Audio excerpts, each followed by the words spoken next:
Good evening, good evening. Oh, y'all, my hair all over the place. Good evening.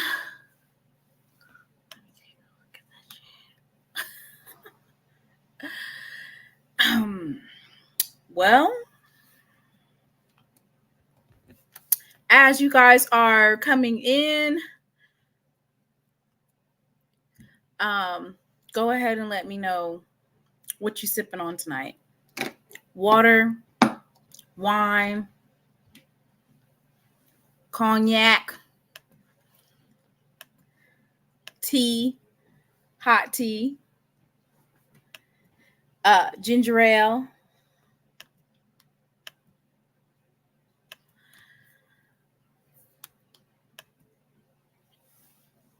I got 5 on it.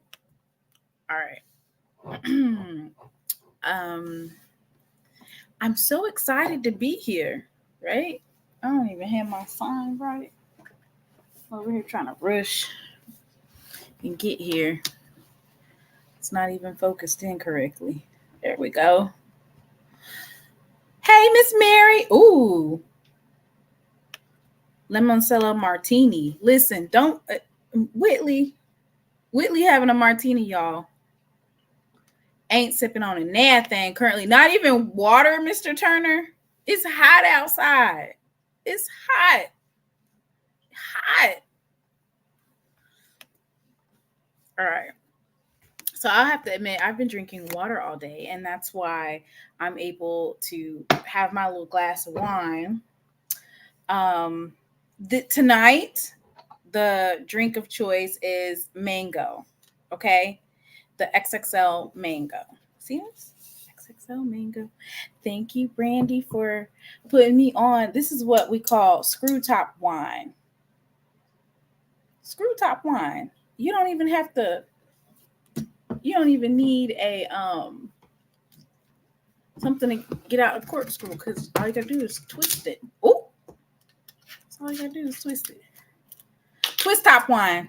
That's what Mr. Campbell calls it. Nothing but a little glass of wine on a Saturday night. Small glass of wine. While we all. What happened to you and Doc's challenge? You mean like what challenge? The lose the weight challenge. If we stand outside long enough, we'll lose in a sweater. We'll lose about 5 pounds. Comment in the chat how hot it was today, where you was at. It was like 10:30 and 85 degrees outside. 85 degrees. Ghana, you do not have to remind me nor Doc that we supposed to be losing weight.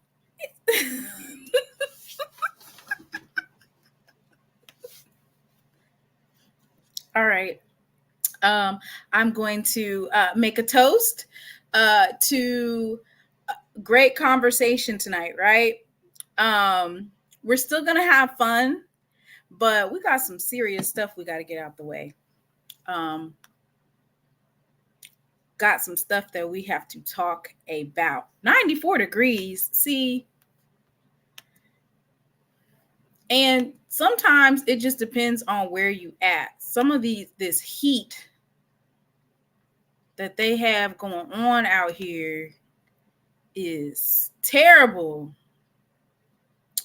I created my slides today, y'all. Y'all should be proud of me. I did slides today. But I decided to rearrange them because I feel like some topics are going to take longer than others. So I'm going to switch them around real quick because I don't want to place one topic and then we don't get to talk about the rest of it. I'm not going to say that I'm She Loves MEAC or She Loves CAA, but we definitely getting into MEAC and CAA business tonight, okay? So it does say She Loves SWAC Saturdays. Sometimes I do dibble dabble in a little bit of other HBCU's business. Why? Because they're always in ours. So it's only right that we talk about things. And, you know, some of these things that we're going to talk about today, they definitely affect us, right? They definitely have implications for all HBCUs. Oh, that's Texas. 95 is ridiculous. Like, and if it's 95, then it's probably, you know, 100.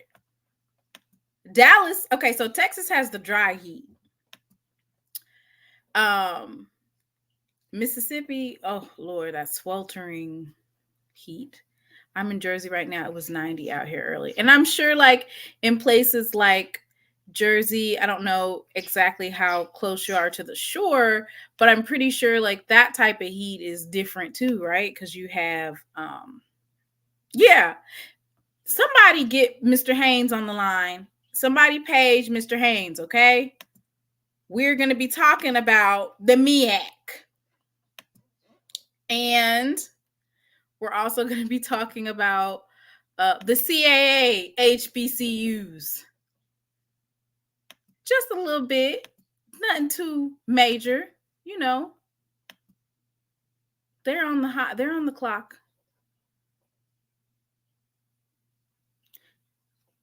the clock. Oh yeah.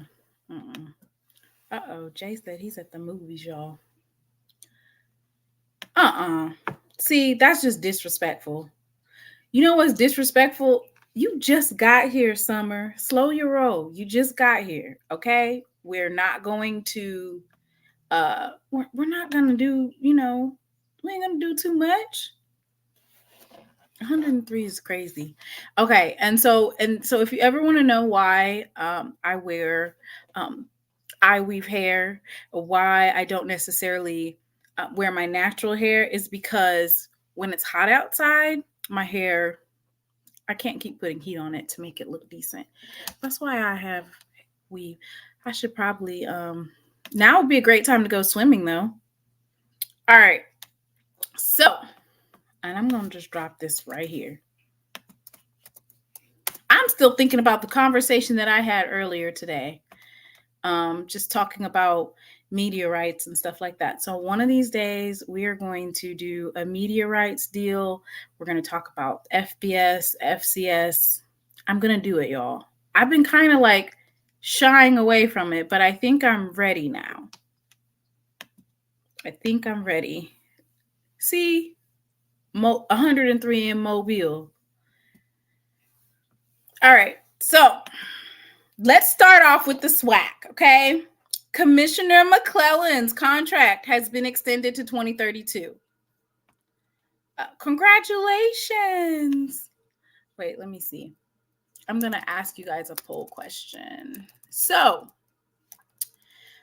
this came out this week about SWAC Commissioner McClellan and his extension.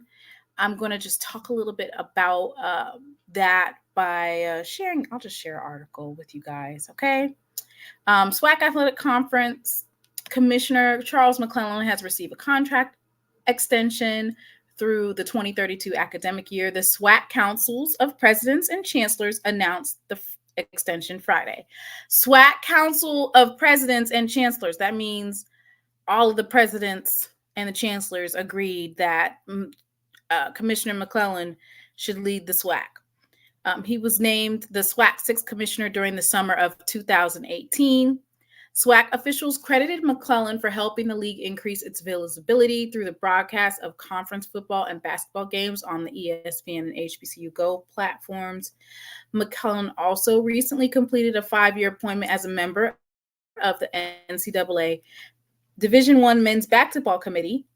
He chaired the committee during the 2023-2024 season, becoming the first person representing an HBCU league or institution to hold that title.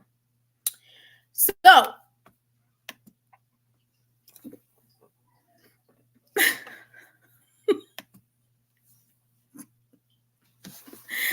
I didn't say it. I was just, posting the congratulations in the chat. Listen, after the news came out about the MEAC this past week, No.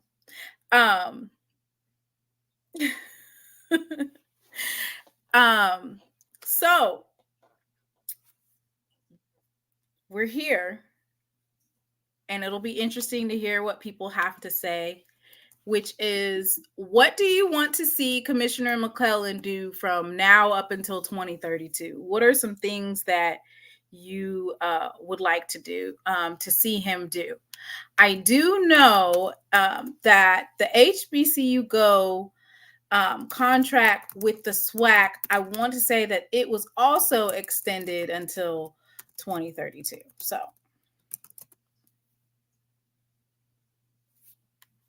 questions, comments, concerns? If there are none, congratulations, Commissioner McClellan. Oh, Lord.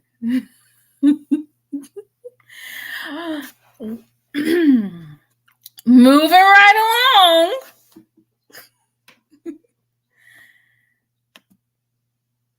Okay. So this is going to probably, oh Lord, not kick FAMU out. This is going to preface the main meat and potatoes of the show, right? Because I think this is going to be a mitigating factor moving forward in some of the HBCU presidents, like who is going to be chosen to be the president. I really think that a lot of HBCUs are chasing for this R1 status.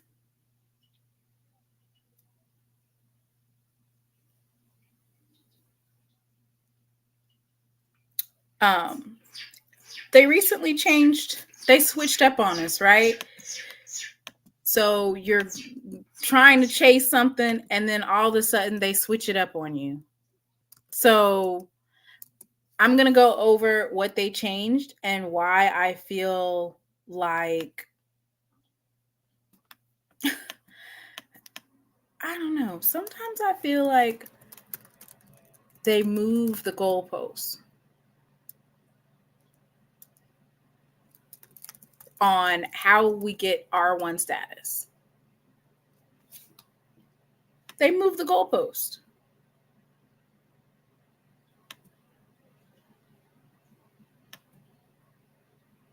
And I know that one of North Carolina A&T, Howard, FAMU, Alabama A&M, I want to say maybe, Jackson State, one of their goals is to be a R1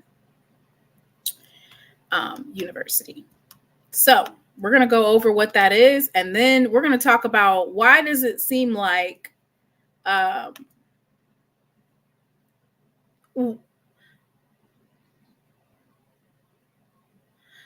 Mr. Haynes is here because he's getting ready. Him and the MEAC is gonna get it. We're gonna pause on it, but we're gonna get there. All right.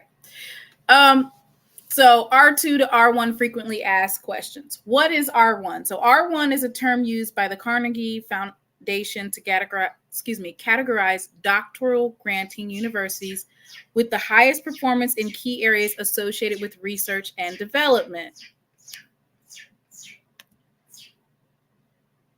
Hang on just a second.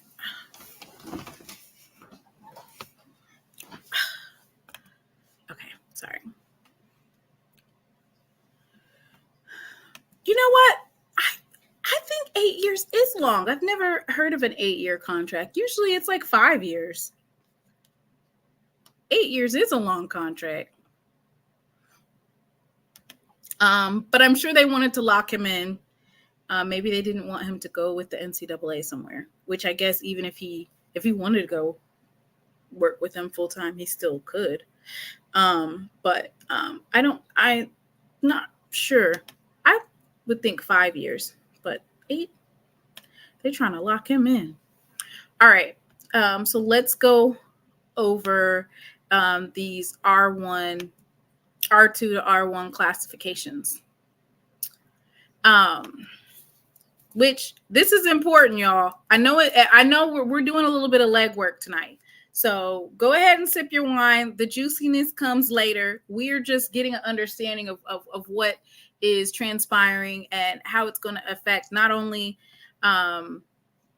North Carolina A&T, but possibly some other HBCUs for the foreseeable future. So R1 is a term used by Carnegie Foundation to categorize doctoral granting universities with the highest performance in key areas associated with research and development.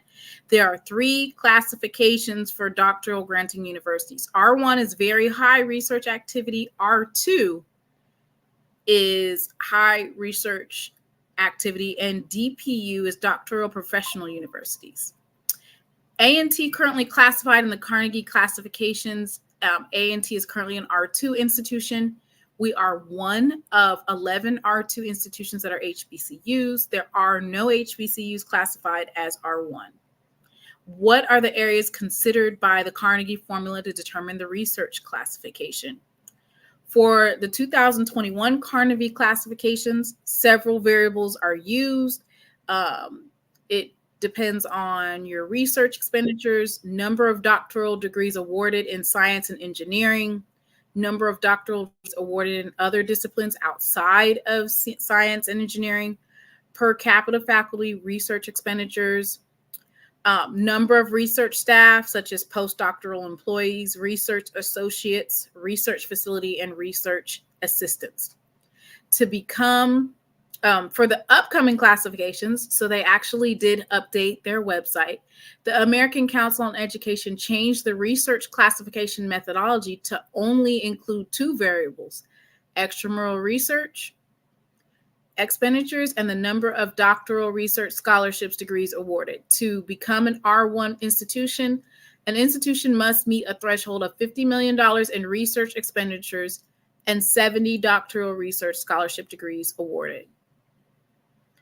And so this is one of the things that's very, very important to A&T. And A&T actually had their mission statement expanded in 2022 to basically emphasize their commitment to advance the human condition and facilitate economic growth. Our research efforts continue to support improvements in the quality of life, and we continue to impact economic growth in the region, state, and beyond. So North Carolina A&T's had a blueprint on how to get R1 status. And so it'll increase the opportunities in Greensboro area, and also it'll benefit the school, the community. So this is what North Carolina A&T, this is one of the biggest things that they want to do.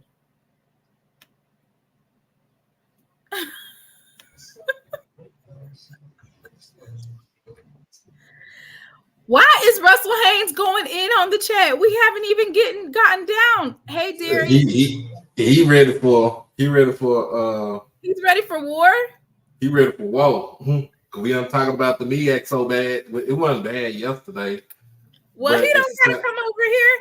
Hey, he's Mr. Haynes done came. He is a keyboard warrior today. Usually he'll sit back in the chat and say something smart about the SWAC every 2 or 3 minutes, and he'll be asking for us to talk about the MEAC, but he don't want to talk about the MEAC this week.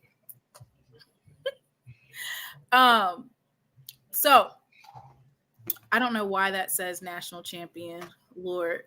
Anyway, but yes, this bar is going to be set. So we'll talk about that later, about why I even brought that up. Okay, it'll all correspond. Uh-oh.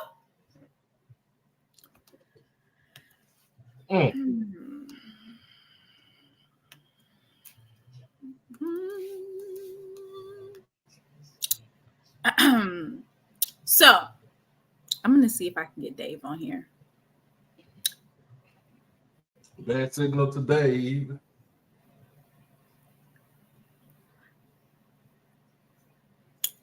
So North Carolina A&T has a new chancellor at the helm. It was announced yesterday. And the overall, overwhelmingly, it seemed to go over well with a lot of people, right? Only a couple people had some questions, right? About Mr. or is it Dr. Excuse me, Dr. James Martin. Only a couple people had questions.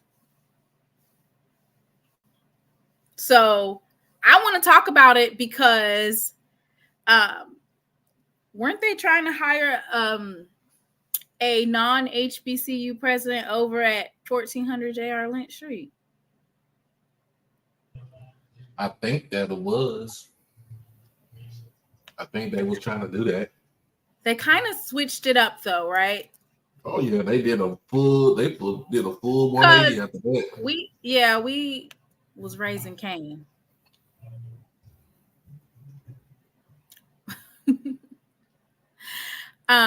So I'm going to go ahead and read this. Congratulations to James Martin. Let's learn a little bit about him, right? Because he's not necessarily from HBCU spaces, but he does have the experience that I was talking about that is needed in order to get North Carolina A&T into that R1 status.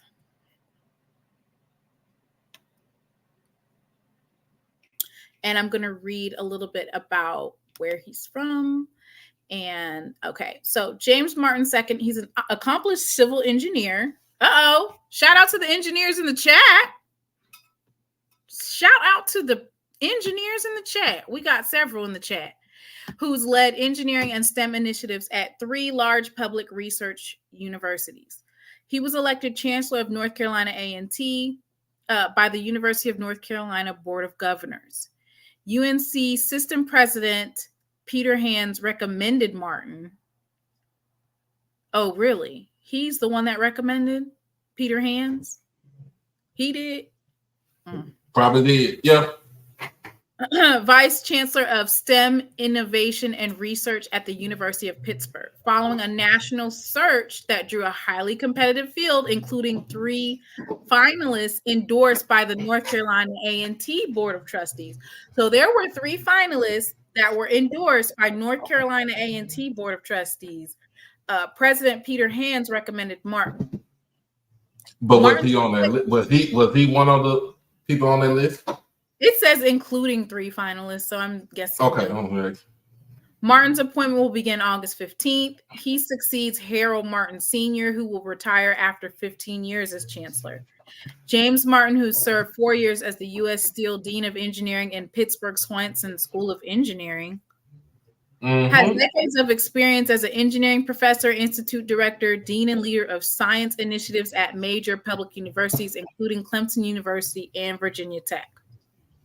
During his career, he has promoted academic innovation, interdisciplinary collaboration, and improved organizational culture. He will now lead the nation's largest historically Black university on a trajectory to become a top-tier research institution termed Research One by Carnegie classification that categorizes universities by their levels of research activity. How fast do you think that A&T will get to that R1 status? And how fast how long will it take for them? Because they're at what? Close to 15,000 students at A&T.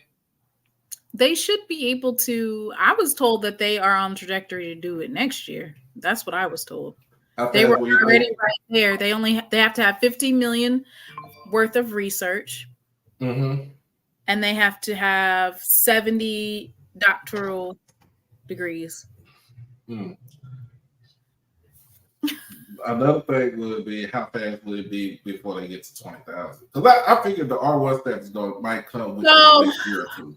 So there's a couple of things that is holding North Carolina A&T back from that 20,000 number. First of all, the university, the Board of Governors for basically the North Carolina secondary education, like I want to say that they are limiting the amount of out of state students that they can have.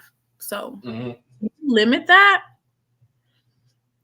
That's definitely going to cause a problem, right? If you're limiting how many students can be admitted. Right. 70 degrees conferred. Thank you, Jerome. Okay, so here's the thing, right? North Carolina A&T was already there, right? Yeah, they was good. You was already there. Yeah, that's what they was telling. They tell us all the time. Who gonna be able to take the credit though? I would say you have to give most of the credit to Dr. Martin, the elder Dr. Martin, the one that's getting ready to leave out. By the way, these two Martins are no relation, so I will give it to Dr. Harold Martin, because he's going from one to a lot. He was the dean of Pittsburgh, so he oversaw an engineering program with 2,900 undergraduates, 850 graduates, students, and 200 faculty. Wait, what? As dean of Pittsburgh, he oversaw an engineering program with 2,900 undergraduate graduates, 850 graduate students, and 200 faculty. I don't know about that 200 faculty. I would have to look into that. That doesn't sound right. Maybe. I don't know. He's the dean of Pittsburgh. He oversaw an engineering program. Okay, I'm going to stop reading that. There he raised research dollars by 50%. So he's bringing in dollars, which is important. Built strategic partnerships with industry and government, and increased diversity. So diversity at the University of Pittsburgh is different than diversity at North Carolina A&T. Just thought I'd point that out because he does speak about diversity when he was doing his welcome speech. He did speak about diversity at North Carolina A&T. But enrollment and graduation rates. He previously chaired the civil engineering department at Clemson University and was founding executive director of Clemson's Risk Engineering and System Analytics Institute. So he has a lot of background in research. He research dollars, gaining that because that's one of the things that they need is the $50 million mark. Right. He's in a sense of, who can I compare it to? As far as with his educational, on his education background. His educational prowess? I would say a Dr. Larry Robinson at FAMU. You can kind of put it in that sense. But Dr. Robinson is he's a is it physicist or something like that? That's his back, that was his background or something like that. Listen, regardless of what he is, that ship has sailed. Hopefully they're gonna be able to find somebody else because baby, the calls are coming. What she always say? How they gonna what? How they gonna fix it? No. A lot of people are there though. It's there, right? So I'm going to share this with everyone. That way you can look up the classification on your own. It's always good to be able to see it, right? For yourself. This is the Carnegie classifications. You're able to look up your school of choice and it'll basically highlight and tell you where people are at. Let me go ahead and I'll do Jackson State. I'm gonna follow along with you on my phone. Yeah, I'm gonna do Jackson State. Will you do a different? I will do. This says students. It had 6,921 students. This is right around COVID. Just letting you know that. And it'll just basically tell you. So right here, you can see it has basic doctoral universities. We are classified as a high research activity, high undergraduate. Research doctoral is professional dominant. Balanced arts and science professions and some graduate coexist when it talks about undergraduate instructional program. All right, so let's go to look up North Carolina A&T, because I want to say that when it comes to like where we are in classifications, I want to say it's a race to the top, right? And North Carolina A&T is right there. Jackson State is right there. Howard is right there. Is it Morgan State is up there too? I think Morgan, yeah. Okay. Morgan is up there.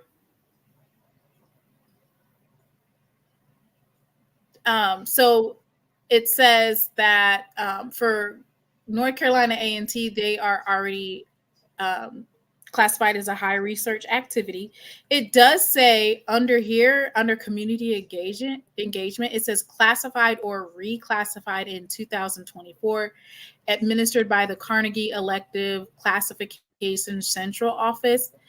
So the classification for community engagement describes collaboration between institutions of higher education and their larger communities, local, regional, state, national, and global, for the mutually beneficial exchange of knowledge and resources in context of partnership and reciprocity. The purpose of community engagement is the partnership of college and university knowledge and resources with those of the public and private sectors to enrich scholarship, research, and create creative activity. So you're supposed to engage like the community, the citizens, address critical societal issues, and contribute to the public good. So it says, as a result of changes imposed by COVID-19, we're adjusting our timeline for future Carnegie cycles. All cycles will be every 3 years, and campuses that obtain the classification will retain it for 6 years. So that means that for the 2026 cycle,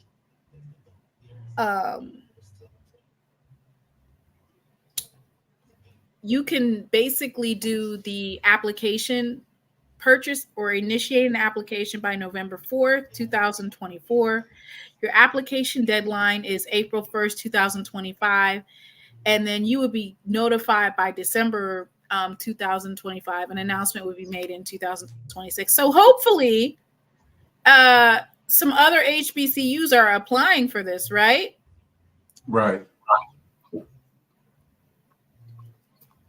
Let's see who has received that. So it looks like North Carolina A&T was able to receive that classification in this past year. Okay. Any other HBCUs that's on this list? That's what I was trying to look. I see North Carolina Central is on there.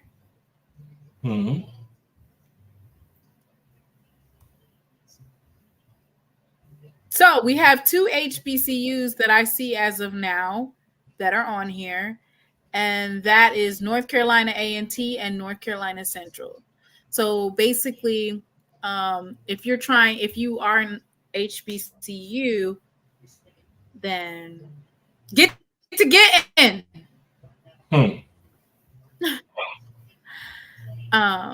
So there's a whole bunch of different classifications. I didn't know you had to apply for them, but basically, and maybe Jerome can expand on this. You know, I'm not trying to call him out or nothing, but maybe he can expound a little bit more on why these classifications matter and why are y'all in the chat going in. I would say get Brother Jerome up here and see what he got to say. I mean, like, kind of give a further explanation. I mean, I just because I have questions, that's all. But if you see right here, it says research doctoral is STEM dominant. So North Carolina A&T is a STEM dominant program, which may be why they chose the president that they chose, right? because he has a lot of experience in that particular engineering classification. Who else you guys want to look up? FAMU. Florida. Oh, let's look up Howard. Okay, I'm going to do FAMU and then I'm going to do Howard. Just see where we at. All right. I wonder why Florida A&M, I'm going to have to ask Mr. Campbell, why do they call themselves the #1 public HBCU when North Carolina A&T has more students? I guess maybe it's some other things that follow along with that.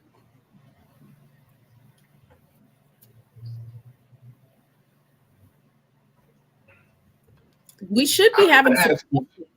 I meant to ask you, sis, what you drinking on?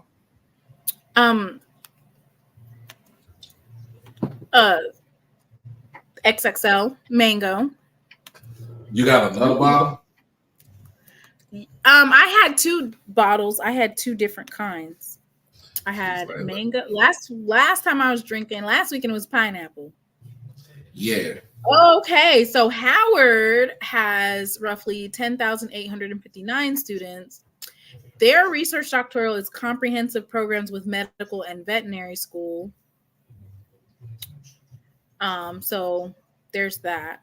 I would probably expect, but they haven't updated it yet, that some of these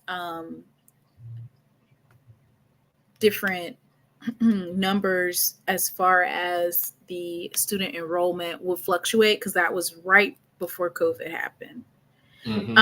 So it's not giving out the numbers of how many degrees that they have so far. I think that number, when you was talking about the enrollment number, I think you say it fluctuate. I think it's coming back up because there is a lot of turnout for young students that want to go to our HBCUs. So I think the numbers are actually going to go up more. And then especially if you're a school that have a heavy that have a considerable heavy online presence, as far as like having classes online and stuff like that, that's right too. So you kind of put your enrollment up that way. So I think we should expound on that. So it's still in the forecast that Jackson State might hit R1 before any of the other 8 HBCUs. So there's that. Okay. So this was news that came out yesterday. Dr. Rochelle Ford is stepping down as president of Dillard University effective July 1st to focus on her health and family. The university said in a statement Friday that Dr. Ford, the university's 8th president, has been at Dillard for 2 years. She succeeded Dr. Walter Kimbrough, who served as a president for a decade.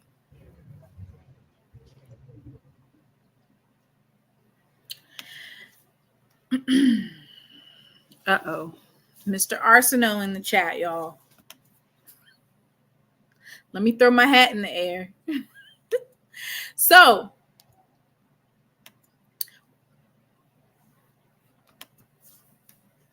the question remains, who do you think is going to get there first? So I'm going to post that. Who do you think will get R1 status first? Is it going to be Jackson State, Howard, FAMU, North Carolina A&T, or what did you say? Morgan State, Hampton, North Carolina Central? The way Mr. Harris is saying, I think he said JSU might get it before anybody else. I would give a flip between Jackson State and A&T, because in a sense, it seems like we are neck and neck with each other when it comes to stuff like this. And I wouldn't take power out of the equation. But I think we might be able to get it faster. But I just in the minority is saying that A&T would probably get it before any of us would get. And I think that as far as that classification goes, like they literally just changed the classification requirements and we already meet those classifications. Okay. Well, that's cool though. If it's the 50 million, if it's the $50 million research dollars, then we should be there. So they're going to set clear thresholds for highest levels of research. There's not anything that you can mistake, but instead of like putting it up to interpretation, they basically said that the standard is 50 million research dollars. Let's see. 50 million in total research spending and 70 research doctorates. In the new methodology, any institution that meets the threshold will be classified as R1, very high research spending and doctorate production. The R2 threshold, with the classification now called high research spending and doctorate production, will not change with the current level of 5 million in research spending and 20 research doctorates. So there used to be, it said the R1 methodology has changed significantly over time, with the 2005 update adding a 10 metric formula that involved a normative, relative, and complicated process that left an unclear line between the R1 and R2 designations. If I remember correctly, I want to say that Howard was getting ready to get an R1 designation in and around that 2005 mark, and that's when they made some type of change, and so they stayed at R2.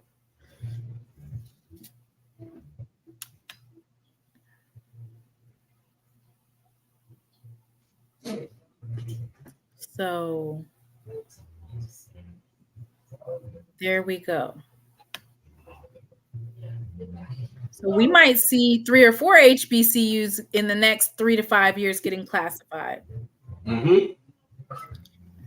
And Ms. Harris says JSU issues, more doctorates than any HBCU.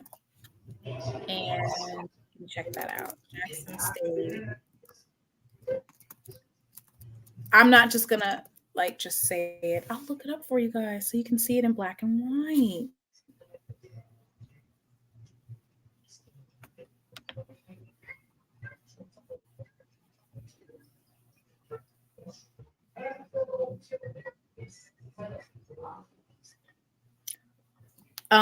So the Division of Graduate Studies for Jackson State. And that's why I think a lot of people wanted to also expand at Jackson State online. When I say expand, I mean enrolling more people on online.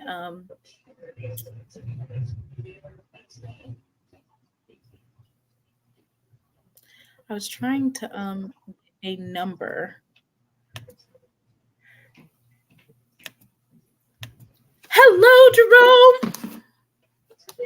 Black people, how y'all doing? How you doing? What's good, black people? What's good, black man? Yes, sir. Hey, this is a really great discussion. It's a good discussion. I'm glad that you came on here, just because I have baseline research for the R1, right? Because I'm basically saying that the reason why they hired the president that they did at North Carolina A&T is they're trying to make that jump, right? Oh, absolutely. Yeah, that was a very intentional hire. And so I think Jerome corrected me that Howard was given R1 status in 1989 and then they lost it in 2000. Yeah, so Howard, when they brought in a new president, I think in 97 or 98, he had a different focus. And he took away the focus from research, which angered a lot of their alums. And because of the restructuring that he did, they lost their R1 status and dropped to R2. I believe Jackson State gained R2 status in 99 or 2000. It was around the time President Mason came, and A&T joined shortly after. So for the better part of the last 20 years, it's just been Howard, Jackson State, and A&T as R2 institutions. When the last reclassification that came about, I want to say it was 2021 or maybe 2020. That's when Morgan, Hampton, FAMU, Southern, Prairie View, that's when they all came into the R2 fold. But I got to throw in Morehouse. I believe Morehouse has been R2 with Jackson, A&T, and Howard for the better part of the last 20 years, which is why there's been so many. This classification makes it easier for HBCUs to get to R1 status? I think that it can, because, reaching R1 status, and I don't think that reclassification was to hurt HBCUs. I think it was more so to draw a very definitive line between R1 and R2, because there's so much money at stake, right? So when you're talking about R1, you're looking at way more increased funding for your institution when it comes to research, and also notoriety and prestige. So I think they had to make that differential kind of line between the two. But from what I was told, A&T and Jackson are very much so right there. I think A&T has been doing a better job of publicizing their progress or race to R1 than we have. But just from speaking to people at Jackson State, we're very, very close. And when you say very, very close, are you talking about research dollars, or are you talking about the doctorates conferred? So they did not go into detail as far as what is missing from our side. But you have to remember, since 2002 or 2003, Jackson State led all HBCUs in federally funded research dollars and grants. So we've already surpassed that benchmark of 50 million or 70 million, because in 2022, we generated more than 101 million.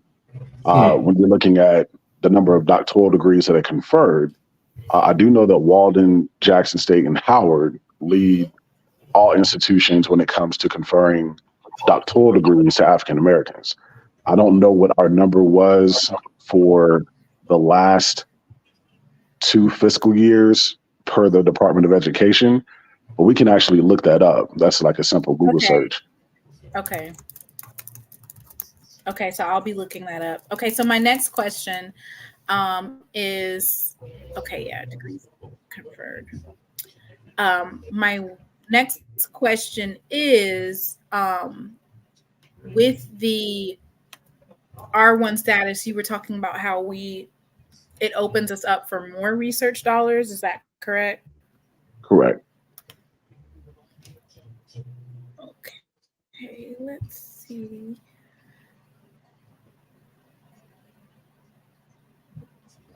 And when you're looking at a lot of these PWIs, I think Mississippi State is R1 in Mississippi.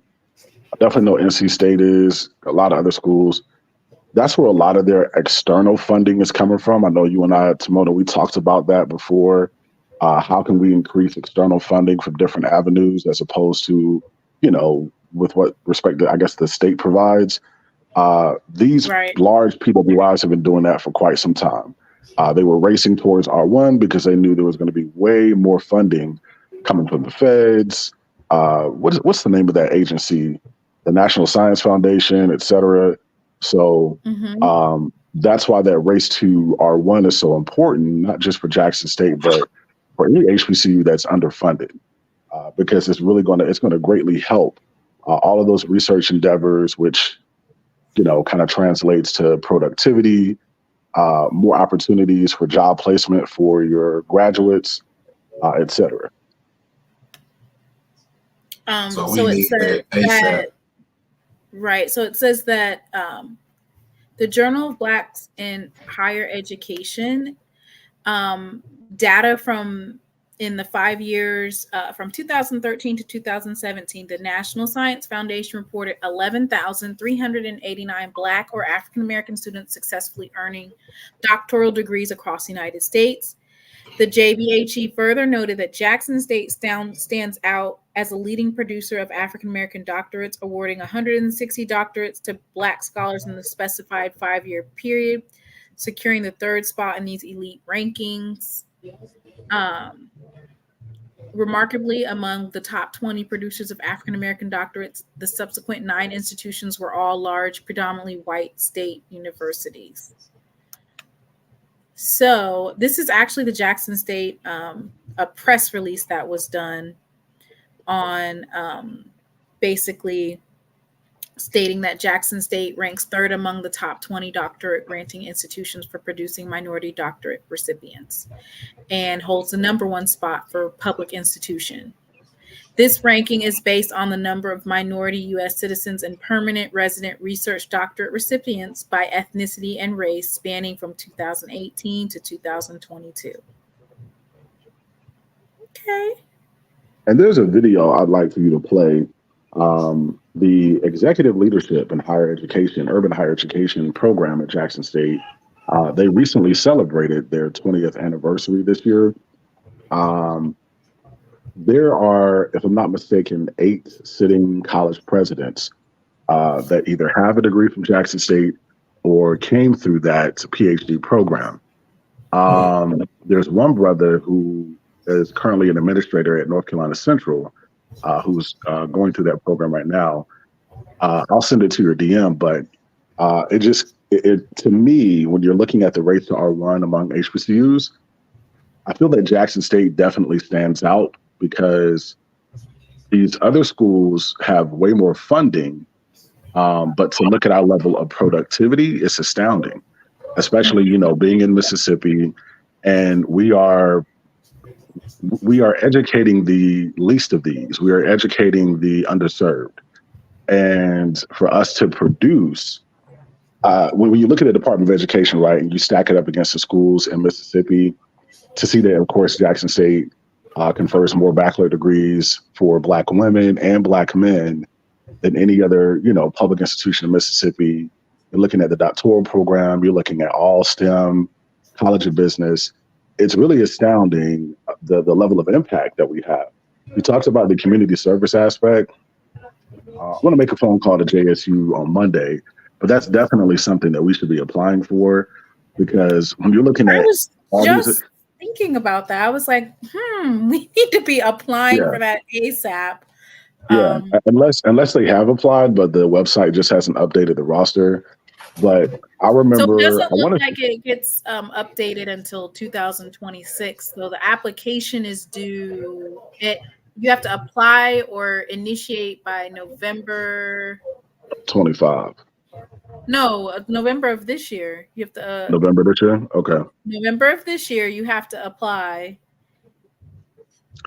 So, and I say that because when you're talking about community engagement and community involvement, I remember there was an article, I want to say from Forbes magazine back in maybe 2016 that ranked Jackson State higher than Princeton and I think Penn when it came to community involvement, community service, et cetera.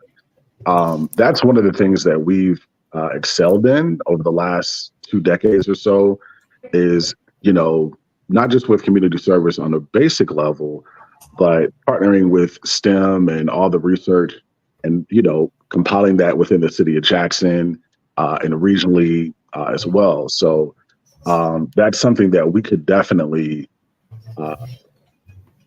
we need to get to work. We need to apply because we have a big story to tell when it comes to our impact and productivity with the community. Right. And another question that I have, which is, the other question that I had was, for Jackson State, knowing that one of our biggest things is our enrollment and increasing the enrollment dollars. Do you feel like we are pushing our doctorate programs enough? Do you think that we're doing a good job of highlighting that? Okay, I'll go check my phone. I think that's definitely an area of opportunity that we can increase, as well as our JSU Online program. That's definitely going to increase, because one of the common themes that you're hearing with respect to testimonials of people that have gone through those programs is just the ease of business, right? Like, Jackson State makes it so comfortable and easy for you to kind of like that work-life balance situation, for you to do your courses, et cetera, and still maintain, your 9 to 5. So I know that Tangela Kelly, she's phenomenal. She's the new director of communications. That's definitely worth having a conversation with her. But yeah, that's an area of opportunity we can definitely emphasize.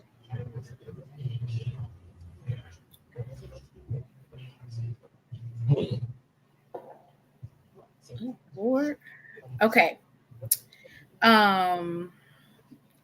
So I think it's interesting, the race to R1 status. I am so excited to hear that Jackson State is in the forefront and continuing to exceed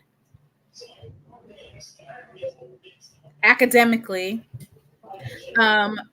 Here's a good question. What do you think about hiring presidents who have the background and experience, but may not come from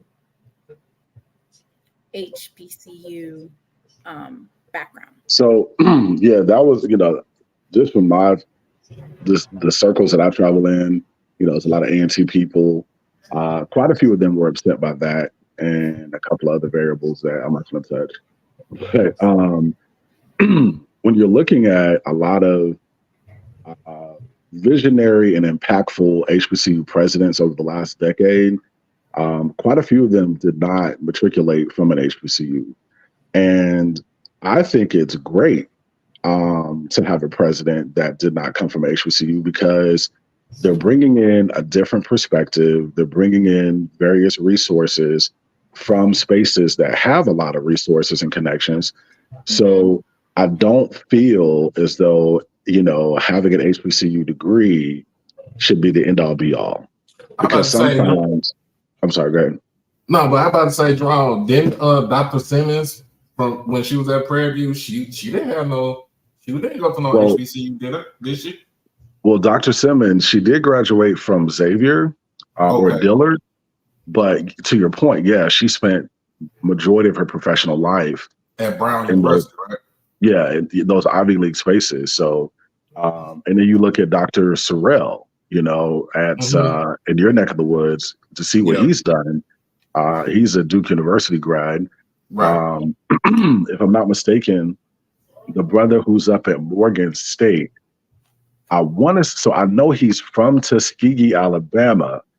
But if I'm not mistaken, he's a PWI guy, and we all see what he's doing at Morgan.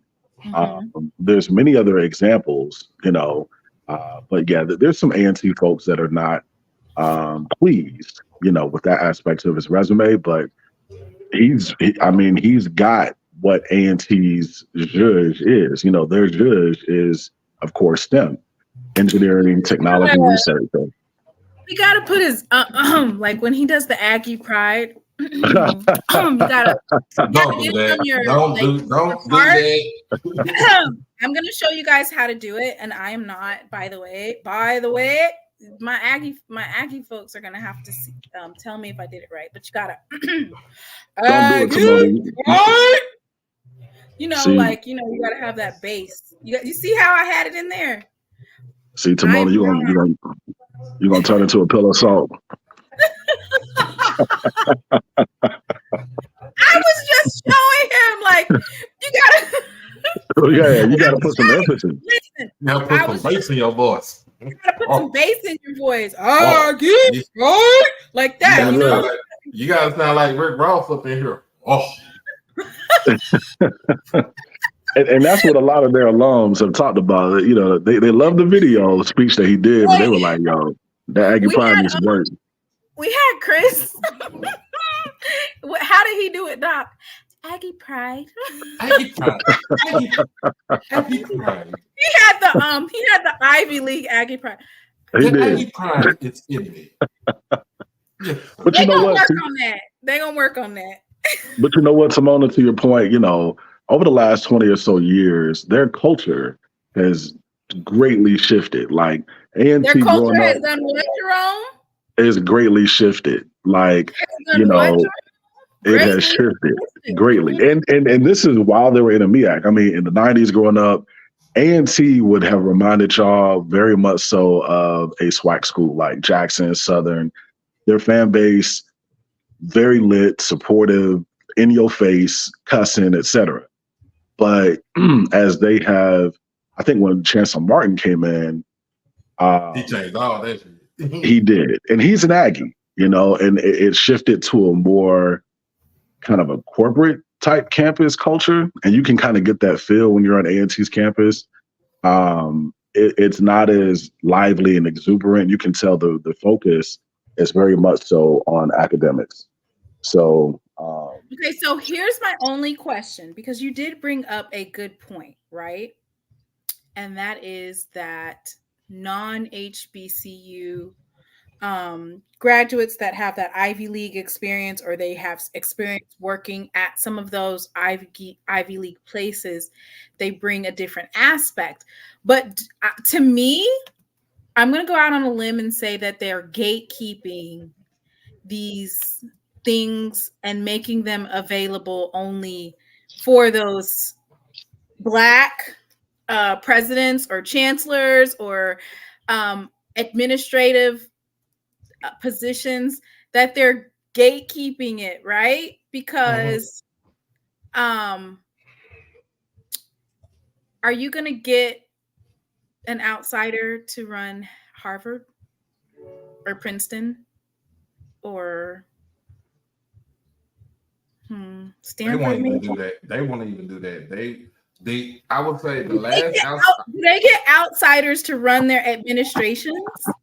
I think the last person, we was talking about this earlier, I think the last person who was an outsider like from Stanford was Condoleezza Rice. I mean, she was the provost of Stanford, and then, you know, she left because she took on the role in the George Bush's staff at the time. Where did Condoleezza Rice attend undergrad? Because I know her father went to Johnson C. Smith here in Charlotte. But ain't she from she from Birmingham, ain't she? Yeah, she's from Birmingham. She went to University of Denver. She was taught by Madeleine Albright's father. Okay, so hey, Mr. Ford. Hey, how you doing? Good. So here are two things that I'm scared of. So, yes, R1 status is important, especially when we talk about funding for HBCUs. But you know what's also equally as important? Our culture. HBCUs are literally the last standing community and safety net for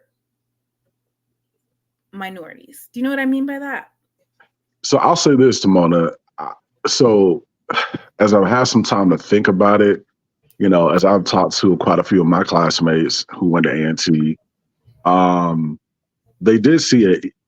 So A&T, like a lot of HBCUs in the South, because of the Great Migration, they always had, you know, students from New York, Jersey, Philly, Boston, etc. But they had an influx of those students around like the late 2000s, and they brought that culture to A&T. What I mean by that is, so when I was coming up, you know, A&T folks, they wear their blue and gold apparel to the games. They got their shakers. They're singing with the band. They're into the game. They're involved, right? But when you have this influx of Northerners, and I say that because a lot of people who went to A&T, the bulk, they came from the Deep South as well. They came from the Carolinas, Georgia, the DMV, et cetera. So they went to Black high schools, and those Black high schools emulated that HBCU culture. But when you have this influx of Northerners coming down, they don't have that culture. And prior, they would just, fall right on into the culture. But around that time, with social media and cell phones and stuff, you kind of had this thing of, I'm too cool, I'm too cool for school. And that just kind of like saturated everything to where it just got boring. People would just go to be seen or, et cetera. So I feel like that greatly affected their culture because A&T basketball, like that was one of the most intimidating basketball arenas in the 90s and through the 2000s. Like they used to have this thing where you foul out and they play that song, Go Sit Down. And like it used to go viral on ESPN and YouTube at that time. But now it's not as lit because the culture has kind of changed. Thankfully, we haven't had that. The women's basketball game was lit now. I've never seen that it. Was definitely. It was still lit. What they call it, Club Corbett? Yeah, Club Corbett. Absolutely. I thought it was Club Corbet, but maybe I'm trying to be bougie. I thought it was That's the bougie way you say it. And it wasn't just A&T. Like like North Carolina's basketball state, Johnson C. Smith, their arena is called Bray Boy. Yeah, you didn't want to play there. Bray Boy was definitely lit. Fayetteville State, their arena, very tough. So, there was that culture established, but it's kind of died out. And I want to say it's just more so because of the newer generation. They're not as, I guess they're a bit timid and shy compared to when we came in. But luckily, we don't have that problem in the SWAC per se. All of our students are still pretty much engaged with, with the culture. So, Mr. Ford, what do you think about North Carolina A&T's chancellor hire? I thought it was a good move. I've always thought a lot of North Carolina A&T, especially their legacy and their history. I was very upset with them for leaving the MEAC, but that's cool. It's turned out Ronald McNair, Jesse Jackson. I mean, you can go on and on. I thought it was great. Now I got a question for Jerome. Jerome, and all of that you said has been really great, but I want to know what were the pros and cons in your opinion for Dr. Myers? And let me do my disclaimer. I love Dr. Myers and I love what she did for Jackson State. As you know, she's here in Atlanta right now, and I'm a big fan of hers. But in your estimation, what were the pros and cons of her administration at Jackson? So I'll start with the cons. I feel like, so a lot of people don't remember this, but prior to coming to Jackson State, she served as president or chancellor at Norfolk State. Right, that's right. Yeah. And one of the things that a lot of their Norfolk State alumni did not like about her is that she was not connected with the alumni. She didn't take their voice serious, etc. So when she came to Jackson State, she was very intentional. Like she gave a lot of power to alums and she provided spaces, for alums. She went on this listening tour. But one thing she didn't do well was we have some big donors at Jackson State, and she took their perspective when it came to Coach Comedy. And their perspective was, we need to bring in Harold Jackson because that was their guy. They went to school with Harold Jackson, and she listened to him and she did it. I feel like firing Comedy wasn't the issue because I definitely feel like it was time for us to move. There was a lot of things within the program I'm not going to talk about, but I feel like his replacement was the issue. And he was listening to those big donors and they got their way. Number two, I feel like her bringing in her homegirl. Vivian Fuller. Yes. Yeah. That was a very big mistake, which led to, some unwanted issues. But aside from that, the pros were just totally outweigh all of that. So every time I turned around, President Myers had like some really big checks. that she was able to garner and bring in. A lot of people don't know this, but President Meyer's daughter is married to Magic Johnson's oldest son. Right, that's right. Yeah. And there was a great relationship between her and Magic. She came in, Magic had this cafeteria food service company. Right. And, a lot of the students at the time, they were upset, with the service that we currently had. She brought him in, totally changed everything. Everybody said the food was amazing, kind of on a PWI level. She was very student focused. She had big plan. Like, I love how forward thinking she was with respect to that dome. A lot of people don't know this, but she did her research with that dome, and she found out that if that dome served a purpose for an evacuation site, I believe, if I'm not mistaken, 40 to 50% of the funding can come from the feds, right, because it would serve also as an evacuation site. So she was very, very intelligent. She played chess with the IHL, and, we were there's a clause in the Ayers case that all three schools had to get up to 10% non-Black enrollment in order to get our final cut of that money. So I guess they felt we would never, achieve that. So what she did was she opened up a campus in Madison and downtown. And right, literally, overnight, we met that 10% non-Black enrollment and we got our money. And then, she was looking at, more spaces for students to live around campus. She really wanted to totally revitalize the area around Jackson State to kind of be like an academic oasis that you see with a lot of PWIs. So she has some big plans, but I think what did her in was the public's general lack of knowledge, I guess the ignorance of the general public. In order to have access to cash reserves, you have to get every endeavor signed off by the IHL, but she did. And wait, she itemized. Can you repeat that? Repeat that, please. You said that. Yeah. So in order for you to IHL. Yeah, correct. So in order for you to access the cash reserves at your school to use for whatever project, whether it's infrastructure, deferred maintenance, et cetera, you have to get that signed off by the IHL. And the IHL signed off on all those things because there were some things going on with the library. There were some deferred maintenance needs for some of the dorms. And, they weren't providing us with the funding, to do that or any bonds. So she went, the correct way through the protocol, and it dwindled down, to a certain amount. And then that's when they stepped in and said, oh, well, where's the money? But because of the general public's ignorance, we weren't thinking, we didn't have knowledge that those things had to be signed off on anyway. So they knew where the money went. So it wasn't stolen. No, I mean, here's the thing. We all know that money wasn't stolen, because if the money was stolen, she'd be in prison. But here she is now working at SAC COC.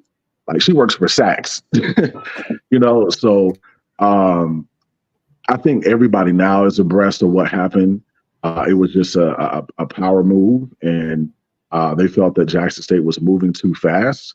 And when I say they, I'm talking about the IHL at that time. It was a totally different makeup. And then I feel like now there's more progressive people in the IHL than we had at that time. Was that Haley Barber era? Yeah, that was his and Thad Cochran, because she worked Thad Cochran for some things too. She had a good relationship with Thad Cochran. Yeah. So I think that the good far away that she was very intelligent. I remember, man, she did a Facebook Live town hall with alums, and she was answering questions from the live chat.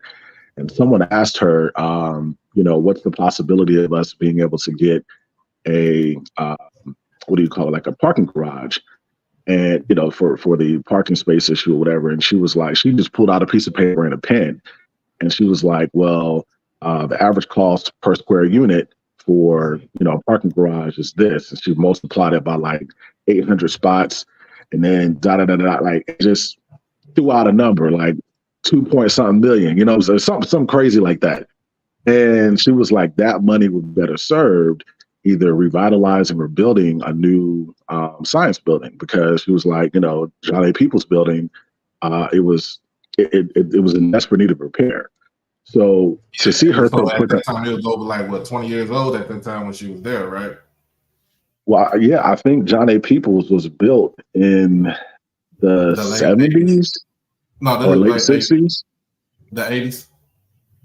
Well, I know so where the current site is for John A. Peoples, that's where our football stadium once stood. And the state came in and said, well, we want to build you a science building. We will eventually rebuild you another stadium, which never happened. But I think that happened in the early mid 70s. I got to go back and check. But either way, it was definitely in need of repair and revitalization. And she wanted to that was her next big project. And she had several big ideas and visions for the institution. You can tell she really loved Jackson State. She wanted to leave an invaluable mark on the institution. I just think right person, wrong time because of the IHL that we had in place at the time. Well, one of the things, and I've argued about this a long time, I thought the reason she was fired was because she was inept when it came to maintaining an outstanding athletic program. The biggest complaints about her was with athletics, especially that football program. That's what brought her so much negative publicity and hatred from your alums, was her mishandling, and like you stated to the point, the bringing in of Vivian Fuller, who was awful and a criminal, and that helped lead to her firing more than anything in my estimation. And to your point also, my undergraduate school is Clark, right? My president is Dr. George French. His doctorate came from Jackson State. Yeah, he's doing a phenomenal job over there at Clark Atlanta. Yeah. So I think, because there were some lawsuits because of Vivian Fuller. And that's why I say again, if we didn't bring her in, let's say if we had a different AD at the time, who was more focused and had a better relationship with, just kind of had that eye for targeting good coaches like AD Robinson does, we could have avoided so much mess under Fuller's, administration. But I do want to bring reference to, kind of going back to John A. Peoples. I think one of the things that did him in was they wouldn't give him the funding. The IHL wouldn't give him the funding, for a new dorm. So what he did was, it was like, okay, there's more than one way to skin a cat.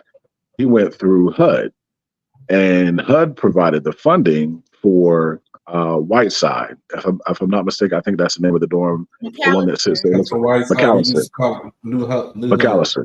Yeah, and that's why we call it New HUD. So when he did that, it pissed off the IHL, and they pressured him to resign. But again, that's why I say, like, back in those times, you didn't really want to piss off the IHL like that, because their goal was, we don't want you to grow too fast. But the way that Myers was moving, man, if she would have stayed and had she not hired that AD, I can just only imagine where Jackson State would be right now. And to Mr. Mona's point, you were asking who was in the governor's mansion. It was a guy by the name of Phil Bryant. Haley was before the coming of Dr. Myers. The governor was named Bryant. He's known because his uncle was one of the murderers of Emmett Till. You remember Roy Bryant? Yeah. That was Phil Bryant's uncle. Yeah, and Carolyn Bryant was his cousin. Yeah. Wow. So that's the reason why they don't like him at all. Yeah, so again, it's kind of full circle. It goes back to my point, with all the opposition. I know plenty of HBCUs in the Deep South, or just in general, have received opposition, but I do not feel they have received as much as Jackson State. Being in Mississippi, being the only public institution in the capital. And I feel like looking at the level of productivity and looking at our athletics and just our brand, our marching band, to see what we've been able to achieve, it's astounding. And you can just imagine if we just got at least half of the funding that that we should have gotten, where we would be. But to Mona's point, it's definitely now time to continue that march towards R1, because that's another avenue for external funding. Well, Jerome, let me ask this question. And my thing is this. The state governments in the South owe these HBCUs billions of dollars. Correct. And they don't look like they're going to pay up. So what makes y'all think they're going to give us money with this new status that we're talking about? If they, I mean, like, I think the federal government owes, not the federal government, the state government of North Carolina owes North Carolina A&T like $2 billion. The state of Florida owes FAMU like $2 billion. The state of Tennessee owes Tennessee State $2 billion. They don't want to pay the money. So what makes us think that they're going to all of a sudden be fair and just and give us this money? Because so the Carnegie, classification, that's from the federal side, not state. So Okay. that money is coming directly from the feds. And they can't touch, and the state cannot touch it whatsoever. But once that money gets to the school, it is directly, I think the Carnegie Foundation earmarks that money directly to the school. It does not. State has no. The only way you're going to get that funding is by doing a lawsuit. It would have to be, I guess, land grant versus land grant in your state, basically saying we're not getting equal funding. You would have to take it to the Supreme Court. That's why a lot of times you see states settling with HBCUs for pennies on the dollar. Is because if you take it all the way to the Supreme Court and they make a determination that land grant versus land grant, you've been unequal and you need to pay. Mr. Mona, for all states. But so Mr. Mona, the present Supreme Court is filled with nothing but criminals. Why would we take a case to the Supreme Court?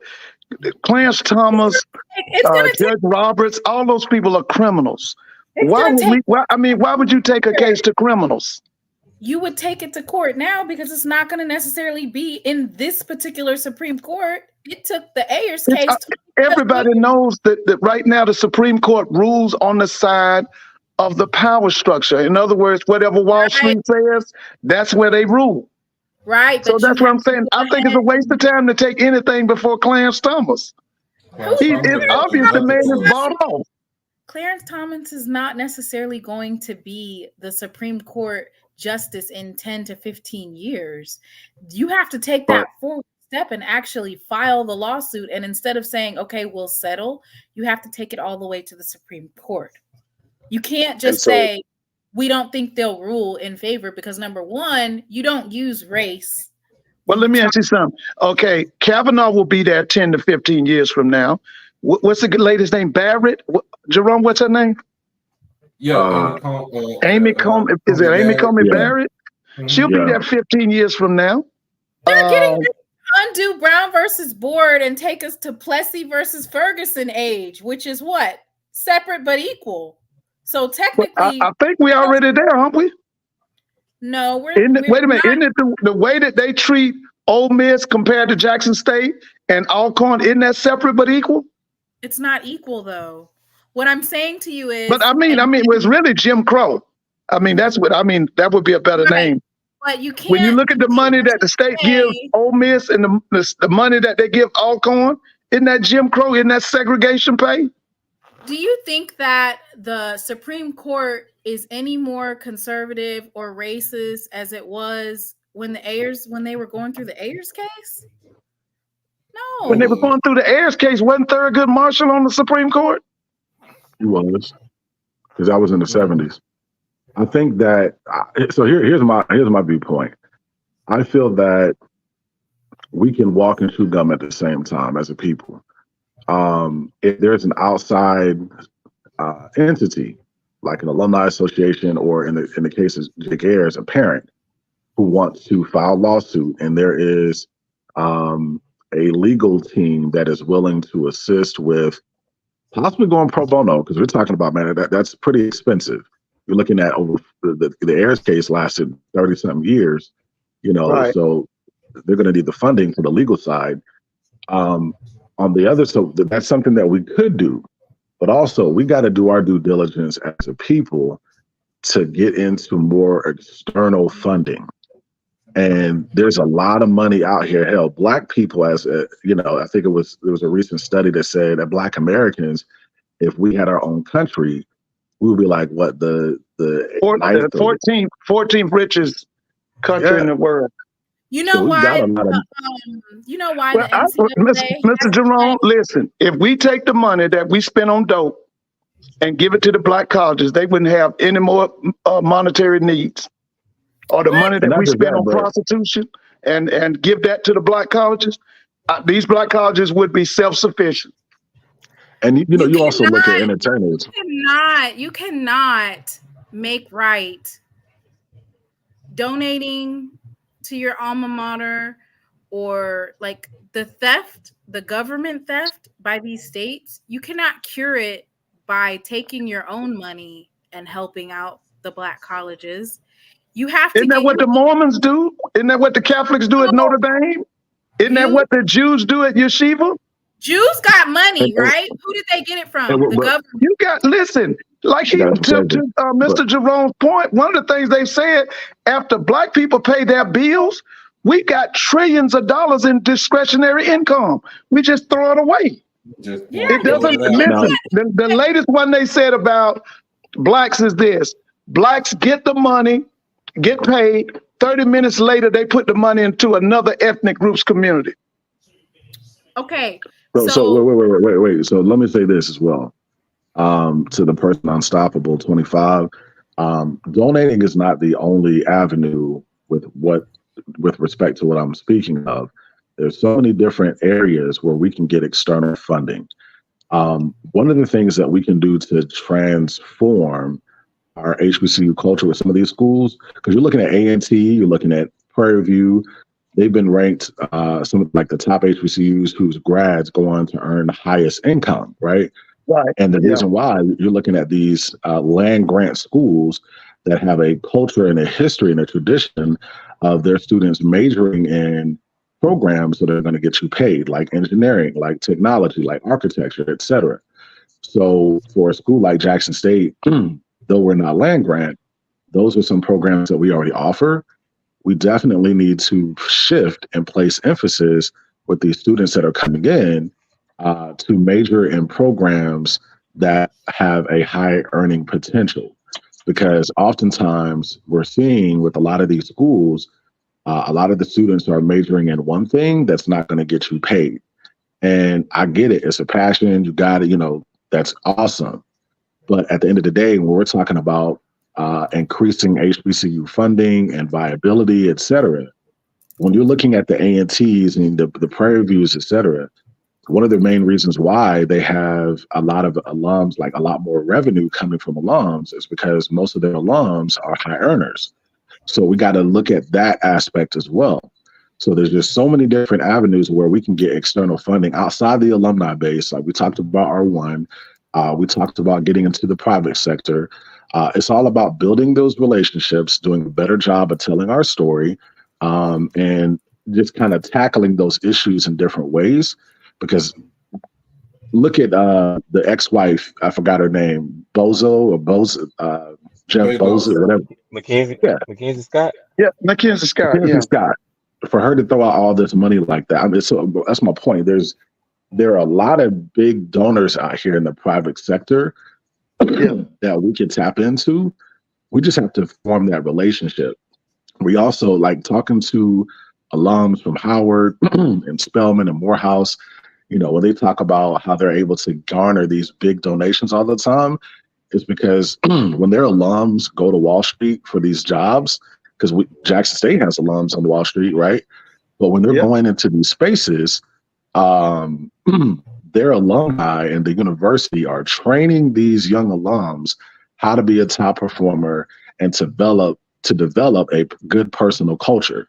And when they do that, they're able to tap into those spaces within their company to say, hey, you're seeing me as a top performer. This is what we produce at Morehouse. This is what we produce at Spelman. So a school like Jackson State, we've got to do a better job of doing the same, because we have top performers as well at a lot of different companies and industries. But what does that ask look like? How do we get them in front of the people who are actually writing those big checks? So again, there's so many different avenues of how we can get external funding. Everything doesn't have to come from alums. Everything doesn't have to come from the state. And Mr. Dillard, I want to address something you said. Just a second, Mr. Ford. Mr. Jerome had talked about northern students coming south to go to school. I've always thought that was a plus. Now, I'm from South Georgia, and I went undergraduate to Clark, and I met some really good friends from Philadelphia, from New York, from Chicago, Detroit. I thought it was a plus because I thought they learned from me, and I know that I learned a lot from them. And I'm not ashamed to say it. The first time I went north, a young lady from a northern part of the United States took me north. And so I've always thought it was a plus for North Carolina A&T to have the southern students and the northern students. And let me just ask this too, Mr. Jerome.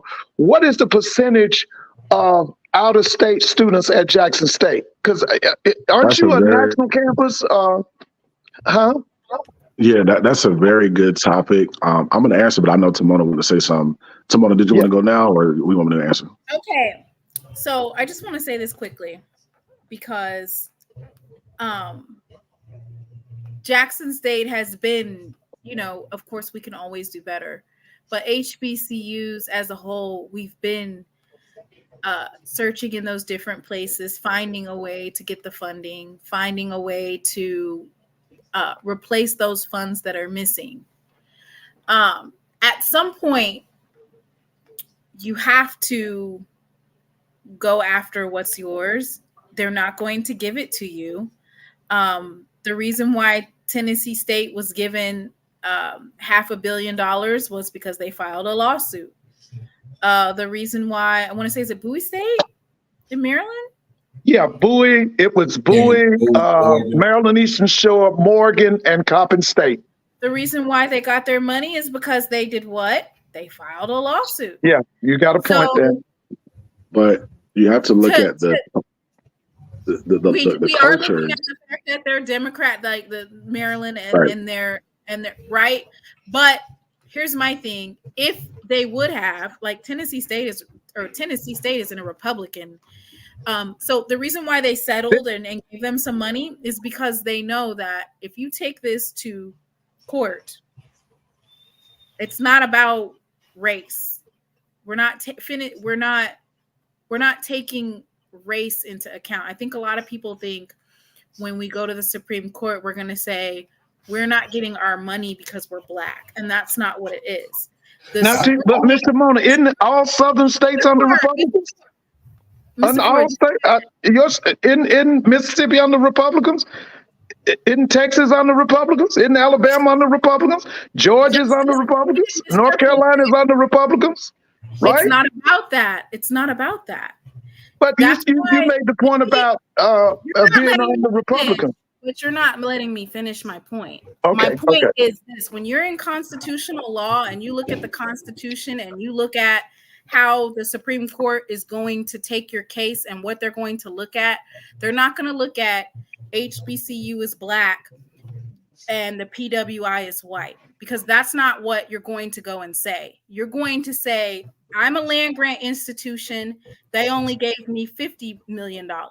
This is another land grant institution. They get $200 million.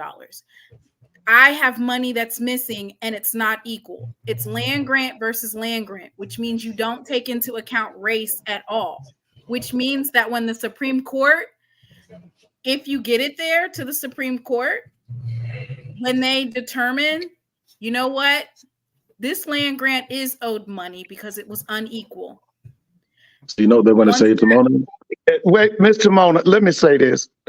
When you wait, that, wait, let me finish. I got 2 minutes left. 2 minutes left. Land grant versus land grant. There's a couple of things that they can do. They can do like they did during the Ayers case, which is they send it back to the state federal courts and tell them to figure it out, or they'll send you back down and tell you guys work on something and figure it out.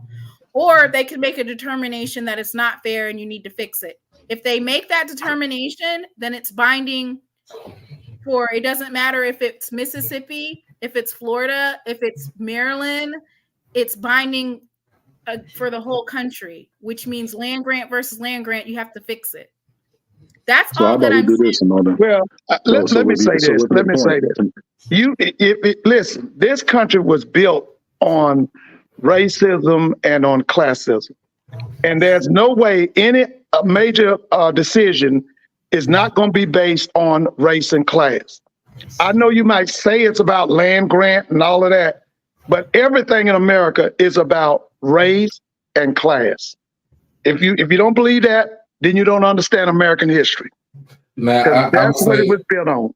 Everything was built on race and class. Somebody in the chat said, did Tennessee State really get their money? No.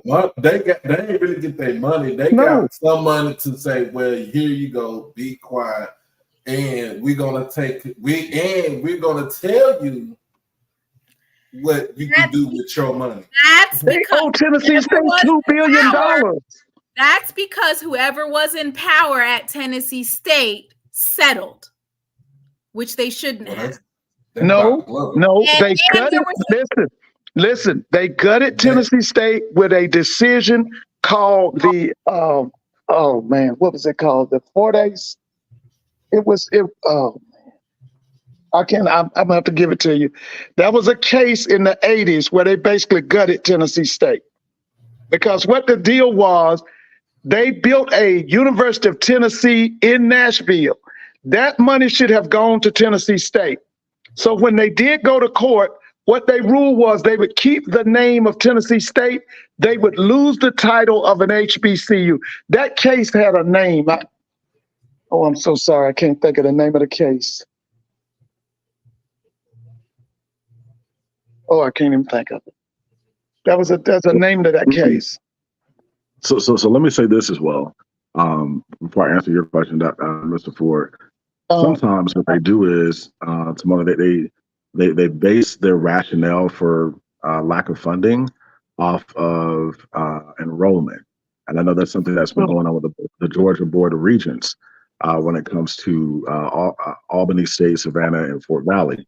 So what we have to do to counter that is, to your point, Timona, because you talk extensively and eloquently about the need for increasing the online space, PhD, et cetera.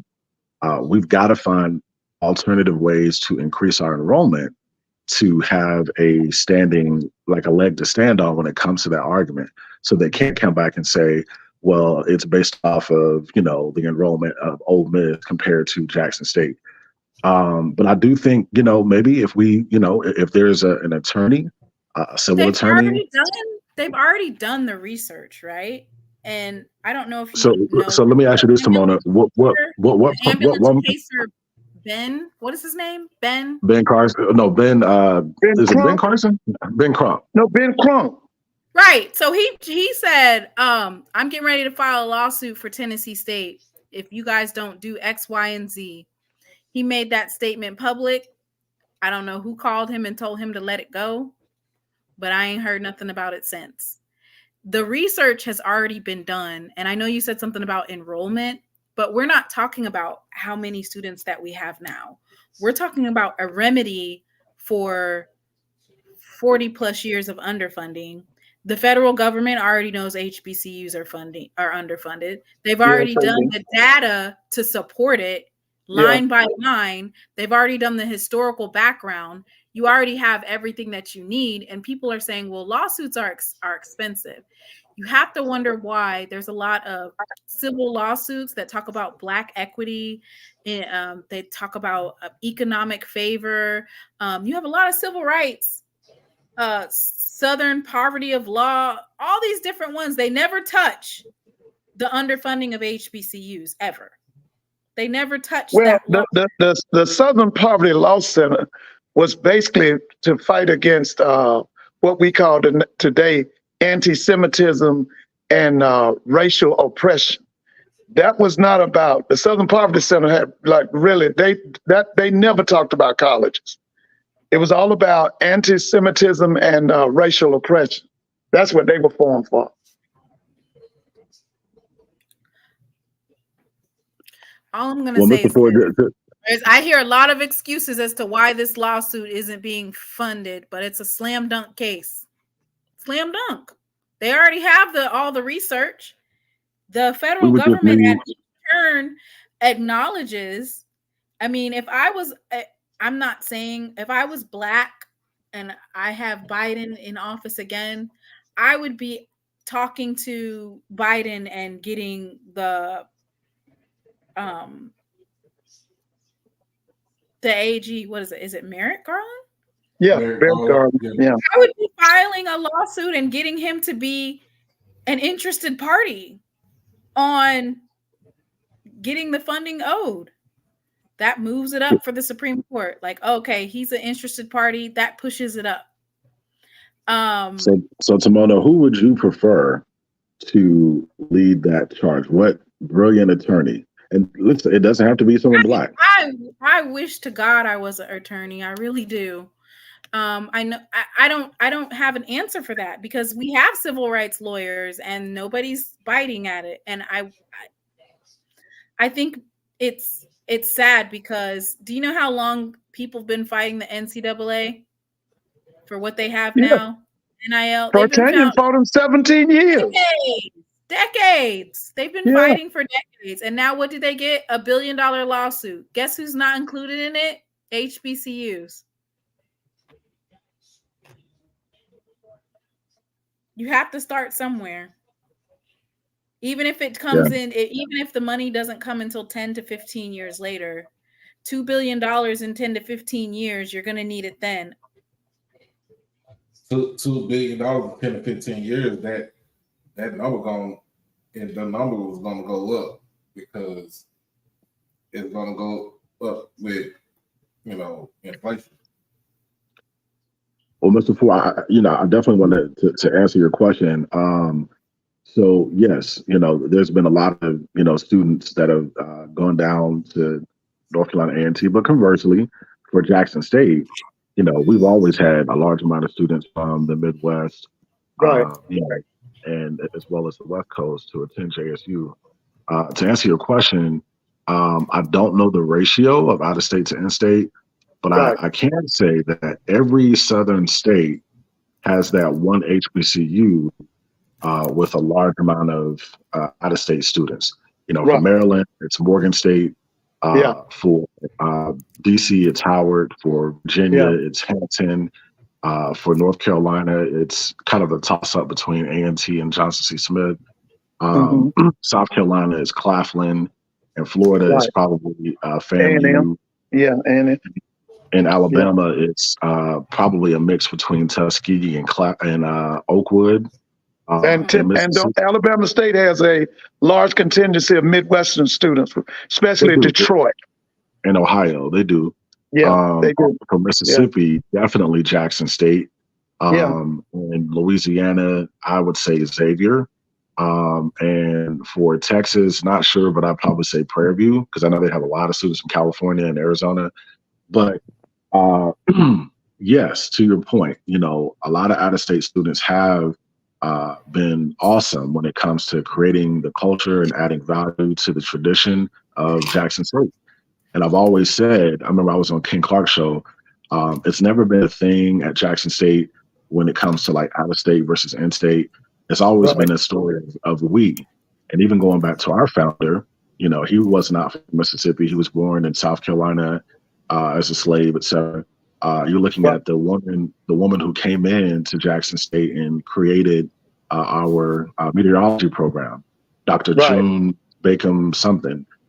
She wasn't from Mississippi. You look a lot of outstanding student athletes that we've had throughout our history. They weren't from Mississippi or they weren't from Jackson.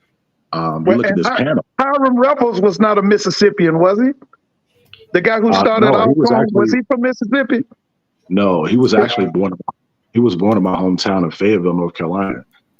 So Xavier as well. So, you know, it's always been a good mix. Even with the boom, I know like about 85, 86, the boom kind of switched it up and got real funky. And talking to old heads, you know, they say a large part of that, of course, we had a young director by the name of Dow Taylor, but also we had a lot of students from the Chicago. They brought that Chicago flavor to the dance routines, et cetera. So we've always had, you know, a great addition when it comes to those out-of-state students who came to Jackson State to, you know, add value to the culture. I feel like that's another area of opportunity for Jackson State to increase its enrollment. Somebody said, shout out to the Ville. That's what's up, 26. That's a great opportunity. Because you think about all these students, man, who are in Chicago and Detroit and Cleveland and LA, et cetera, who want to get out. Because trust me, I'm here in Charlotte. We got a lot of students that we've been sending to Jackson State. They've been excelling, being campus leaders. And they don't want to go to school in North Carolina. You know, a lot of students in South Carolina, same thing with the DMV kids, because they grew up in those HBCUs and, you know, they want to do something different. So that's a charge to the alumni chapters when it comes to recruiting. That's a charge to Jackson State. Me personally, Mr. Ford, I would love for Jackson State to kind of take the show on the road. With respect to your point, a while back, you were talking about, you know, the formation of the Circle City Classic and how we had so many Black Americans that migrated up there. And that was an opportunity for HBCUs to kind of bring the show on the road to those classics like in Chicago and Indianapolis, et cetera, to kind of like reconnect with those alumni and those fans. I think it's time for Jackson State and other HBCUs that are struggling when it comes to enrollment or viability. We got to take the show on the road. We've got to, you know, get back into some of these classics. We got to get back into, you know, being intentional when we're scheduling maybe some certain PWIs, not just with respect to the payout, but also the opportunity to reconnect with those alums that have kind of fallen by the wayside or just fans from Mississippi and Louisiana, Alabama, who grew up on Southern Jackson and Grambling, but because of life, things just kind of fell off. It's a great opportunity for us to kind of reconnect that, take the show on the road, get in touch with more prospective students, and increase our brand. So, well, let me ask you something, Mr. Jerome. What do you think? I look at Southern with their law school, Texas Southern with their law school. Jackson State should have a law school. Absolutely. They should have a law school. I feel Jackson State should have a lot. How? Because you're an urban university. You in the capital city. You 40% of the population of Mississippi. There's no Black law school in Mississippi. Jackson should have a law school. You don't think so? I think we should. You say I didn't think so. I said, how? How are we going to do that? We're going to petition the IHL? Got to do something. Like you said, we got to do something. Because Jackson State should have a law school. And, you know, to both of y'all's point, you know, Jackson is no secret. We have produced a lot of students who have gone on to get law degrees. So the demand is there. We were recently ranked among the University of Pennsylvania's ranking for top 50 colleges who produce Black African Americans going to medical school. So we have a pipeline of students going to medical school, going to law school. So that would be a great argument to the IHL that the demand is there. But they'll probably say, you know, dual degree program, blah, blah, blah, since Ole Miss already has law school.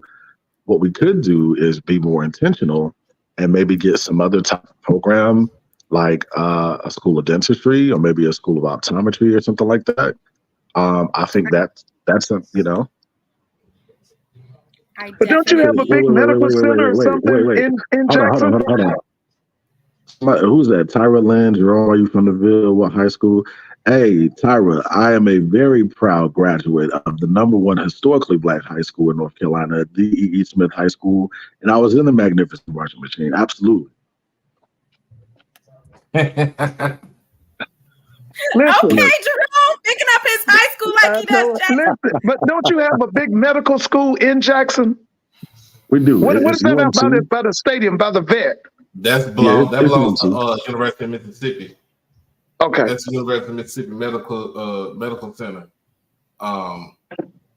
They did try to get. Look, they want to expand. They want to expand, and they want to expand. But the way they want to expand towards that stadium. As long as we sit at that stadium, as long as President Thompson says we're gonna stay where we at, they're just gonna keep on waiting. Because it's prime real estate right there. Okay. Let me see. I'm gonna try to Mr. Aggie Pride is getting ready to come on here. So I want to move right before he comes back on here. I want to get y'all take because he's getting ready to come up on here. Put your bougie hat on. Who? Mr. Aggie Pride. Yeah, Dave. All right. Oh, Dave. Oh no, not another bougie. Lord, every time I turn around, we meet somebody bougie, and they usually usually from the MEAC. I don't know where they get it from. So what did you guys? What is your take? I'm going to start with Mr. Ford. Your take on the MEAC failing to sanction their conference championships so that Kai Cole's time of 10.05 could be basically eligible for the Olympic trials. Well, I already gave my take on this, so I ain't gonna say nothing else about it. Mr. Ford, what you think about that?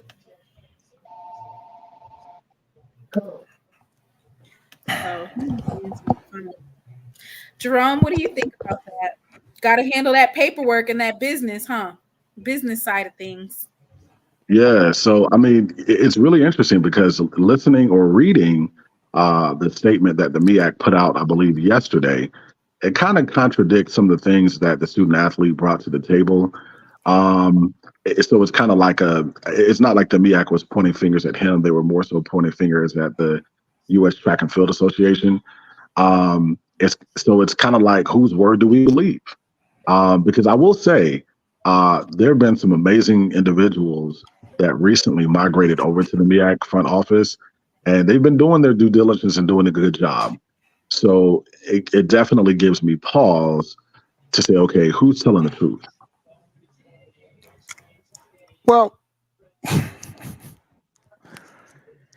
I feel like that there's probably layers to this. Everybody's gonna. Dave, you didn't even introduce yourself. Oh, what's going on, guys? I'm Dave. Some of you guys probably know who I am. Okay, so habit. Don't mind me. I'm one of the games in the background, bro. Huh? Okay, before you start talking, we need you to introduce yourself, and you need to show us the correct way to say Aggie Pride. You weren't too bad. I heard you laughing. That was pretty good. That was pretty good. But we want to hear from an actual Aggie. Go ahead and show us how it's done, because the president's going to need some streamlining. He got to August 15th to figure it out, and I don't live there, so I'm depending on my Aggie brethren. Can I get an Aggie Pride? He just got to get the bass in his voice. He just got to get the bass in his voice, man. That's all he got to do. He just got to get that bass in his voice. Hey, I'm sorry, Mr. Mona. But Davis cutting up in the chat. All right. Okay, Dave. Please continue on your thoughts of Kai Cole and what happened. I mean, it sucks for the kid. I feel for the kid, but I think there's layers to it, man. Like, if it costs money to get sanctioned, that means the conference, the team, the schools had to vote on it. I would guess, and it wouldn't shock me if there's enough schools within the MEAC that decided they didn't need it. Like, I mean, let's keep it a buck, right? Why would Coppin State vote for it? Why would Maryland Eastern Shore vote for it if it's going to impact their budget? And I don't know how much it costs. I have no idea. They said it was only $100. Oh, that's it? But yeah, it increased when you have more participants in it. So I think remember Erica yesterday, she sent the a DM to us and just saying how like the calendar and how much it was gonna cost, and then Tundil, remember she broke it down all the way down of the like what you had to do, what you needed to do, what could have been done, how he could have avoided this. And so what I was saying yesterday was the fact that he ran a 10:05. But because the conference meet wasn't sanctioned, it disqualified him. But in order for him to go to the Olympic trial, he qualified for the NCAA regional, which is the East regional. But here's the thing. Everybody, but he had to run the 10:05 again, though. But the thing is this, man. Like, how I'm gonna just use Howard, and I can use A&T as an example too. Those guys use A&T as an example. A&T, because Howard went to more track meets than pretty much any HBCU. That's why I was gonna use Howard as a sample. Howard went to a lot of sanctioned events throughout the season, so their athletes had an opportunity to hit that time. I don't know. I seriously doubt that Norfolk State went at the same frequency as a Howard or even an A&T for that matter, right? So that's why it's kind of important that you need to have it sanctioned if you feel like you have track stars that could potentially get to the Olympics. Mm-hmm. Now, it would have been nice if you would have hit the number at regionals. It would have been nice if you would have. It wouldn't be nothing to be said. There wouldn't have been nothing. Yeah, exactly. So because I know it's an easy target for the MEAC. But the SWAC ain't sanctioned. The SWAC championship wasn't sanctioned. So if the SWAC had a guy, like it was to your point, they went to another meet. It wasn't a lot of conferences that wasn't sanctioned. Like a guy like Caleb Snowden, right, from UAPB, who was third all time, third in the nation at his event. If that would have happened, if he's trying to go to Olympic trials, hypothetically, right? If that would have happened at the SWAC championships, it wouldn't have counted. So it's just a matter of circumstance of what the situation. Do I think he should have probably tried to run the time again? Sure. I'm pretty sure he did, but he ran the time where he ran the time. And you don't know what his head was thinking. He might have been thinking, well, I'm already in there.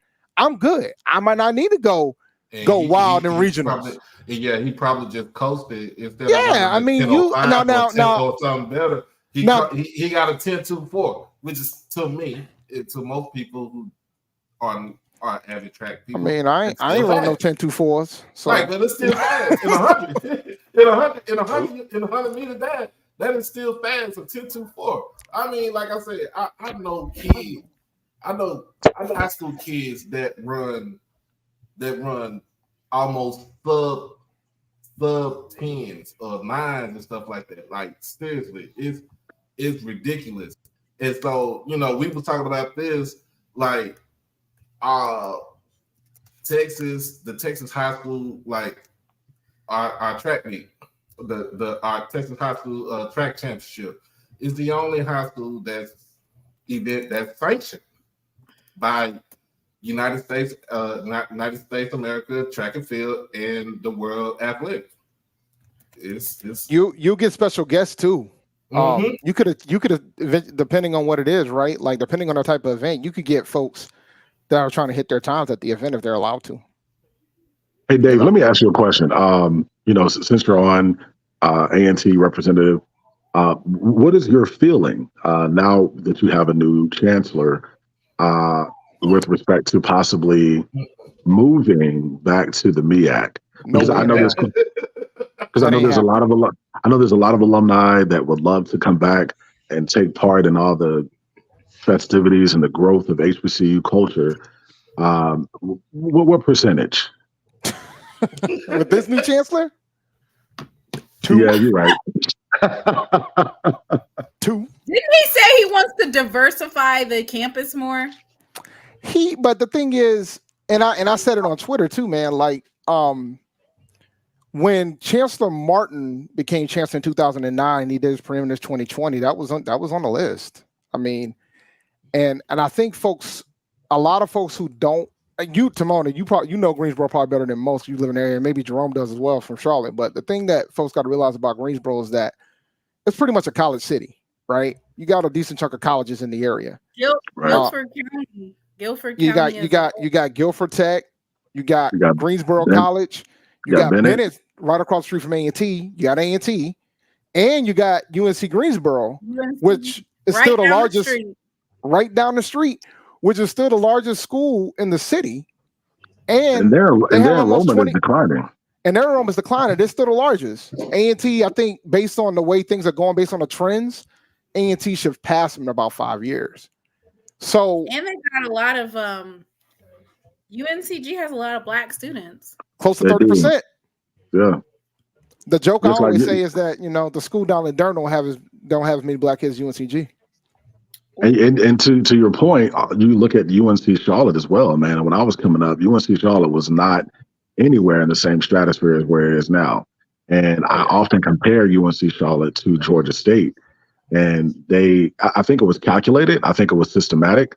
Yep. I feel like both states intentionally took funding from the public HBCUs in North Carolina and Georgia, and they placed them into UNC Charlotte, Georgia State, even UNCG, with initiatives. I can throw Kennesaw State in there too, with initiatives to increase Black enrollment. So a lot of that funding and what you see, the growth of those schools, I feel like those funds should have been at the public schools, the public HBCUs anyway.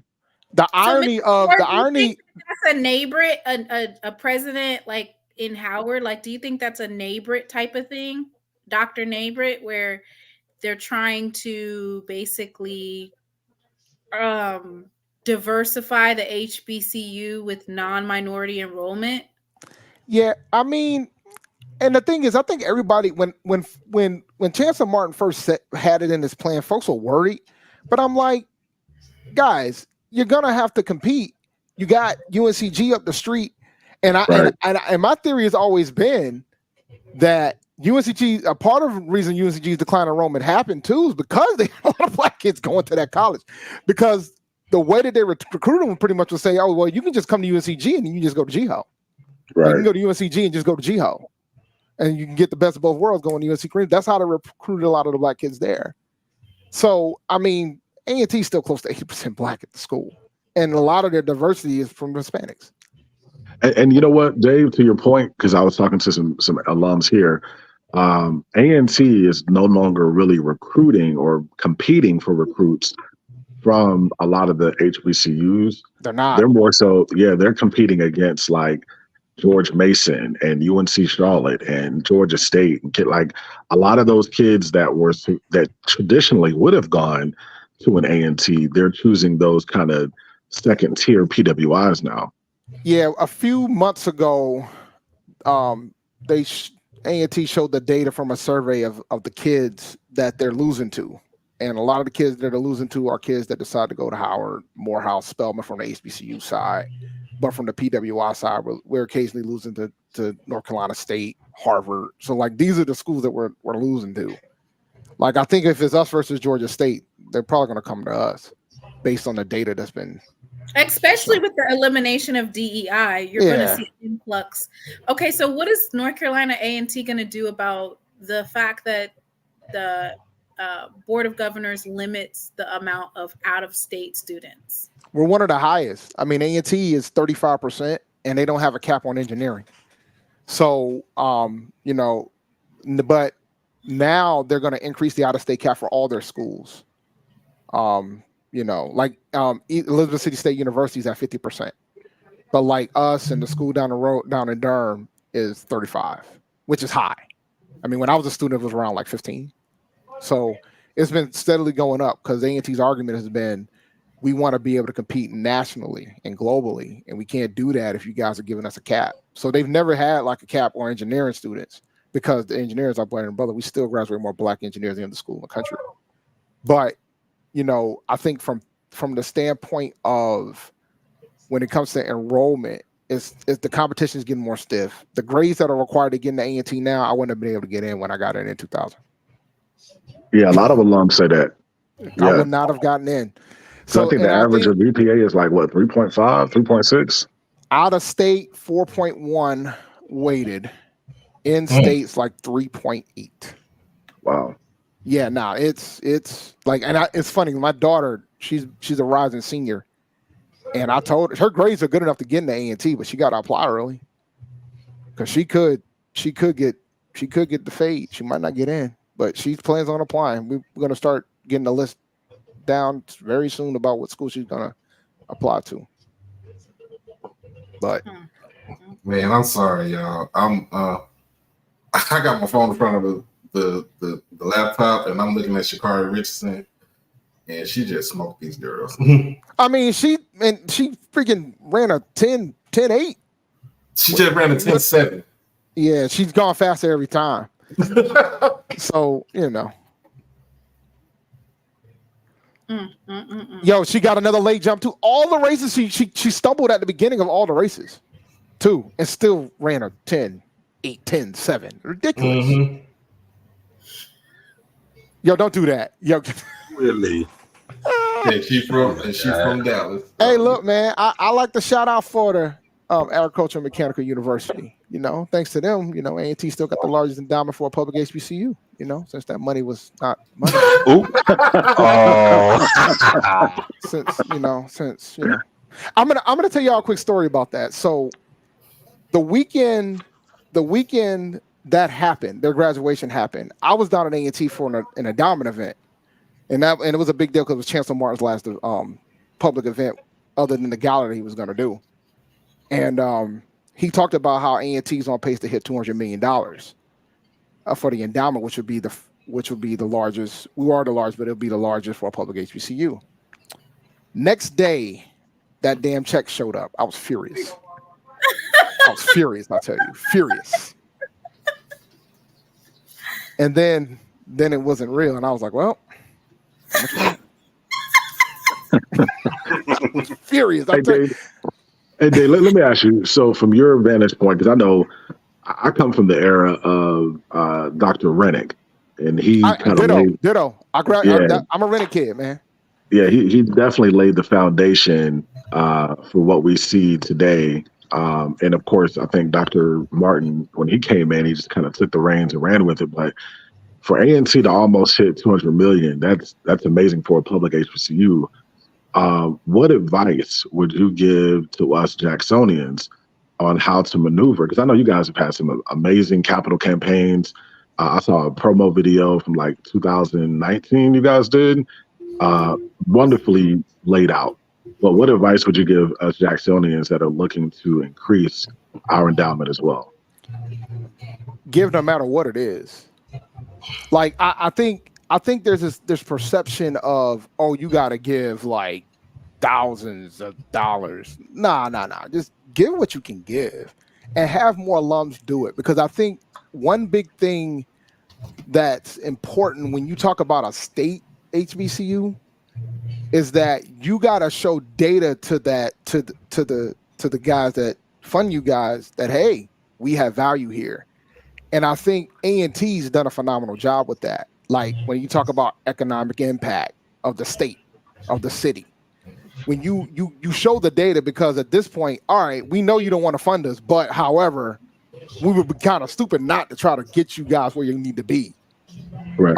And I think that helps. And with you guys, with Jackson State being in Jackson, Mississippi, being the fact that y'all the only football team in town, like that's something that you can leverage. And then you guys got pretty good academics. So I think the big thing is just have more alums to give, even if it's just $5. Like just it all adds up. Like just just try to get a bigger base. Yeah. Now that being said, Jackson State, like the administration, the leadership, and A&T is not flawless in this regard either. But they understood. You have to give something to the alumni who does give. You have to create some level of perks. And then you guys already probably might have it, but you got to create some level of perks. Like I'll give you an example. So this year, if you wanted to stay at the host hotel for GHO, you had to be a certain level donor to get access early. Nice. So like by the time it was open to the general public, it was pretty much sold out. Because when you start getting enrollment growth, you got more students graduating. So now things are going quick. Like we've already sold out all our tailgates for the season. And I'm pretty sure once the individual tickets go on sale next week, that's probably going to sell in a couple weeks, about a week or two. So, it ultimately boils down to is that you got to give perks for folks to make them want to give too, and like have events like we have like this young alumni event that they do every year for the folks that are under like 45 that gives back. So Nice. it's open bar, whole nine. It's a blast too. I'm kind of feeling away because I might not be able to go in a couple of years, but Yeah, I'm glad you said that, man, because I was reading an article recently that said like Jackson State has an economic impact on the city and the region of like 480 million or something like that. So that's definitely something that we could do a better job of maybe telling our story to solicit those extra funds from alums. So that's the key. And the thing is, there's things that like you can do too, man. Like you got classmates, Tomato got classmates, Doc got classmates. Reach out to them, see what they're doing, see what they're giving. Tell them where to give. Figure out the process of doing endowment. Set one up. Say it's for us. It's for our class. You know what I'm saying? Like that's what me and a couple of my classmates did. We were like, yo, we out here giving money to this school. Let's set up an endowment so we can get a scholarship for these kids. And hopefully we'll start giving scholarships this year.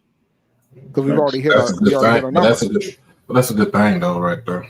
Yeah, like and then that way you have more people, you have more alumni giving back, and then and things of that sort. Because and the thing is, like, you gotta just decide what you want to focus on. Like I'm primarily focused on my department, the computer science department. Now I'm about to start shifting towards esports. Because I want us to get better at that. Eventually, I want to get to the point where I want to be able to send somebody down to Vegas for Evo every year. Nice. So I want to get there.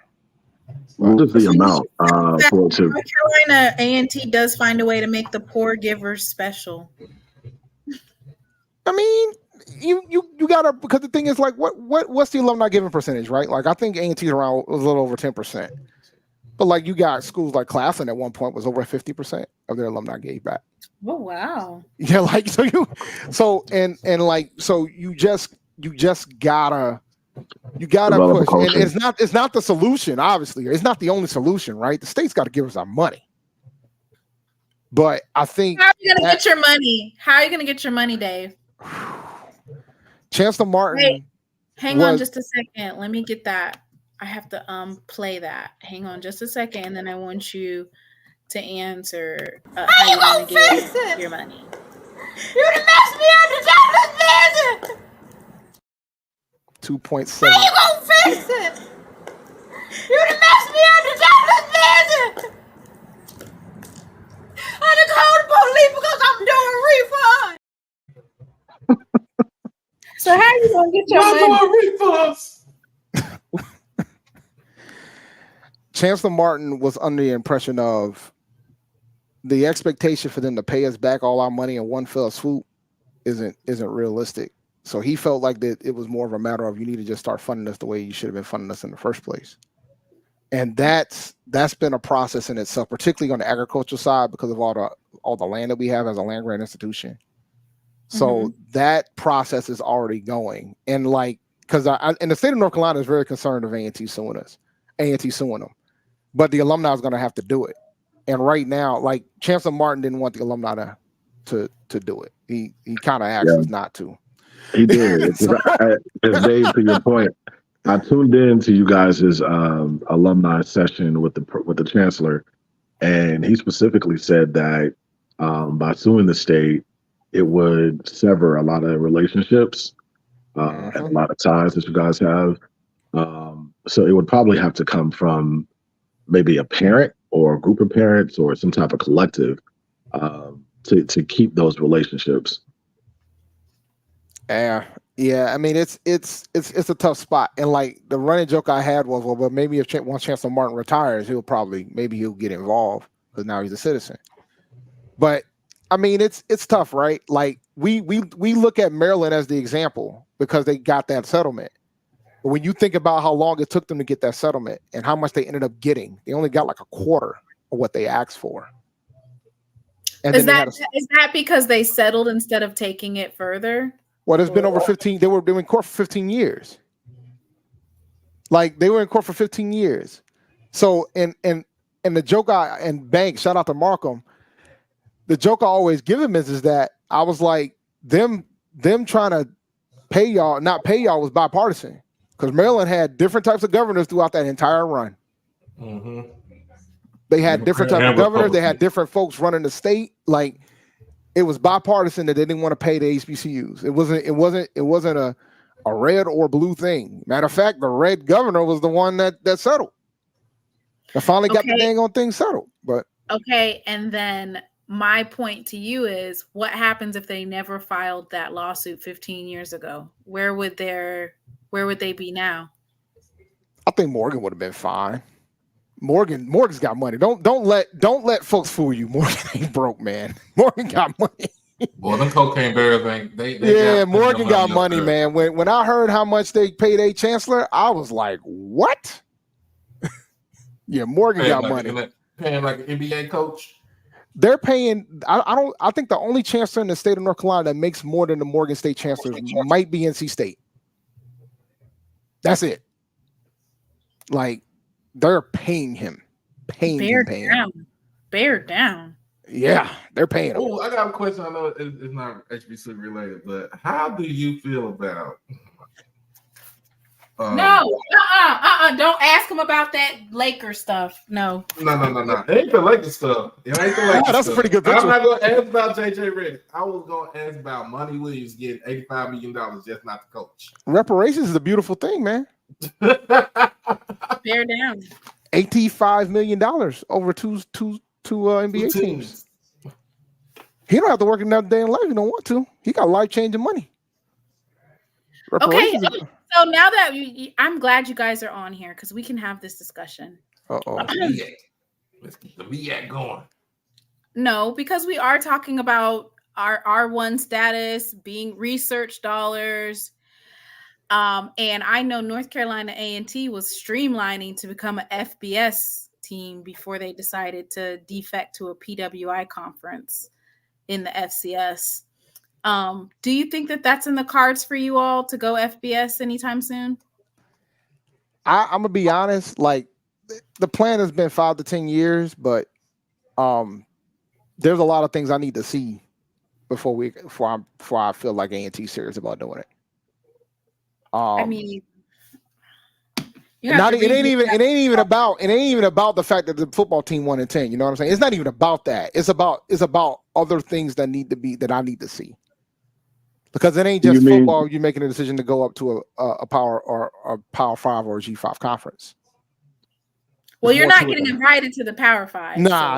It'll gonna have to be a G5. But like, I don't think it's not worth my time to go to Conference USA. That's what I'm about to say. Can you please explain why it's not in your best interest to go to Conference USA? The reason why I think they call it Conference USA is because the damn thing's everywhere. None of them schools ain't got no dang on. They ain't got no brands. The brands in that school is trash. Like Delaware just went there and they might be the largest brand in that conference. Like think about that for a second. If you think about it, the Conference USA didn't even start as like what it is, what you see now. Conference USA started as a result of the Metro Conference because you had a lot of schools that were in big metropolitan areas that were like we didn't have nowhere else to go. So when you seen Conference USA started with like Memphis, Cincinnati, East Carolina. What's another school they had up in there? And none of them are there anymore. None of them there anymore. Cincinnati is in the Big 12. Memphis is in the AAC. East Carolina's in the AAC also. So they like none of them is there.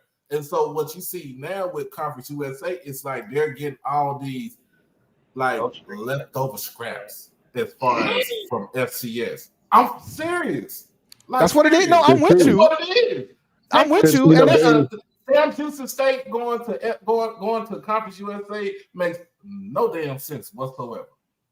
And they then South Lane. To see Appalachian State and UNC Charlotte make that jump so fast. I agree with you. App State made sense though. App State was dominant. They were, but dominance. But okay, so they had a nice little run, the FCS playoffs in mid 2000s.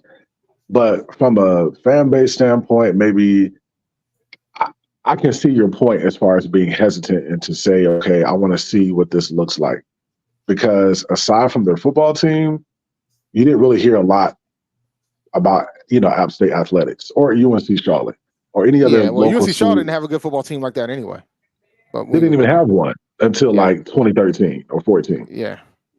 Look at what Blue put in there. Or Coastal Carolina. Coastal Carolina. Conference USA will be the top 2 FCS conference. It wouldn't. Now. It wouldn't. They're not better than MV. They're not better than the Valley. Yeah, Missouri Valley and Big Sky and the Big Sky. No. So they basically, would be on a back burner. They would be behind us. Me to go into a conference that is only paying $776,000 per school. That's the payout for them. That's not enough. And you got to pay a $5 million entrance fee. And you got to have $6 million worth of scholarships. And you got to travel all across the world. All across the world is right, because them schools is everywhere. That's why it's called Conference USA. And if you're HBCU, you still got to play other HBCUs because those are going to be your biggest games. And you still got to play money games. Yeah, you got the FBS title. You still got to schedule a FBS game, and they're only going to pay you $300,000 or $400,000 or $500,000 more. They pay the Power 5 pays those schools much more. Like I think like App State got paid like $1 million. That's not much more. But for UNC, if you're paying UNC and UNC pays you $1 million, it's up the street. Just to go to Chapel Hill. Just to go to Chapel Hill. And then might mess around and beat them. We got to talk about Appalachian State in the same school that beat Michigan. Yeah, like App State's football teams had some runs during their period. And they're not doing half bad. I mean, they were right there in top 25 not too long ago. So, I think we gotta wait and settle this thing out, see what the hell's happening first. But we gotta be careful too. Like our conference commissioners gotta start making gotta decide what they want to do. Exactly. If you go back and look at the video, remember we was talking about the video with Eddie Robinson what he made, right? He was in Congress, and he told everybody. This was in 1984. He told everybody that if you take away the regional broadcasts of your football games and stuff like that, and you put it in the hands of a big conglomerate like ESPN/Disney, then you're gonna have all this stuff that you see right now. Just like literally right now, everybody's running them up. Like everybody's, it's kind of like what my granny say, you run around the house like a chicken with your head cut off. Because everybody's trying to move to get themselves financially, stable in a conference. That's why I was like, when it came down to the Big Ten, they not stupid. They knew what they were going to do. You know what they were going to do. They were going to pluck the big 4 schools out of the Pac-12 that made the most sense, that made the most money, and they were going to bring them up in there. And guess what? They about to get paid when they started this year. Yeah, so Zach's talking about James Madison. It's interesting about how James Madison paid for the athletics. 75% of their athletics is paid for by the students. And I think something that we might need to do that. When you say students, you mean those student fees? Mm-hmm. Yeah, we might need to do that. When you're like Kennesaw State and you have that big of an enrollment, you can do stuff like that. So I'm with you. Yeah. That's James Madison's ridiculous with it. So Dave, let me ask you. The college football playoffs will have a bigger effect on Group of 5 and FCS non-HBCU schools than it will on the SWAC and MEAC conference. Do you feel like it has a bigger effect on them? I feel like HBCUs to a certain extent are isolated from this expansion because of how our schedules are structured, how we emphasize like our classic games, and also for the simple fact that instead of going to the FCS playoffs, we're going to the Celebration Bowl. So my premise is that this conference movement, like the Pac-12 dissipating into thin air, the Big Ten and the Big 12, that this realignment will affect those schools more. Anybody? And if you think about this, the last two remaining schools of the Pac-12 is Oregon State and Washington State. Nobody wanted them. But guess what? If they wanted to restart a Pac-12 conference, those two schools have the most voting power. Because they're the last two. They still going to get majority of all it. And the thing is, they're playing the football games in the Mountain West. So it's like they didn't have nowhere to go. But if they want to start over the Pac-12 again, and Oregon State and Washington State has the main say so. Like, we don't bring these teams in. We're gonna bring in a Fresno State. We'll bring in I want to say Hawaii. Hawaii's Western Athletic Conference, but we'll bring in San Jose State or I'm just it's drawing a blank. Like, but they got the power to do it though. Yeah, I mean, the Pac-12 can do what they want to do. Them two schools can do what they want to do. They got money. They can decide how they want to expand. But I think for the FCS, the non-HBCU FCS got to make decisions, and they got to start thinking long-term about how they're going to try to actually make money. We had the jokes running about when Richmond bounced to the CAA to head to the Patriot League. That could have been a cost savings measure. They're not going to say it in public. But why would you go from the third strongest conference to like one of the worst conferences if it ain't about trying to save costs, cut costs? Like, they were making a playoff. They were making the playoffs fine in the CAA. I mean, they'll probably make the playoffs fine in the Patriot League when they go over there. They'll run the Patriot League. I mean, the only team that's going to threaten them is Holy Cross. So, but the bottom line is that it's a cost saving measure. They're not going to say it. They're not going to tell the fans that. The players know that. I think some of the players probably would have hopped in the portal if they could have. So can we talk about how your Flow Sports is a dud? How's it a dud? How's it a dud? It's too expensive. It's only $100 a year. No, it is not. It's like $30 a month. I pay $100 a year. I will send you the link. It's $100 a year. I pay $100 a year. They take $100 out of my card every year, and I get all the games. I get all the basketball, all the baseball.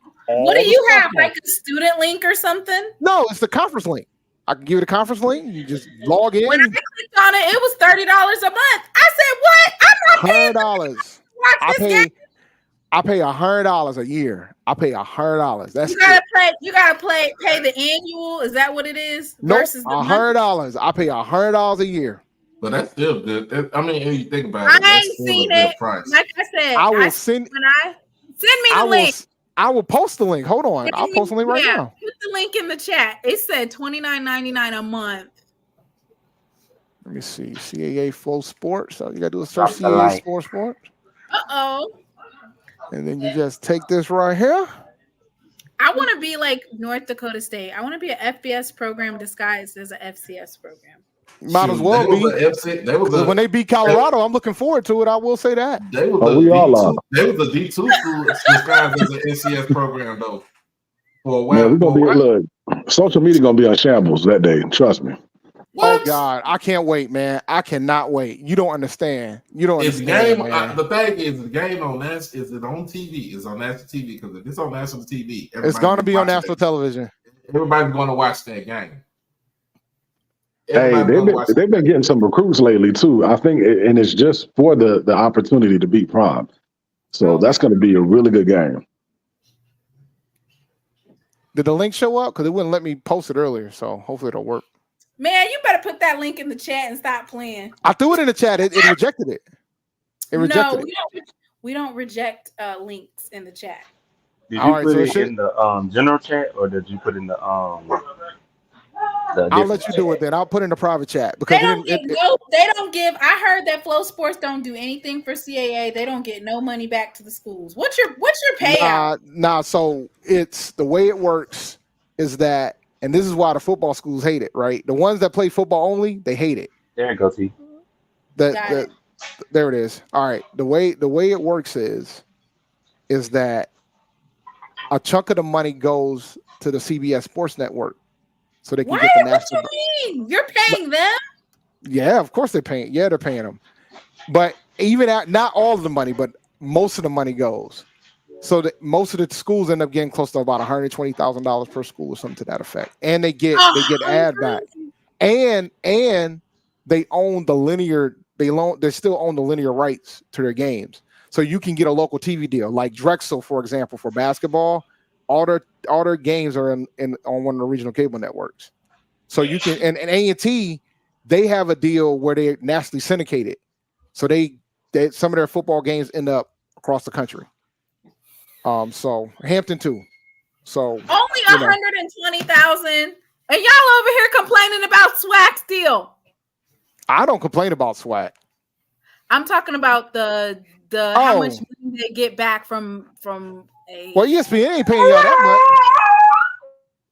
much. ESPN's not paying $120,000 per institution. Mm-mm. That's a lie. It's like $750. My bad, y'all. That was my dog. I hope y'all didn't hear that. Nah, I heard it. I definitely heard it. It was like $750 or $775,000 per year. It's split between 12 schools. What's that math look like? Oh no! So with that doesn't count the Celebration Bowl money, obviously, but with HBCU Go and ESPN, we should it is y'all clear us. Because y'all get $1 million per school, even though I don't know what games do HBCU Go show. What I'm saying is this: you went to the CAA, you guys are getting $120,000 payout, right? Something to that effect. Suppose we get like ad revenue back too, based on the ratings, but I don't know too much about that, so I gotta do some more digging on that regard. But I mean, I think for me, when it comes to for me as a alumnus, I just want to be able to see the games. I don't want to have to worry about trying to figure out where to see the game and none of that. So, they do that, and then we occasionally be on national television. We had 3 games on national television in basketball. So, it is what it is. I mean, A&T, when they made the decision to go to that conference, I don't even know what the Big South payout was, to be honest with you. But before they even made that jump.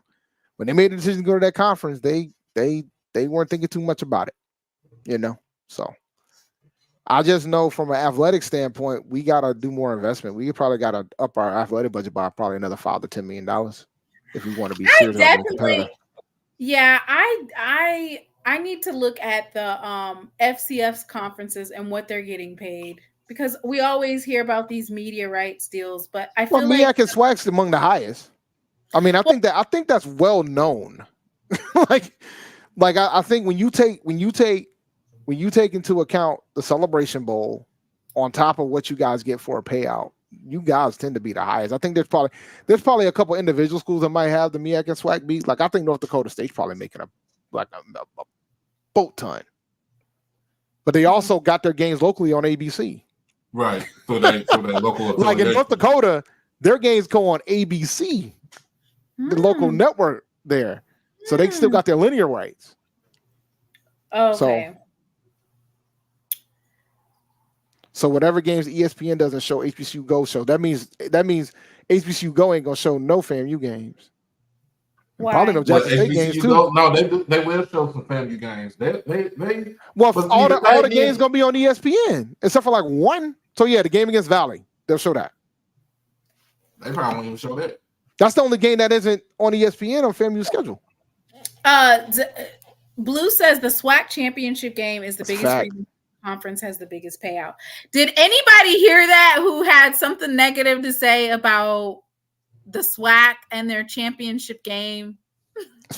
So how much money the NCAA going to take from the FCS playoffs? Like 40%. But Zach can correct me if I'm wrong there. It's like 40% of the gate.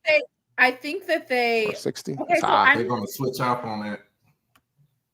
So they're not going to require any more bids. Is that what it is? They're changing it so like the first, I think now everybody's going to get seated, or the first 16 are seated or something like that. So it's not going to be regional based, because in the past it was based on. They're still going to seed HBCUs low. Well, if they're eligible to go, right? Like because North Carolina Central should have definitely. Tennessee State definitely should have went last year until they had that damn loser streak toward the end of the season. Tennessee State had a shot. We had a shot to get out large. We had a shot too coming from the SWAC.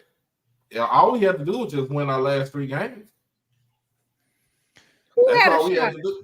Jackson State, we had a shot to go to the FCS playoffs. I don't think they would have let y'all in though, man. We're not let, yeah, but they wouldn't have let y'all in because you know why too. Why? Because of the schedule. They're gonna our schedule. No. But who did you wait outside of? But who did you beat? Jackson State beat Jackson State. What he said is, who did we beat outside of our schedule? Yeah, outside of the conference. Other than South Carolina State, that was it. Didn't matter. They would have wanted us there for the money. Y'all, but the crazy thing is, if you guys got to host a game, y'all would actually probably be in the black because y'all got enough seats to make it work. But we would just rather not. Yeah, you'd rather be in the Celebration Bowl. We don't need y'all to take 40% of our gate. Well, the SWAC gonna take some money off the gate for the celebration. I mean, for the championship game. Well, I mean, but it's still gonna be more than what the heck. So is that why North Carolina Central decided not to host? Because they could have hosted last. They missed the deadline. They missed the deadline for the bid. Was it before they lost to Howard? Because I was told that they had time. They lost to Howard. They should have immediately filed right after. Yeah. Right? As soon as the score was up, was up. Josh said that they missed the deadline for the bid. That's what Josh told me. They missed the deadline for the bid. They just decided not to do it. They were in shock. I mean, the year before when A&T was in the Big South Championship game, I'm pretty sure A&T wasn't going to bid because we knew we were going to probably play Elon because it was still regional at the time. So if we would have won, we probably would have played Elon. Hey, let me ask y'all this. So kind of going back to what Prime mentioned, do y'all think that we should add another bowl game? Y'all don't want me to talk about this. Go ahead. What's your opinion? I think absolutely you should always try to add another bowl game, but I think the dilemma is how you're going to do it without changing schedules. Right, that's extra money. That's always going to be the dilemma. And I understand you're not going to change the Bayou Classic. I understand you're not going to change the Turkey Day Classic. But if you want to try to get an additional bowl game in, something's going to have to give. Like we already saw all the screams about moving the Celebration Bowl up a week. So the way that you would look at it is we have 12 games. No. They moved it up a week for a couple of reasons. One, they didn't want to go up against the college football playoff in the NFL. Yeah. Two, when the Celebration Bowl first started, it was the first bowl game of the season. That changed over the past couple of years because everybody's trying to add all these damn bowls, try to create these random bowls. But it moved back to being the first bowl now game moving it back a week makes it the first game, which is, and from what I understand, the MEAC probably wouldn't have okayed that if it wasn't for that at the time. Why doesn't the MEAC have a conference championship game? That wouldn't bring in revenue for 10 members. No, it's not even that. It's not even that because a lot of folks, when we had 12, wanted divisions, and they could have had a petition to do one. But they never did divisions in football. So then when you wonder why Hampton leaves, A&T leaves, FAMU leaves, Bethune leaves, Winston leaves, Savannah State leaves, you gotta be able to be considered to the teams in your conference. There's nothing wrong with expansion. Traveling all the way to freaking Delaware is no fun. Especially for a team for Bethune, which is it's more than that. At the time, you had Winston, Central, and Savannah State. All three of those guys came up, and the only one that ended up surviving was Central. Mm-hmm. So, and part of it was because of the cost. The travel costs will decimate you. Blue said that MEAC doesn't have that. They probably would. No, I mean, it's just they don't attendance ain't the same, man. A&T probably had had the highest attendance of all the MEAC schools except for one, and they didn't even report 2 of their home games. Mr. Ford said that the MEAC and the SWAC should merge. What do you think about that? That's nuts. I wouldn't do that. I wouldn't do that. Jerome, do you think we should merge? Nah, but I do like the idea, like Prom mentioned, of having a possible second bowl game. It doesn't necessarily have to compete with the Celebration Bowl.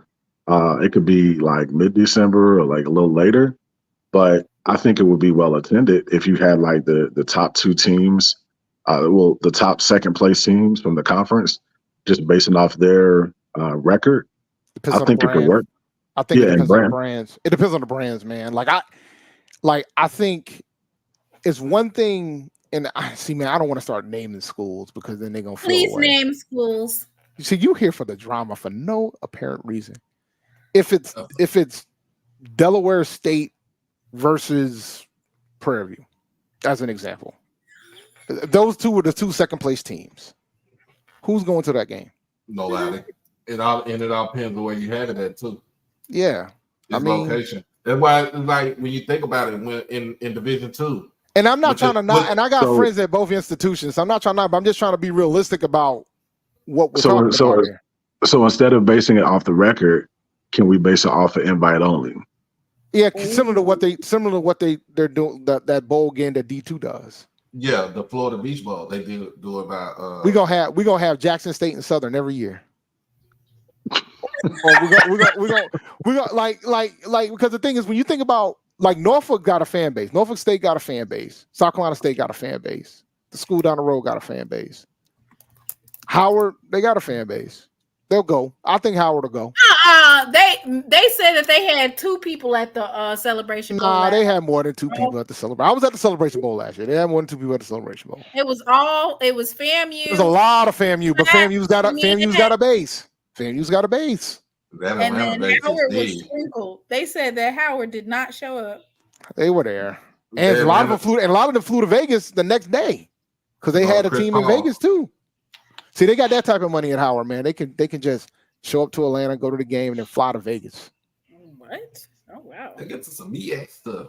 Yeah, man. They had that Chris Paul Classic was that same weekend. Oh, yeah. Now they're moving it to Connecticut to the most. Yeah, I'm going. I am going. It's up the street to me. It's only an hour away from where I'm at. So You're I'm going. moving into Connecticut? Well, they always had it in Connecticut. They had an event in Connecticut for the D2 schools. Then they had the event in Vegas for the D1 schools. So now they're just moving to Connecticut. And now it's not the same weekend as the Celebration Bowl. So some of y'all can pull up and get cold. December, it will be cold up here. Not snowing yet. It might not be snowing yet, but it'll be cold. Why they don't have it down south? You got to ask Chris Paul that. Where the base? Winston-Salem State grad. Ask Chris Paul that. Yeah, I have no idea why they don't do it down south. Why do you keep scheduling it everywhere but the south? I mean, like, he scheduled it toward, like, if he did it, he put it like in Carolina and like Charlotte or something like that. Blue said Tennessee State versus Jackson State. That'll bring the crowds. That would be a big crowd right there. That'll bring the crowds. Can they do it in Memphis?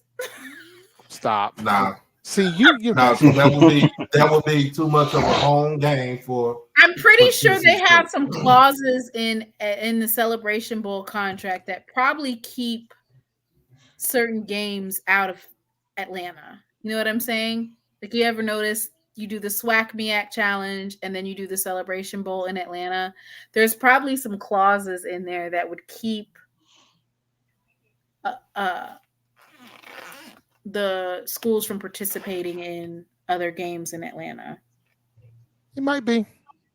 I mean, because right now there's no Atlanta schools in either one of the conferences as of right now. They in the SEAC. Yeah, they're not in the conferences yet. Jerome, didn't you say you wanted to have Jackson State versus North Carolina A&T in Charlotte? I do, and I would also like to have Jackson and Tennessee State in Chicago. I would like to have Jackson and UAPB in St. Louis. But with respect to A&T and Jackson, that would definitely, I won't say sell out, but it would be easy 50,000. Yeah, That'll be a big And I'm one. trying to figure out why is it so hard to schedule. All you have to do is take away one of those D2 games that you guys schedule. Who, us? Yeah, y'all. This is our first time playing Winston in 14 years. We don't schedule too many D2 schools, believe it or not. Hold on, Mr. Turk. Chris Paul is not a Wake Forest grad. He attended Wake Forest. He attended. He didn't graduate. He graduated from Winston. He graduated from Winston-Salem State, though. He graduated from HBCU, similar to some other folks that we know. So now who being messy? See, I'm just look. I don't want to name names. Nah, you know, get you a couple. That name attracts things nowadays. So they're saying playing HBCU games on the West Coast would be good for marketing and branding. It would. It would. It would help. So, like, I mean, you want to play. So you there want was to recruit. there was a classic out there. It was called the Angel City Classic, like in the mid to late 2000s. I know A&T played Prairie View there, I think in 2007, and then PV played Morehouse. But the demand was definitely there. The sponsorship was there. I mean, very star-studded event as well. You can probably go to YouTube and find some of the commercials. Just type in Angel City Classic. But I think when the recession hit, like about 08, 09, that's when it just kind of fizzled out. Well, I mean, they used to play a game in Vegas too. Like A&T played Southern in Vegas. I wish they would bring that back. That'd give me an excuse to go to Vegas. Oh yeah, I think what was that? The Silver Dollar Classic or something like that. Yeah. Bring that back. Yeah, bring back that Las Vegas Classic. Bring that back. Yeah, bring that back. Yeah, bring it to the West. You bring it back. You bring it to the West Coast, like you said, LA. You could take it up to the Bay Area in Oakland, which is But A&T ain't got no opening in their schedule until I think 2028 or 2029 or something. Yeah, they already scheduled all the way through 2031. So they ain't got. That's why I was saying, like, when sometimes when those schedules come out, those schedules are made years. Except for Howard. Howard never scheduled. Howard never has their schedule ready in advance like that. I would like to see the Mecca against the Mecca. Oh, Lord have mercy. The Mecca versus the Mecca. So, I mean, then Celebration Bowl, man. Jackson State Howard. Make it happen. No, we need to schedule that outside of that. Last time we did play Howard. Let's go home and home. If you played Howard within the last, if you played the Howard in the 2010s, then yeah, you probably did beat the brakes off of him. Howard being good just showed up. It ain't, Howard, we played Howard trying to either my freshman year or my sophomore year. Off of them. We beat the brakes off of them. So we played Howard 99 through 01.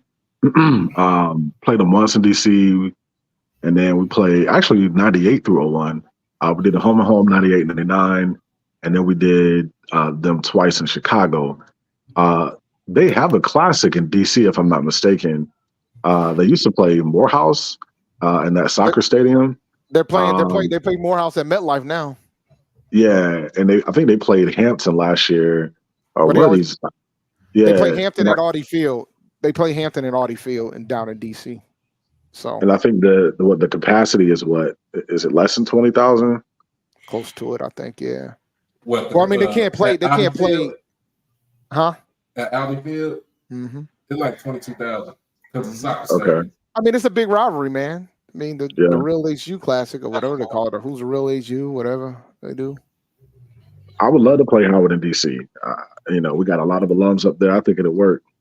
I mean, Howard's playing Tennessee State at homecoming, and the first thing I said to Erica when she told me, I said that's a bad business decision.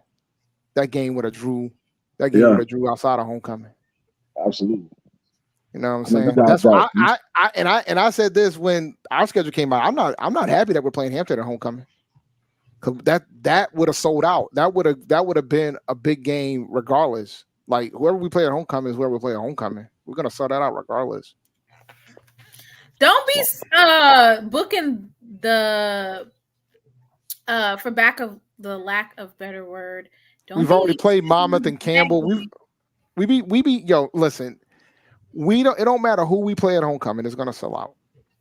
Didn't you guys lose your homecoming? Yeah, we lost last year. We didn't lose the year before that. You know, we lost last year. It is what it is. We were bad last year, though. Let me go ahead and pinpoint you now that I got you right here, right now. Oh Lord, have mercy. Overall record for this season. Best case scenario is 5 wins. Worst case, probably 2 to 3. We're not going to be good this year. I think we'll be better than last year because we actually have an offensive coordinator. But you know, we're gonna have to. We're younger this year. But also we're gonna be beefier up front on the defensive side of the ball.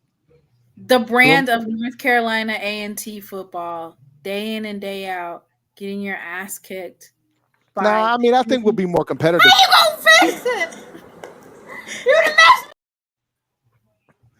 We'll be more How you competitive. gonna fix it? You done messed me up the jobless man. AJ White, man, are y'all gonna have a coach by the end of the year? Ask him for it. Is Vincent Brown? Is Vincent Brown gone? And you have another coaching search? No. Are you giving him 3 years? He has to get 3 years. Have you seen his contract? The contract is big.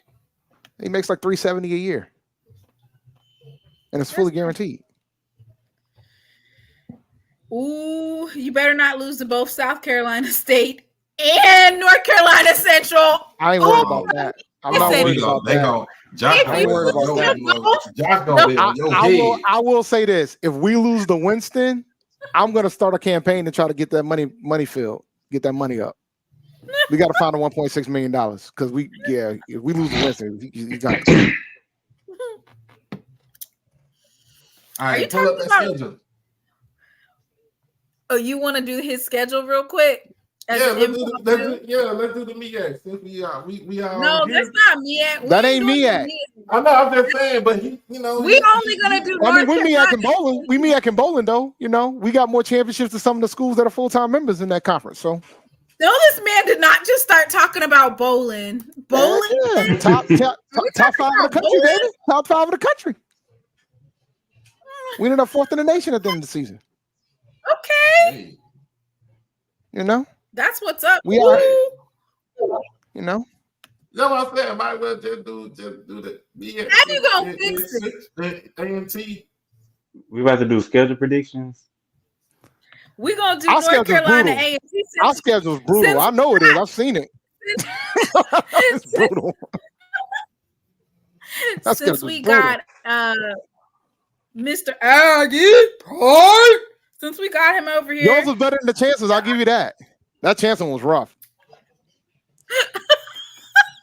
It's so just since Jay White's got talking all this shit, while we do this, since Jay White talking all this shit, while we do this, I'm gonna also answer whether or not Alabama A&M could beat the team.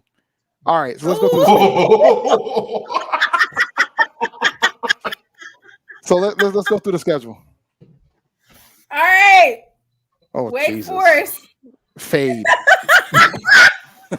And we know, and I don't have to do that because you know, Connor Maynard, he only try to win SWAC games. He barely can do that.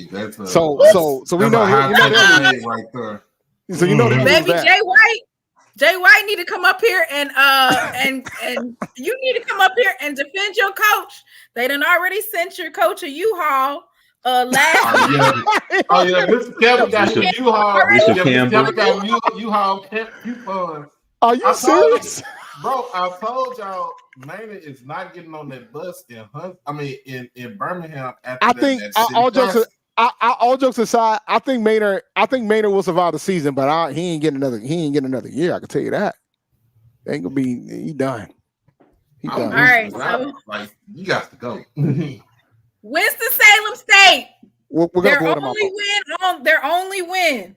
We're gonna blow them out the water. They said that you better make sure everybody's in attendance for that. And you know what? And you know what, man? I think Maynard will get it done. I think Maynard will find a way to beat Winston-Salem State, his old institution where he played quarterback, one of the old places where he used to coach. I think he will figure out a way to beat Winston-Salem State. University of Delaware. Oh yeah, it's gonna be rough, man. We almost beat them last year, but you know they're converting to FBS.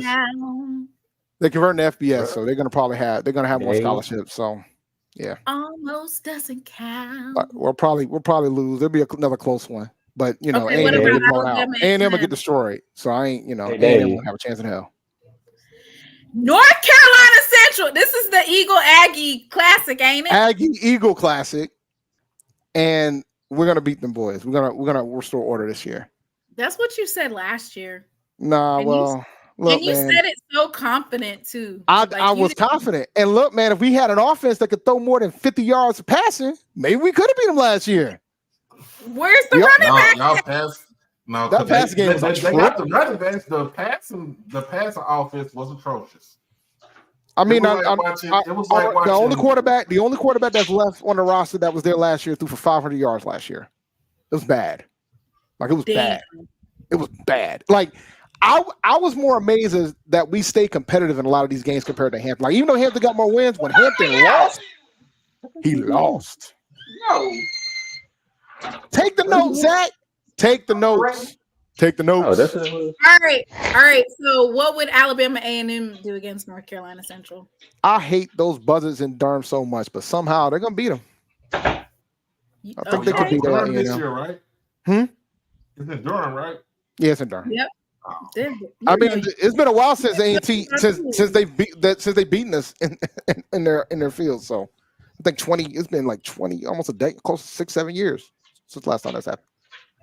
All right. So the next one is those South Carolina State Bulldogs. Dang, you got 2 HBCUs in wait. Three. HBCUs. Okay, so no, I'm talking about 2 in a row. Y'all we always have 3 on the schedule. We tend to have 3 to 4 on the schedule. That's not. And why is that? Well, I mean, because we do. I mean, we're going to keep our rivalry game. Like, we're going to have the rivalry game with the school down the road.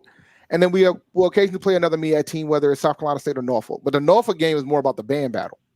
So, they do the band blowout and all that. Behold the gold. So basically, it's like the boombox of the that. It's a boombox classic for North Carolina A&T and the Norfolk State Spartans. They typically do like a band blowout, and then you guys have a fifth quarter. We do a fifth quarter. Where's the battle of the drum line? I need to see that. Talking about Cold Steel versus $1 Million Punk Squad. Yeah, I need to see this live and direct. Somebody do a band show or something where we can see those types of things. We always see the halftime shows. I want to see all right, University of Richmond. The band of the year should do that. Keep it. And by the way, we're going to beat South Carolina State. We won 7 straight times. Well, we know that you're not actually the band of the year, so we are, but it's okay. It's okay. I understand. Man, look, don't get me started with that again. I'm still there. It's all right. And you know what the most hilarious thing about that whole situation was? Y'all pretty much talked us into that victory, and I'm going to tell y'all why. Because as soon as they announced the band of the year, the first thing that came out of folks was, "Is A&T going to be able to do it?" And I'm like, why wouldn't they be able to do it? They perform at halftime too. The criteria is the criteria. And that's that. It's about the field show. And I'm like, I don't think there's too many schools that's going to be able to compete with us when it comes to the field show. I wouldn't necessarily say that I talked down to their victory, but I mean, and the funny thing is, me and Stephen Gates was talking about it. And it was like, y'all pretty much talked into it, because like the thing that you fail to realize is that them kids are on Twitter too. Me being one of them. Them kids is on Twitter. Them students is on Twitter too. But Jerome, weren't we? Look, I got to come out of the shadows for this one. But to be honest, I knew they was gonna give it. But see, I knew they was gonna give it. That band of the year, it was decided well before it was actually even put on. I disagree. Trust me when I tell y'all that. And a large part of that is due to John Grant, and the person that was over the Battle of the Bands. Don't do that, man. He's an Aggie. Look, from a band head perspective, even PWI band heads, everybody has looked at. Hell, you can pull up the videos right now. Like the Boone's performance got like 1 million views, and A&T is like 20-something. Listen, man, Everybody Listen, on man. God's green earth. Y'all just got That's better music. Twitter. Wait. Y'all got better video. Y'all got a better promotion It for has your business. nothing to do with the Okay. I video. give you credit. Look. A&T band got a media team. How you got a media team with edited videos, edited audio, and you still got intonation issues? You still out of tune. You still sound bad. Don't do that. Go back. Don't do that. Don't do Bro, that. on that ballot, on the field, it was horrible. But my point is, everybody that is musically inclined that watch both shows, even watching it live, I was there stated unanimously that the Boom had a more complex show when it came to arrangements and better execution. See. Here's the thing, man, and I'm gonna keep it a buck with you. Like, I think folks underestimate the way that A&T formats their shows, because I think like they format their shows to the point of the song titles, and their arrangements are vicious too. Like I think that's understated, but I don't know why folk. I mean, I'm gonna be biased, obviously, right? I'm an Aggie, but I felt like, do I think A&T's had better shows during the year? Yeah, but I thought that they still won that day. I mean, listen, man. Because it's about the criteria. It's the criteria, bro. There was no criteria. Here's the thing, and that's what's crazy as well. I ain't even gonna get on that, because let's keep it a buck.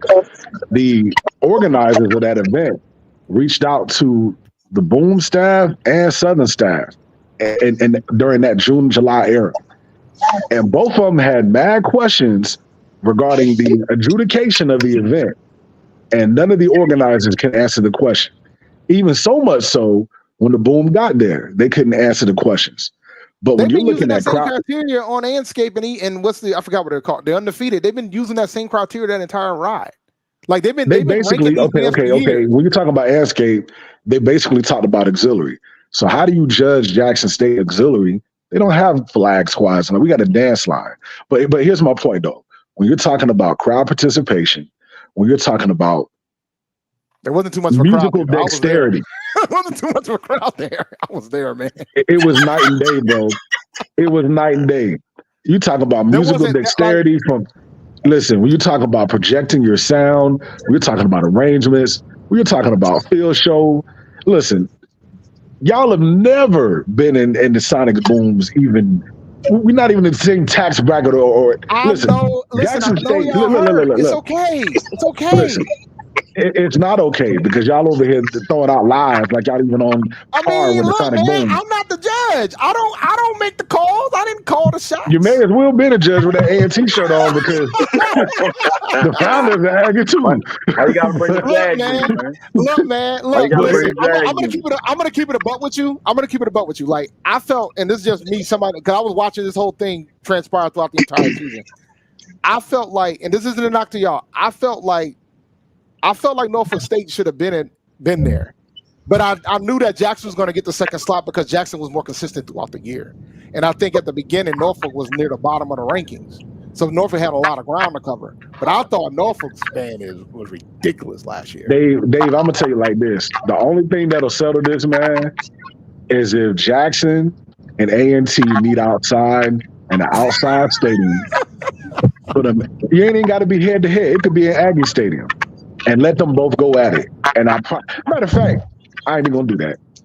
Let that go down and clearly. Like, how do we get here? Like, you know, I'm outnumbered tonight. How do we get here? All right. How do we get here? Tamota, get your show back. Go ahead. We got to get back to the schedule. There we go. That's how we got here. I'm over here supposed to be picking on A&M. And how do we get here? Hey, Jerome, you need to be honest though, man. You know Southern Band is better. See. Oh my God! I heard that voodoo. See. I heard somebody with a voodoo accent. It got to be somebody from Louisiana. A voodoo accent is hilarious. A voodoo accent. Let me get my oil. Came out the shadows too. But nah, hey, welcome to the show, brother. What's up, man? What's up? Hey, long time no here. Which one that is? That's Coach Green. Oh, that's Coach Green. You know he only comes on when Southern Southern's not actually playing, that's when you'll see him. When Southern's playing, you don't hear from that man. He disappears with a quickness. I can't wait to Southern and Jackson play because I'm tired of y'all. I can't wait to Southern. You're gonna be tired for a long time. Y'all think you're gonna be good this year? Yep. Because I know what we got, but you know what? I'm just gonna be quiet. I ain't gonna even say nothing. Yeah, you should. Y'all say what y'all want.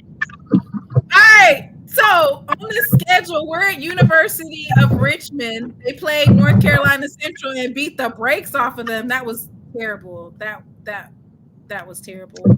Last year's game against A&T wasn't that close either. It wasn't as bad as Central, but it wasn't a close game. So I think if North Carolina Central would have played at home and had their crowd and had the rest of the HBCUs supporting them, it could have possibly went different. I don't know about that, but we know that A&M or A&T is gonna beat them. All right, Hampton. G-Ho, we're gonna beat Hampton at G-Ho, man. Who won last year, Hampton or y'all? We ain't beat Hampton in a couple of years. Last time we beat Hampton, they were in the MEAC. Hampton and they didn't win homecoming. Oh damn, bro! Y'all gonna lose that game, man. We're gonna beat Hampton, man, and we know. What about Alabama A&M? You didn't say whether or not Alabama A&M would beat Richmond or Hampton. No, I did. I said they're gonna get blown out of the water. I did. What about South Carolina State versus Alabama A&M? That is interesting. Bulldog versus Bulldog. The battle of the Bulldogs. What? In Orangeburg, though, man, like there's something wrong with that grass in Orangeburg, man. But I think A&M might do it. I think A&M could do it. So South Carolina State got that valley grass? No, it's just it's not even the grass. It's the aura of Orangeburg, South Carolina. I mean, A&T's only won in there 5 times in the history. Oh, so it's like the hole in Grambling. Yeah, it's a tough place to play. South Carolina State's a tough place to play. All right, so if you guys need another type of classic, we got the Battle of the Bulldogs. I mean, come on now. The Battle of the Bulldogs. Yeah, well, you got a bougie bowl. You had a bougie bowl when A&M and Howard play. The bougie bowl. Yeah, they're gonna play each other. MEAC SWAC Challenge in a couple. I think 2025. I think it is when A&M and Howard play each other. Well, hopefully Jay White and his compadres feel like Atlanta's a safe city to attend this bougie bowl. All right, Campbell University. Campbell's got a new coach. We're not gonna. Mike Mentor's gone. Yeah, Mentor's gone, and their new coach is actually pretty good. He's a pretty good coach. We're not gonna. Hold up, Mentor's a good coach. Mentor could recruit, but he wasn't a good coach. And I love Mike Mentor. I mean, remember, I covered the Panthers. I got to interview him. But so you don't believe y'all could beat Campbell? Nah. They got a pretty good coach. They got pretty good talent there. You don't believe in y'all talent? Not at Campbell. You don't believe in y'all talent? I don't believe. I gotta see it, bro. Like after what the hell I saw last year, and the thing is, I think Marsh is a good OC. I think he's improving what the hell we had last year. But I gotta see it, man. Like after what happened last year, I gotta see it.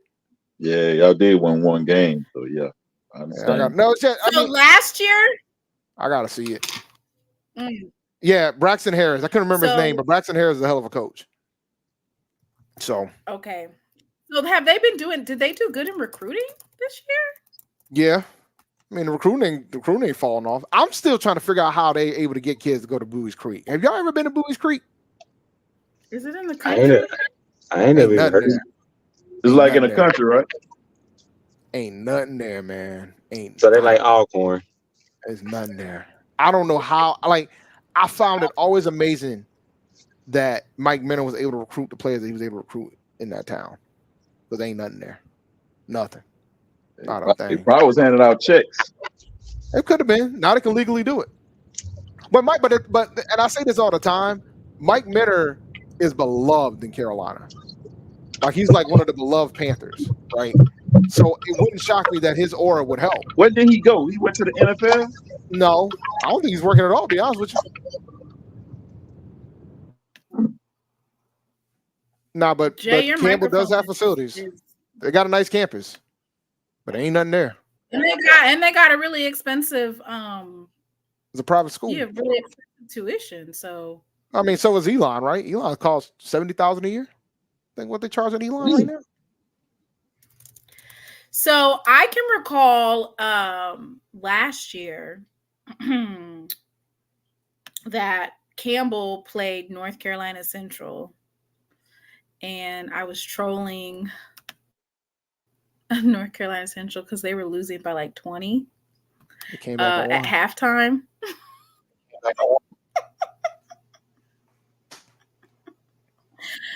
Oh, Lord. Those Eagles did not like it when I said they had a cupcake schedule, but they did have a cupcake schedule. They had 2 D2 teams on there. That's a cupcake schedule. Y'all got a quick count Lynchburg as a D2 team. North Carolina. But there did be some out of conference teams. Wait, Lynchburg's isn't even D2? They're not D2. Sir. They not but even they, D2? There be some out of even though they had them lower level teams on their schedule, they did be some out of conference teams though. I mean, yeah, they beat A&T, they beat Elon, and they beat it does not matter. You literally legit played somebody that's not even D2. A lot of HBCUs play that team. A lot of HBCUs play. Like I said, I think who did we play? Delta State. Who do we play? Delta State. We're getting ready to play Lane College. We getting ready to play Lane. We ain't hear too much mess this year, but when they thought we were gonna play Lane College when Dion was here, oh my God, they just couldn't contain themselves. They had 1,000 think pieces. Hey, Virginia Lynchburg, like I said, Virginia Lynchburg is everybody's side. That's our money game. That's everybody's side chick. But what you gotta understand with Lynchburg, they need the money, guys. They don't need that damn money, Coach Green. They don't need that money. He pocket that money. He don't do nothing for them.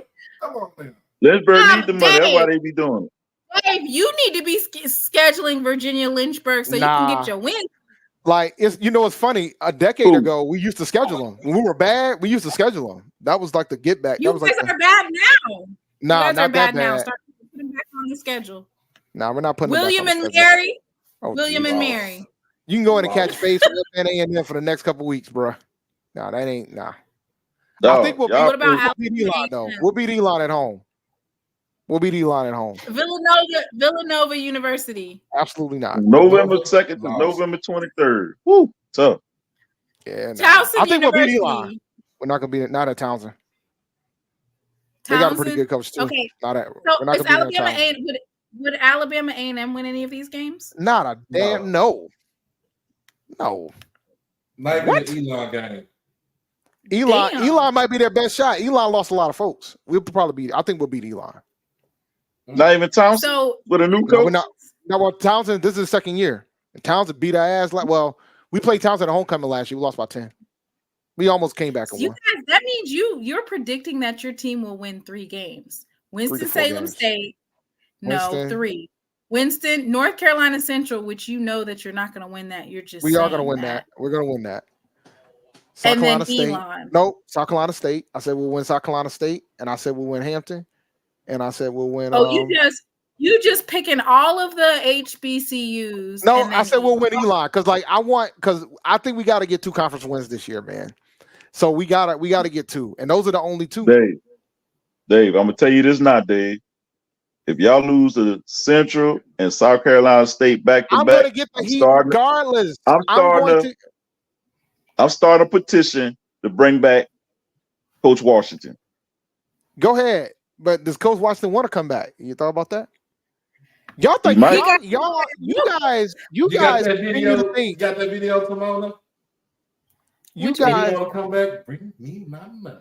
Tell him, bring me my money. Yeah, I got that video. We brought him his money. He got paid last year. He did. He got paid last year. Just to sit at the house. Just to chill at the crib. What was it that he needed to fix? The APR? That was part of it.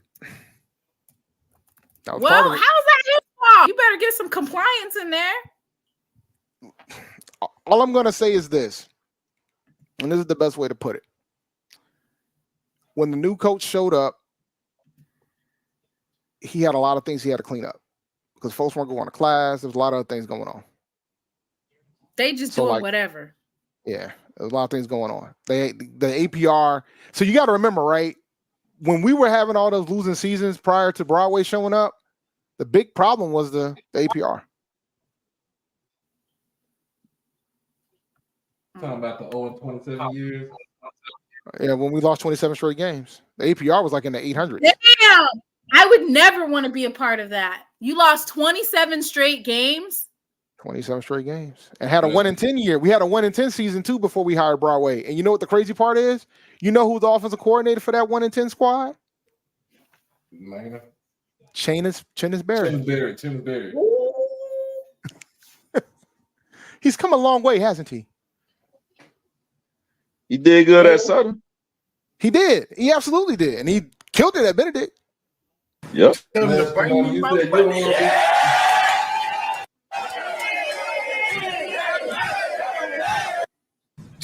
me my money. So this must be after you guys lose East Carolina. We beat East Carolina. There's a story to that. Shout out to the Golden Boot. I'm saying that this is what you're going to say to the coach after you guys have another 1-10 season. Tell him to bring me my money. Yeah, they're not going. They're not going to bring him in. Nah, the contract, man. The contract that Coach Washington had and the contract that Coach Brown had is night and day. Yeah, nah, we're not Prairie View. How long will y'all give Coach? I know about that. Hey, that is true. You sure I had no 80 game losing streak. That is true. 0-80. And remember, Prairie View, like I said, there was a period of time where Morgan State only won one game in 5 years. Mm-hmm. Morgan State was giving up the booty to everybody back in the day. They were the money game. They were the hibernators. They didn't even step out of the Wait. Can you please elaborate on how Morgan State hibernated for 5 years? Can you please expound on that? Because MEAC Mike seems to think they're winning the MEAC this year. I think they're going to win the MEAC this year. I think they're going to win the MEAC this year. Hey, I'm going to say this, though. You can't sleep on South Carolina since they got Eric Phoenix, though. It'll be interesting, but I mean, I got to look, man. The out-of-conference schedule for South Carolina State is going to say a lot about them. Hey, I think it's a 4-team race in the conference because they ain't got no quarter. Like the thing that makes the MEAC unique this year, the most experienced quarterback right now is Walker Texas Ranger from Central. No. Who? Eric Phoenix is experienced. Division one. He was at Murray State last year. He didn't play. He did. How many games? I don't know, but he played.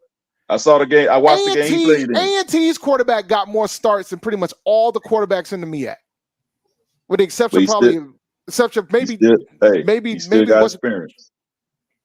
I mean, not enough is my point. Like there ain't that much experience in Division I level in that conference right now. That's the truth. Like that ain't. I'm not making anything. Yeah, you talking about when you talk about when Howard Quentin Williams gone. He's gone.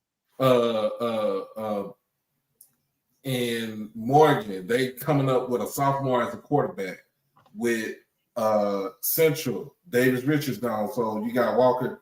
I call Walker Norfolk State is the only one that has an experienced quarterback, and he ain't showing up. He ain't there. Otto Coombs will be the most experienced quarterback because he started for most of the season last year, and he ain't there. In 9 seasons. Yeah, it's been a while since Morgan State had a winning season. The last time they had a winning season, they were part of the 5-way MEAC championship. Yeah, Banks was on 2014. Banks was on that team.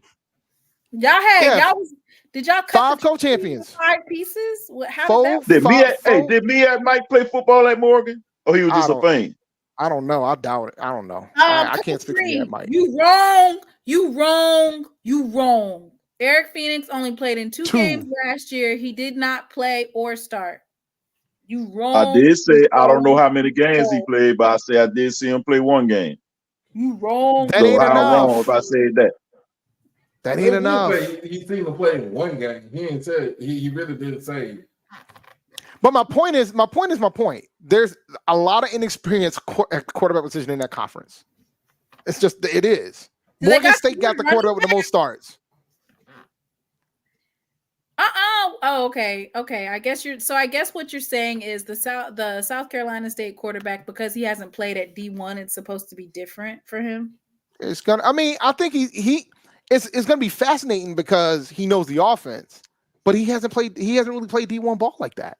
Like that's just the reality. Like the kid, plays are faster, they're bigger. I think that Benedict could have beat y'all last year. Like, what are we talking about here? How do you not? Come on, guys. Let's not do this. Yes, let's not do this. Hey, there's a possibility Benedict could have beat y'all. Guys. Trench play. Bad. You guys, the trench play guys. That was bad. Y'all defense was bad last year. The defense wasn't the problem last year. The offense was the problem last year. We had like 7 games we ain't throw for 100 yards, and a bunch of we ain't throw for 50. Dude, y'all got one win we had against Norfolk, we didn't throw 400 yards. Benedict it was 7, 8 straight games y'all didn't throw for 100. Yeah, first 7 games of the season we ain't throw for 100 yards. You think you would have beat Benedict? Please have several. With our run game, we probably could have beat Benedict. With our run game, our defense, we probably could have beat Benedict, man. Hey, I don't know. Y'all are tough, man.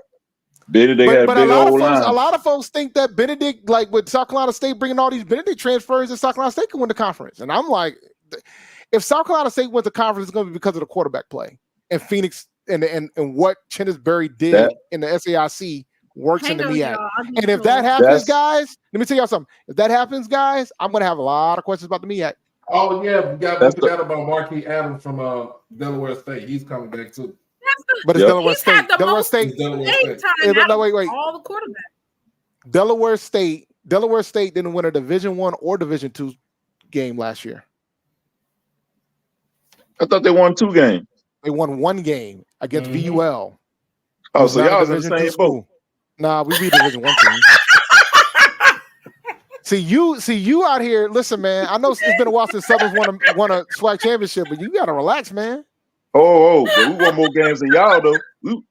I'm trying to. When the last time Southern won the SWAC? We had to win the season. Let me know. When the last time Southern won the SWAC? We had to win the season. 2013. So before the Celebration Bowl. Hey, we won the West. So it's like Morgan. We won the West. We didn't win the whole SWAC, but we won the West. Okay, great. You won the West. But when last time you won the SWAC? The SWAC. When last time y'all won any conference? We won a conference in 2019. What conference? The MEAC. How long y'all been away from MEAC? They could have won a conference championship. We should have won in the Big South. Gardner Webb took us to. We were 1 game away from winning the Big South. Gave up the booty in the second half. And now y'all ain't gonna be y'all went from almost winning the Big South to CAA ain't not gonna win nothing. Hey man, the portal can do damage, man. Hey, I'm gonna ask you this question: who gonna have the most CAA wins, North Carolina Central or y'all? Damn. How many games are they playing? How many people are playing in the conference this year? I honestly don't remember. I mean, they're playing us, but other than us, they won't. Hey, last year they had more CAA wins than y'all. So did Morgan. I mean, it is what it is. How many wins for Southern getting the CAA? How many wins for Southern getting the CAA? We ain't playing nobody in the CAA. I'm just asking the question. Fight back, Dave. Fight back. But, I know what I saw last year. I know I saw 1 win. I know what I saw last year. Why y'all extend y'all AD? Can you explain that to me, Coach Green? Why y'all extend y'all AD? Don't worry about that. I'm trying to understand. This Watchers win more games than y'all this year. I'm trying to understand, like, it's terrible. Huh? I'm talking about Southern. Robert Banks is terrible. I'm just trying to understand, like, why y'all extended. Hey, I'll tell you this. Ever since only thing I can defend is we ain't had no APR problems. That's good. That's the only thing I can defend. We ain't had none either. It's the only thing I can say. Damn, I'll leave it at that. That's tough. But we're gonna see, man. I mean, I think we'll be better this year, but we're not nearly. So y'all will get 2 wins. No, we'll get more than 2. We'll get more than 2. Oh, they're playing. They're playing. Oh, so you saying 3 or 4? Which one you want to pick? 3 or 4? I mean, what's it to you, man? You hear that? Hey, because you were confident last year. You was very confident. I remember. I was. I remember how confident you was. And you know what happened? You want to know what happened, man? I went to the Elon game. I saw it with my own eyes, and I realized real fast that we need to fire that offensive coordinator. And they didn't fire him to the end of the season. But we tried to tell you before the season. Well, I mean, nobody knew that the offense was gonna be that bad, guys. Come on, let's not do this. Let's not try to be revisionist about it all. Nobody thought that offense was gonna be that atrocious. I literally said that you guys will not win more than 2 but games. I didn't think that we were gonna have 7 straight games and not throwing for 100 yards. Like that was not nobody predicted that. Nobody predicted that. And I don't think that's gonna happen again. Y'all, if y'all want to put a bet on that, I'm all ears. Hey, you might get 100 yards, 300 yard game. We'll be fine this year from that standpoint. I think David Marsh is a good OC. He's a decent OC. He's better than Dan. Better than Chris Young. I'll tell you that. All I know, he got bad reviews in the SWAC. He got bad reviews in the SWAC. You talking about the same David that came from Texas Southern? Hey, yeah, y'all better schedule North Carolina A&T now while they down. I would schedule them right now. They wouldn't be out. If North Carolina A&T has a D2 game, those are easy to cancel. Those are so easy to cancel. Go ahead and cancel that game, North Carolina A&T, and y'all go ahead and schedule. Look, we ain't played Southern since what, 2003, if I remember correctly? Yeah. It's been a minute since we played Southern. They're not going to answer the phone. They're not going to answer the phone. Why they're not going to answer the phone, man? I say y'all not going to answer the phone. Well, our schedule is pretty much locked to like 2028 or 2029 or something. Like we ain't got that many open slots available.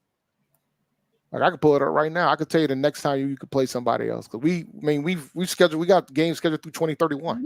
We trying to get these ass whoopings in order, okay? But you might as well make some money. Go ahead and schedule some home and homes with some big boy HBCUs. Go ahead and get that. We got a home and home. We got a home and home with Tennessee State right now. You know what I'm saying? All right. Go ahead and get that Jackson State versus North Carolina A&T in Charlotte. Well, we still got to do another Aggie Eagle in Charlotte too. All right, so we got the poll right now: Benedict or North Carolina A&T. We know that everybody picked Benedict, man.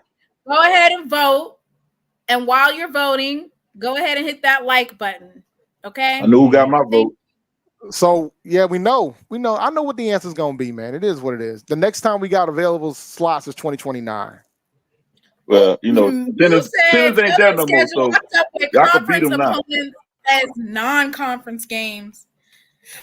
Yeah, so because 2025 we got Tennessee State, Central Florida, Furman, and North Carolina Central.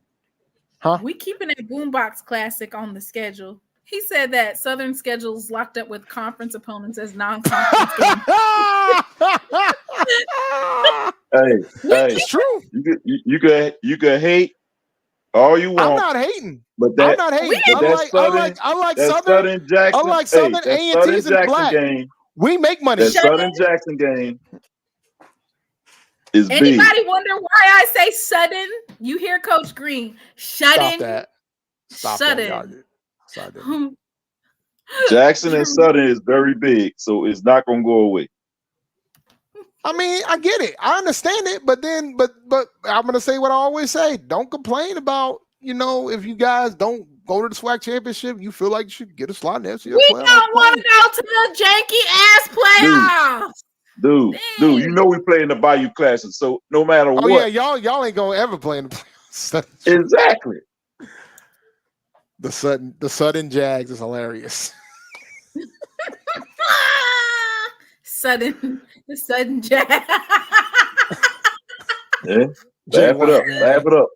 Why did Jerome say? Why did Jerome? He didn't have to type that out. That's why it's funny. He typed it out. Why did Jerome say that you got a voodoo voice? Laugh it up. There's gonna be some sad faces coming to see you. I'm definitely clipping that just to let you know. Sad faces. Okay, so when it comes to Southern and whether or not they're gonna win more than 4 or 5 games, It's just opinion. That's all it is. It's just an opinion. It's just opinion. That's all it is. Look here, before everything is an opinion before the season, and you know that. You're right. A&T might not be as bad as y'all think they're gonna be. They might not be as good as I think they're gonna be. We'll find out. We'll find out in August. Just like people count that out. Hey, might shock y'all. So I'm glad. I want y'all to count us out. Yeah, I would love to pull up the schedule. So you know what? Since you're here, Coach Green, and you're not allowed on any of the when Mr. Ford is on, you're not allowed to come onto the stream, you know. Because of Mr. Ford? I mean, Toyota? Mr. Ford's not here right now. He exited stage left to go to bed. So let's go ahead and get this expert analysis from Dave and you. You just being messy. That's what you're doing. You're being messy and petty right now. Look, man. No, I didn't do. Let's do JSU too. Let's do JSU too. You didn't get a chance to do West teams. No, I didn't do JSU too. Hey, look, if you do Southern, we gotta do JSU too. No, because we're only doing Southern. Nah, we gotta do JSU too. We're gonna do both already. Nah, I wasn't here. I wasn't here. Okay. Look, Mr. Voodoo Voice. Look here. I don't care. Let it be. Hey, this Voodoo Voice gonna make sure JSU lose. And wait, no, that was Jerome. Jerome said that, didn't he? Yeah, he said that. I'm sorry, y'all. Listen. Ever since Jerome said that man. No. Ever since that man said he had a voodoo last name. Nah, he ain't said my last name was Voodoo because it's green. No, not you. I'm talking about somebody else. Arsenos. All right, because Southern. Now we have Southern represented. So I want to give a shout out to the Arsenos, right? Because they watch the channel. And we have Coach Green up here, and he is also a Jaguar. So we're gonna get this expert. I'm a Tiger analysis too now. I'm a Tiger too. What kind of Tiger? Not JSU Tiger. I'm a D2 Tiger. Know that, what kind of Tiger? Tony the Tiger? I'm an orange and purple Tiger. Orange and purple Tiger. Amber Waters. Okay. All right. Dave, you go first. Let Dave go first. Or y'all gonna let me go first. All right. I'm gonna let you go first. All right. So we're gonna pull up JSU schedule too. Coach Green, please. McNeese. I'm just asking. When? Follow the. We'll see if we have they time. They should be able to beat McNeese, man. They should be. They should be able to beat McNeese. Okay, you gave Savannah State. They better beat Savannah State. Coach Green, it's not your turn. Jackson State. Oh, my fault. Y'all losing to Jackson. You doing what? Can you repeat that? I think my ear got something stuck in it. What you say? Yeah, my sound went out. Say that again. No, they're gonna win. Prairie View. They're gonna lose to Prairie View too.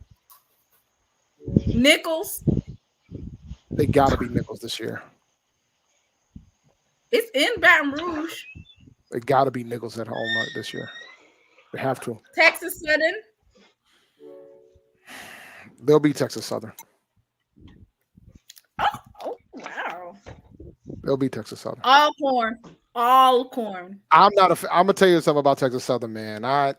They could have had a better coach selection than what they had. All corn, they'll lose to all corn. Oh, y'all gonna lose to all corn in Baton Rouge, Coach Green. The Rattlers at homecoming. Rattlers. Yeah.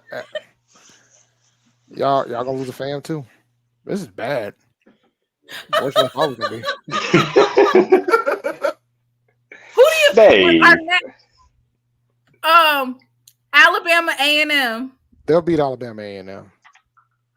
All right. Bethune-Cookman. I think Bethune's gonna surprise folks, man. Sleeper I think city right there. I think they're a sleeper. Is it a win or a loss, man? Which one? Y'all gonna catch that fade. Where's Y'all gonna be rethinking. Y'all gonna be rethinking the decision of hiring the coach. No, They're losing the man Sherry. The UAPB, they're gonna lose it. They'll be UB. They'll be UAPB. I'm about to say, you said they're gonna lose to UAPB. No. They'll be UAPB. They'll be. I was about to say, hold on. What about Grambling? Dear Grambling. On NBC/Peacock. Why is that game on Peacock? Why? Oh, well, that makes sense. That makes sense. That makes sense. It's gonna be on NBC. As long as it's on NBC, that's all that matters. It's gonna be on both, so yeah, it'll be on both, so that's fine. I'm gonna have to take Ramlin here. Ooh, all right. So that means I like Mickey Joseph. I think that was a pretty good coaching hire. So Jay White said it. Did you say that they're gonna beat Alabama A&M?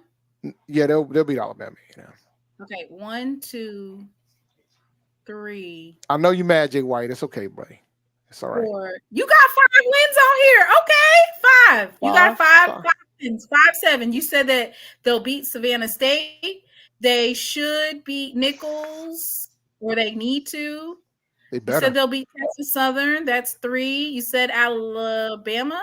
You said they'll beat Alabama. Yeah, they'll beat A&M, and they'll beat UAPB. That's 4, and they'll beat UAP. That's 5. So you got them at 5 and 7. I got to beat McNeese too. So that's 6. Okay, 6 and 6. Okay. 6 and 6. All right, go ahead, Coach Green. McNeese win. Mm-hmm. Savannah State win. Mm-hmm. Jackson State win. Mm-hmm. Prairie View. Coast win. Mm-hmm. What? I call bullshit on that. Let him you go call ahead. it all you want. No. Let him go. Let him go, please. Let him go, Doc. Nichols State win. All right. Texas Southern win. Wait. Before you continue, I want everybody to be aware that as of right now, prior to homecoming, Coach Green thinks that Southern will be undefeated. I just want to lay that out there to the land. I'm sorry, dude. I need to smoke a joint on this right here. No. I'm gonna have him continue. I expect him to say so. Now continue. Well, I'm at Texas Southern win. Yep, we got that one. Alcorn. Homecoming. In Mumford. All gonna get us. Y'all gonna lose homecoming. Okay. Rattlers. Bam win. Oh. In Tallahassee. I will here's a take for you. I think the home streak will be over by the time they get to that game, though. I think the home streak gonna end. At Bragg? It'll be over before they get to that game. Come back from Bragg, beat A&M, beat Bethune, beat UAPB, beat Grambling. And okay, one loss, guys. He said 2. No, he said 2. the Rattlers and he said that they'll lose to the Rattlers. Okay, they lose to the Rattlers and they'll lose to Alcorn. Okay. I thought he said he was going to beat the Rattlers. We were going to beat them. Okay. Southern is winless against McNeese, by the way. I know. That's why I said they got to win it. G Boom said what you smoking. Okay. He's smoking some amazing stuff. I guess you talk about me. No, we're talking about Coach Green. Well, G Boom said it, not me. I'm just a messenger. Well, I don't know. So that is, and you said, Coach Green, you said that you wanted to do the Jackson State schedule. Is that what you said? I did. Like you wanted to give your 2 cents about that. Yep. Oh, okay. And he can go first. Okay, let me pull it up. So basically, Dave, who is non-biased in this, and former MEAC, now he's in the PWI conference. He said that Southern is going 6-6, which is kind of like in line with the other. That's the going 5-7, 6-6, 7-5 type of deal. That's what we had them going. Make sure you guys go ahead and check that out. But for some reason, folks who call me biased, I admit I'm biased. I'm biased. I'm biased. I admit it. I'm biased, and I would never say Jackson State gonna be Southern, no matter what. Y'all could be looking like the Miami Hurricanes. I would never say it. That word is not coming out my mouth with Jackson State. Stop smoking that dope. It's running him crazy. Stop smoking that dope. It's running him crazy. Stop smoking that. It's running him crazy. But y'all be upset when I say, huh? Like I said, I would never y'all be saying ever crazy when. Yes, you did, because you did it when Dion was here. Stop. When Dion was here, you was doing it. Stop it. Well, I do. You never, when Dion was here, you never had this type of attitude. You was kissing. When Dion was here. Look here. The SWAC championship. I did not say it out loud. That was the only difference. I wasn't not gonna say it out loud. Now he gone. I ain't gonna say it at all.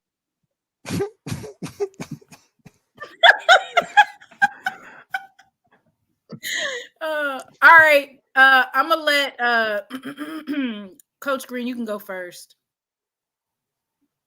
I'm waiting. Go ahead. Oh, it's not showing. You can't Julian said you are Pomona from Pomona. JSU undefeated. First game. ULM Warhawks. L. I disagree. I think y'all gonna get your first FBS win. L. Since whenever y'all had one, if it's gonna be so.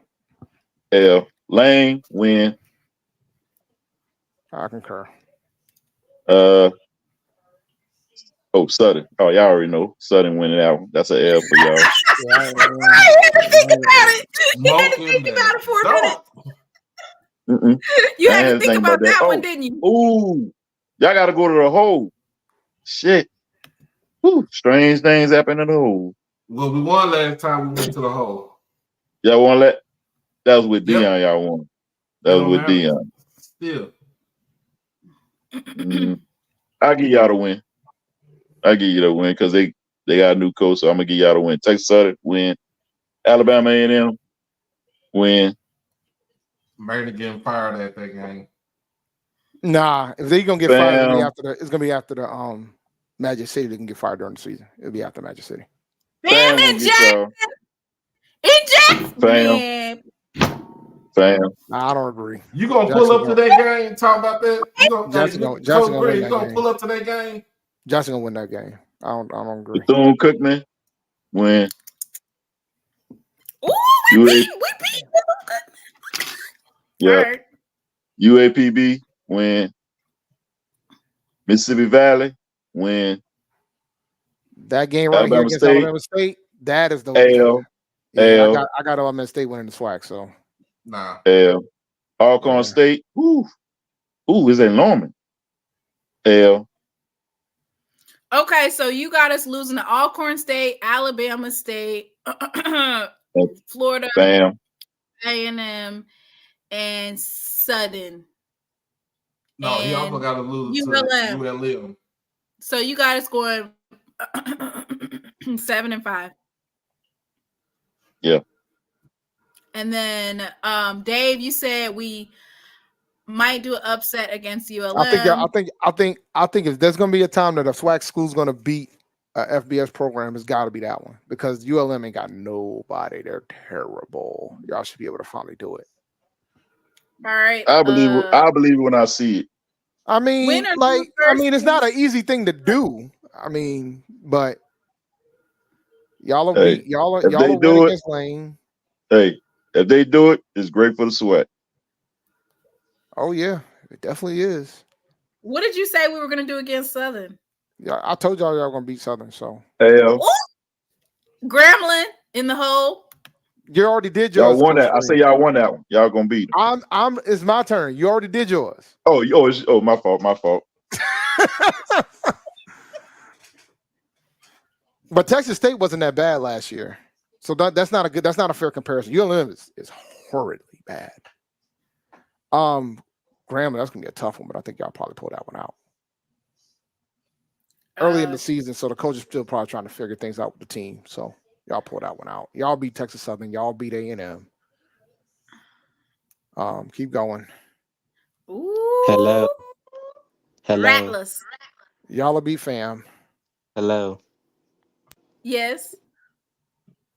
You had said what he said we was going again?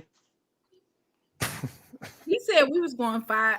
He said we was going to lose 7-5. So who the 5 losses? I'll tell you in just a second. Let Dave finish this, and then I'll tell you what he said. The Rattlers, Dave. Y'all gonna be FAMU.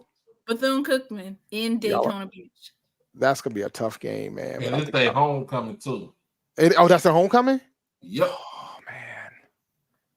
I think Bethune-Cookman is gonna be a wild card in the conference. I think y'all squeak it out. It's gonna be a close game though. UAPB. Y'all ain't losing again until Alabama State. Y'all will beat UAPB and Valley, but y'all gonna lose. Y'all gonna lose in Montgomery. Okay, what about Alcorn in Longman? That's gonna be a hard one. I think we need to space out our Alcorn and our Alabama State games. Y'all sure as hell do on both like, too. Don't be scheduling them back to back. Hey, I take one of y'all L's. I just thought about I take one of y'all L's away. Y'all gonna be 8-4. Y'all beat Fam at Veterans. Y'all beat Fam. Oh, now you wanna come to your senses? Why you didn't do that earlier? Alcorn State. I'll be kind of petty, but I'll be petty, but y'all beat them. That last was tough, man. Cause I want to believe that Cedric Thomas is just gonna keep that thing rolling. You want to believe it? I do. I want to be like Prime and believe too. I think Alcorn gonna beat y'all in a close one there. So y'all are close with 2 straight losses. Okay, so that would I think the schedule's gonna hurt y'all because of the fact you got to go on the road in both of those games. Man, that's tough. 1, Yeah, 2. I only got y'all getting 3 losses. You got us 9-3. 9-3. Yeah. 9-3. I got y'all 8-4. We got us 10-2. I thought we. Who? Oh no, yeah, y'all beating Grambling. I said 10-2. Yeah, not bad. Not bad at all. Not bad at all. Last year I had you guys 7 wins because I said you got but those folks thought I was crazy when I said that, and that's what y'all hit. Well, a playoff team if we beat ULM. But you told me. I called 7 wins too last year. If I called 7 wins last year. If we beat ULM, we get to go to the and we have a decent schedule. Do we get to go to the FCS playoffs?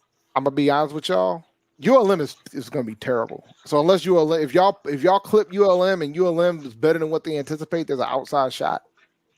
But so I'll tell you what. ULM I'll tell you what's gonna happen. I'm gonna scroll down. I'm gonna tell you what the problem is. Scroll down to the end of that schedule. And before you say that, North Carolina Central went with playing an NAIA team. No, but the problem is but the thing about that school in Durham is they beat a team that was in the top 25. And they beat 3 teams in a conference that's considered the 3rd strongest conference in the LFCS. Y'all gonna need to help y'all. Y'all gonna need everybody to at least win some out of conference games to help y'all. Yeah, that's the key. Like you can't. The thing about getting a playoff bid is not just about that particular school. It's also about what everybody else does. Mhm. Like So you need- Howard messed around and almost beat two FBS programs last year. Yep. And then Morgan beat the CAA champ. Richmond. They beat They beat Richmond. And then they had a real close game call against Akron. Akron. Now when they went to the Ivy League, they got destroyed. I was at that game when they played Yale, man. They got the brakes beat off of them. I say this: Woo. Alabama State beat Sanford. Valley need to pull a shocker. Zach, they wouldn't be in the SWAC championship because Alabama State will, because they're on the tiebreaker. Unless Alabama State loses to FAMU and Bethune. I'm going to the game between FAMU and Alabama State. I'm going to the Alabama State. If they drop to FAMU and Bethune, then Jackson State would go. Yeah. Because Alabama State, they'll probably get clipped on one conference game, maybe. I think Alabama State's gonna be good this year, man. Hey, I ain't gonna lie though, Bethune might pull some shockers though. I know, like the Bethune is gonna be Bethune is gonna cost somebody a SWAC championship spot. But they're gonna cost somebody's job though, for real. Just look at the way that he got the team, just the way that he has it. Like, whose job can they cost? Most of the coaches outside of Maynard and Coach Bubba, everybody else is new. Bubba ain't going nowhere. You guys are talking about Andrew Body. What I'm basically saying is, how are you going to say that he's going to cost coaches their job? Everybody that's I ain't gonna say cost the job. They're all new. They're gonna cost somebody from going to the SWAC championship. They're gonna cost somebody from going to the SWAC championship. Yeah, I agree there. I think Bethune's gonna clip somebody, and that's gonna dice their SWAC championship hopes. And it could be, and I ain't gonna lie, it might hurt State, and let me tell y'all something. Alcorn, or it might hit JSU. If Bethune starts rolling again, whoo, buddy. Woo. As long as they beat FAMU. Wildcats, dun, dun, dun. Let's go. If they start rolling again, I remember when Bethune was good. Woo, buddy. Hey, and a signing class been slick good. The signing class ain't nothing to sleep on. Yeah, I'm looking at y'all comments, man. Y'all are wilding in these chats, yo. He gets down over here. Whew. All right, y'all. Any last words? We didn't really have too much conversation about the chancellor, man. What are we not? I don't got no issue with y'all chancellor. I think he's gonna be fine. I know he's gonna be fine. As soon as I saw $1.3 billion in research spending that he had to manage, I was like, yeah, we're gonna be fine. 1.3 billion. Yeah. Mm-hmm. He managed more research dollars than most budgets at HBCUs. He's gonna be fine, man. Like there was three things I wanted. All right. I didn't want somebody that was an insider. That was number one. That was like numero uno. I didn't want them to appoint. Your last chancellor was an insider. He did, but good. He was also an Aggie. He was the dean of engineering. He was the vice chancellor for A&T before he went to that UNC system office. He was the chancellor at Winston-Salem State. Like the dude been part of A&T for 50 years. He was a professor at A&T. Wow. I'm saying he did good as an insider. No, and that was the beauty of it, because he was a UNC system, but he was an Aggie. He's the only Aggie that we've ever had that's been a chancellor. Yeah, I read that. Yeah, he's the only one. So when folks are panicking about that, I'm like, guys, this is our 13th chancellor. We only had one that's an Aggie. Only 13? That's not bad. Only 13. Yeah, I mean, we don't have Rennick was there for like 7 years. I think Fork was there for close to 30 or close to 20 years. Martin was there for 15. Now Battle didn't last too long. They got him out. At least it ain't like Hampton where you had one guy in there for damn near 40 years. Well, the state ain't gonna allow that, man. We're a state school. I mean, you got to retire at some point. That was part of the thing with Martin. Martin's like 73 years old, I think. 73, 74 years old. And he's exceeded. He's been in the state for 50 years, close to 40 years, over 40 years. So, because before he went to the UNC system, he was the chancellor at Winston-Salem State, and before that, he was the dean of engineering, vice chancellor at A&T. Yeah. So like, He gonna be fine. yeah, he gonna be fine, man. Like, I think, I think he's gonna, he got to get his Aggie pride up. He'll You already know what you already know what it is when an outsider come in. You just gotta win them over. He gonna be able to win you got them alone. You got to just win over. I think everybody that's been making comments about it, I don't think they've met him, but the folks who have met him said he's a funny guy. He's very down to earth. He's a cool dude. Yeah. So, I mean, I think the key for him is making sure that he interacts with the students. I heard he already got a good rapport with the faculty. So, I mean, I don't know. Fun fact, he got his PhD in Master of Virginia Tech just like previous Chancellor Martin did. So, hey, he even did y'all Aggie call. He even did y'all Aggie call pretty good. How did he do it, Coach Green? I don't know. I ain't gonna do it. I ain't gonna mess it up. I am not doing it. The one, all right, I'll keep it about with you. The first one he did during his presentation was not good. The second one was an improvement. That's the one I saw. I saw the second one. The second one was improvement. Then the third one, the one where he's out here going viral in the Aggie circles, that one was better, but it's not where it needs to be. But I remember he's learning. Right? He's learning on the job. And that's the thing, right? Like, I think he's gonna embrace it, and I think he's gonna be fine. I think he's gonna be A-okay, and I think he's gonna tweak some things that need to be tweaked. I think the engineering department is gonna be rolling like it's been rolling. We're gonna go get this R1. Hey, he might even be a trash talker in sports. Well, now the sports side of the fence, I don't know. I gotta do some more digging. I gotta figure out, was he an athlete? Does he care?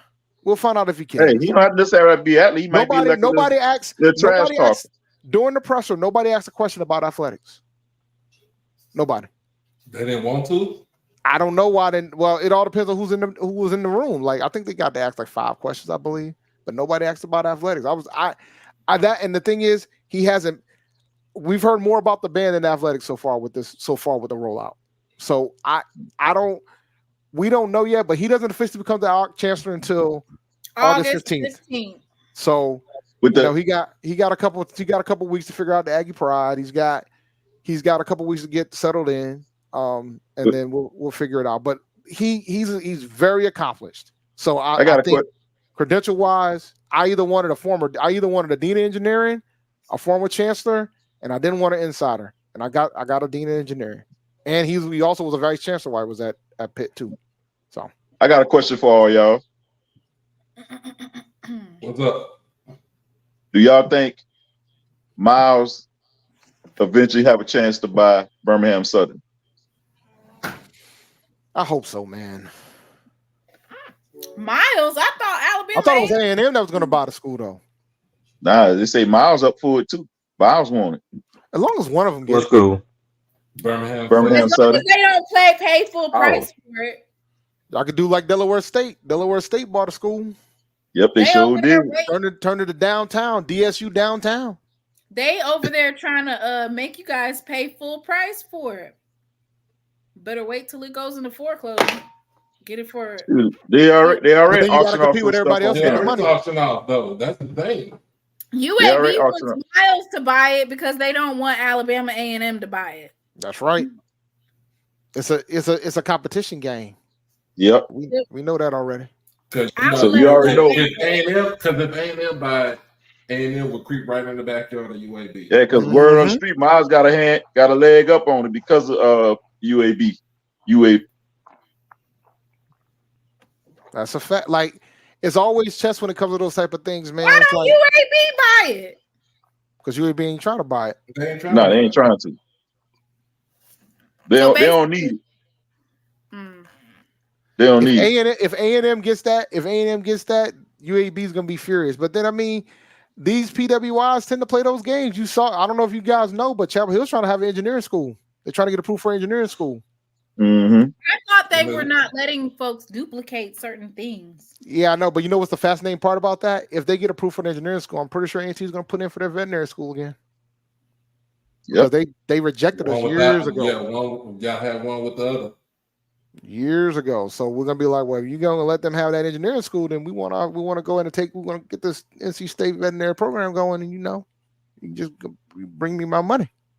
You know what I'm saying? Bring me my money. Yes, sir. Just going to get that 2.6. Going to start sending some of that 2.7 Billy. So, but nah, I think he's gonna be fine, man. He gonna be good. He gonna figure it out. He gonna clean some things up. I'm curious to see how he feels about athletics. I felt like if there was there was talks of some of the other candidates potentially that could have gotten this job. There was other people in the loop, so to speak. I think if there was others that we probably could have had those MEAC discussions, probably could have had. Would Coach Brown be gone? But right now it's I don't know if I don't see us moving back with him as the chancellor. Now I don't know how he feels. Never know. Money talks. Money talks. Nope. Money talks. But the landscape. Listen, Coach Green. There were only 5 HBCUs that grossed over $1.1 million in ticket sales in football last year.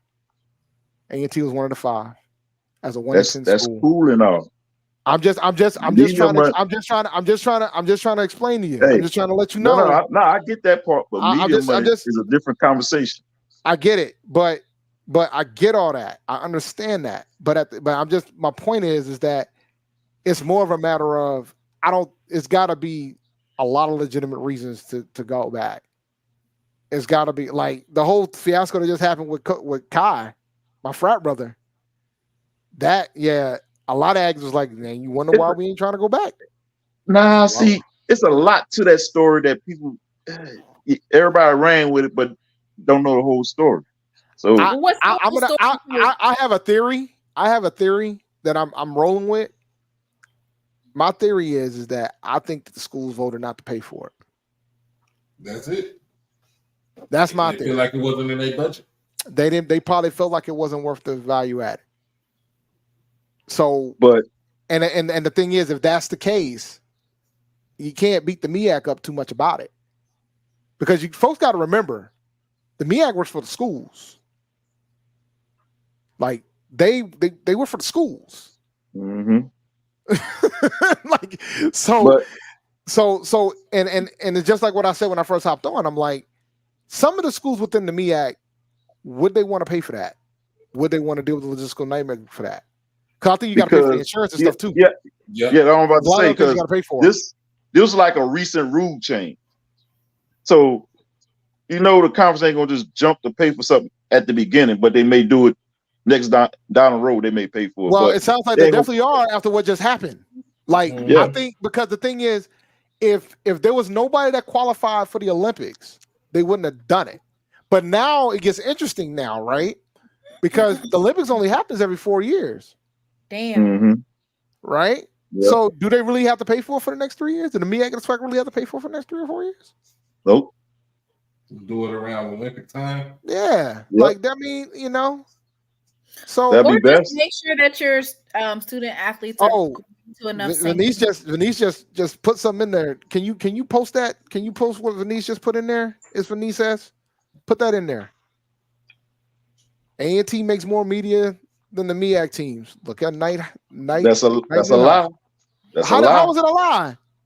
That's a lie. How's it a lie, Coach Green? The MEAC and the SWAC are the highest. The MEAC. The MEAC is still the highest. I could pull up the data right now. Pull it up. Oh man. Pull it up. Because why is it out? It's out there. The 2 highest FCS conferences. The MEAC, folks got to remember, the MEAC has to pay for pay for what? The MEAC's got to get an updated media deal too. Like, I think people forget about that. The deal is coming up. Yeah, so we don't know what they're going to get yet. So North Carolina A&T. Let me see here. Pull up the profile. Are we talking about media rights right now? What are they talking about? What media? Media You said right. A&T make more than On the media right MEAC team. side. You just went over it. You said that y'all get about 100,000. 120,000 I'm looking at the number right in the now. CAA. Folks over there talking about they want to go to the Southland Conference or they want to go Who here. wants to go to the Southland Conference? I'm just saying, like, just people will throw it out in the air. It's so funny we talk about the Southland Conference that they just brought back 2 schools that they originally kicked out of the conference because they wouldn't survive without it. We get $800,000 in conference distributions, media rights, and postseason football. $800K. $800K. Let's see how much does Jackson State get? They probably get a lot more than that. Huh? Can you copy and paste that in the chat?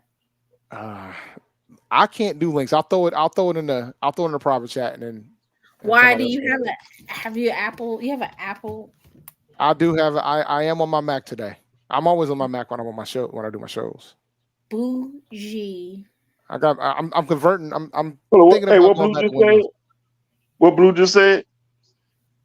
I got you. Top 2 and it ain't 2. Wait, he said Jackson State is top 2 and we ain't 2. That's what they said. No, he was talking about MEAC. Oh, they said the MEAC isn't number 2. Oh, the MEAC deal isn't that good. Like I don't think folks understand that the MEAC deal is not that good. There it is. See. Oh, thank you. You said it's not good. It's not that good. And there's folks within the MEAC. There's alumni within the MEAC that'll say that. Dang, I mean, y'all need to get y'all money up and not your funny up. You too busy trying to be funny. Get your money up. Leave your funny alone. I mean, we don't get any money from the MEAC anymore, so. Not even in bowling? I don't know if we get any money from bowling. I mean, we host our own bowling meet. We got a big national bowling meet that we do. Y'all get 800,000. Wow. That's crazy. Let's see how so much y'all got a payout of 800,000. Let me see. Let's use. I don't want to use Howard because Howard gets money from everywhere. So let's do my rival school. Let's do the rival school. Who your rival school? Where's Josh when we need him? When Josh when we need him? I didn't know. I'm looking at the data right now. For North Carolina Central, it's 437,683. Let me go. Let me grab somebody else. Who you want to use? I'll let y'all pick the MEAC school. Who y'all want to use? South Carolina State. How are they going to be here? Because Howard's private, so they ain't going to have that in there. Yeah, about to say Howard private. You ain't going to see nothing. South Carolina State. We'll pull up South Carolina State. South Carolina State. We get 1.6. We get 1.6 million. Let me see. Conference distribution, media rights, and postseason. We get 1.6. South Carolina State gets $64,000. Damn! Poverty wages. Yo, that's you said poverty wages. Pull it up. Pull it up. Right. All right, so here's Jackson State. Here's Jackson State. They get 1.631. How is she gonna pull up Jackson State? I knew that. Because Jackson State is the standard. Y'all get a big payout anyway. Y'all got the SWAC championship and because SWAC championship is considered postseason football. And then Grambling won 2 games. Oh, well, not one. When you think about it, the SWAC, we get money from the SWAC championship game because even though we pay the conference pays off the member schools on the championship. All right. Okay. Give me a team in the Conference USA. Give me a team. Oh God, I don't know. UTEP in the UTEP and Conference USA. UTEP or let's do Old Dominion. Oh, ODU. Dang, man, I don't know who's in that damn conference. Damn, you don't even know who's in there. Oh yeah. Right, let me see if Blue said the second biggest deal might be the Blue Sky. I mean Big Sky. $3.1 million from Montana State. I want to go to Conference USA because folks are like, oh, if we go FBS, we'll be able to get more money. I want to see what it is that they're getting. All right. You said UTEP? Yeah. These are the conferences. Oh Lord. All right, let's see how That's much it. they There get. it is. You tap. Let's see how much they get. Where the money comes from. How much do you guys get? Okay. 8.13 They get million. That's not bad. I But mean, they also don't sell any tickets. We almost sell as much as them. A&T's at 1.4 million. Don't nobody really watch football like that in El Paso. Like, Well, the thing is, a lot of these FBS programs don't be selling tickets like that. Like the only ones that do are the P5s, and some of them struggle. Like, you think Vanderbilt's out here selling all them tickets? Hell no. Nope. So basically, what you're saying Vanderbilt is worried about that baseball and basketball. we wouldn't even. That's a difference of even culture on where money comes from. But then you got to look at the institutional and government support. Just like you said, look at what you said. It's University of Texas at El Paso, so they're getting most of their money from University of Texas system. They get $13 million. They get major government support. They don't have to sell any damn tickets. They be telling us, "Hey, you guys got to get it on your own. Get it how you live." Dang. And then just like you said, like when you talking about earlier, and I was trying to rebuttal, but you were saying that most of the schools are, most of the athletic programs are operating in the red. Like if you look at the University of Texas, they operate system. Negroes is not operating in the red. These fools have oil money, and they but that's Texas. But I'm talking about. I'm just saying. When you talk about like an average Joe Smo football program. Majority or athletic departments in general, the majority of them running in red. Who are we looking at? The University of Alabama, the University of Alabama at Birmingham, as an FBS, gets the same amount of NCAA conference distributions, media rights, and postseason football, or at least they did this year. 1.749 million.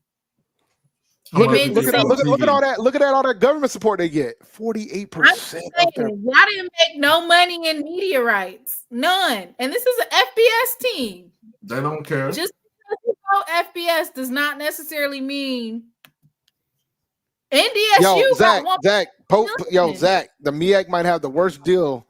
Most SoCon teams get more money than MEAC schools. The SoCon. Furman.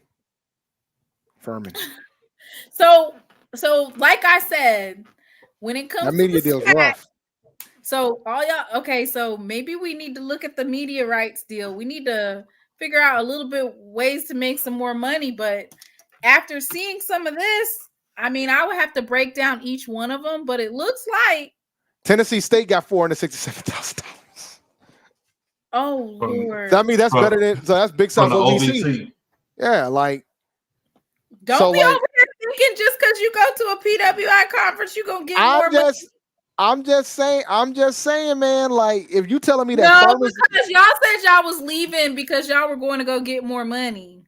That's what one of the reasons that they said that y'all left. We going to go get some more money. Some of it was travel costs. Some of it because the Big South was travel costs, but some of it was also about trying to do more consortiums on the research side too. Like CAA, y'all should have just said that instead of saying, "Oh, we're going to go make more money." And we've been on here entirely too long. Y'all are off the chain. That's Coach Green and Dave.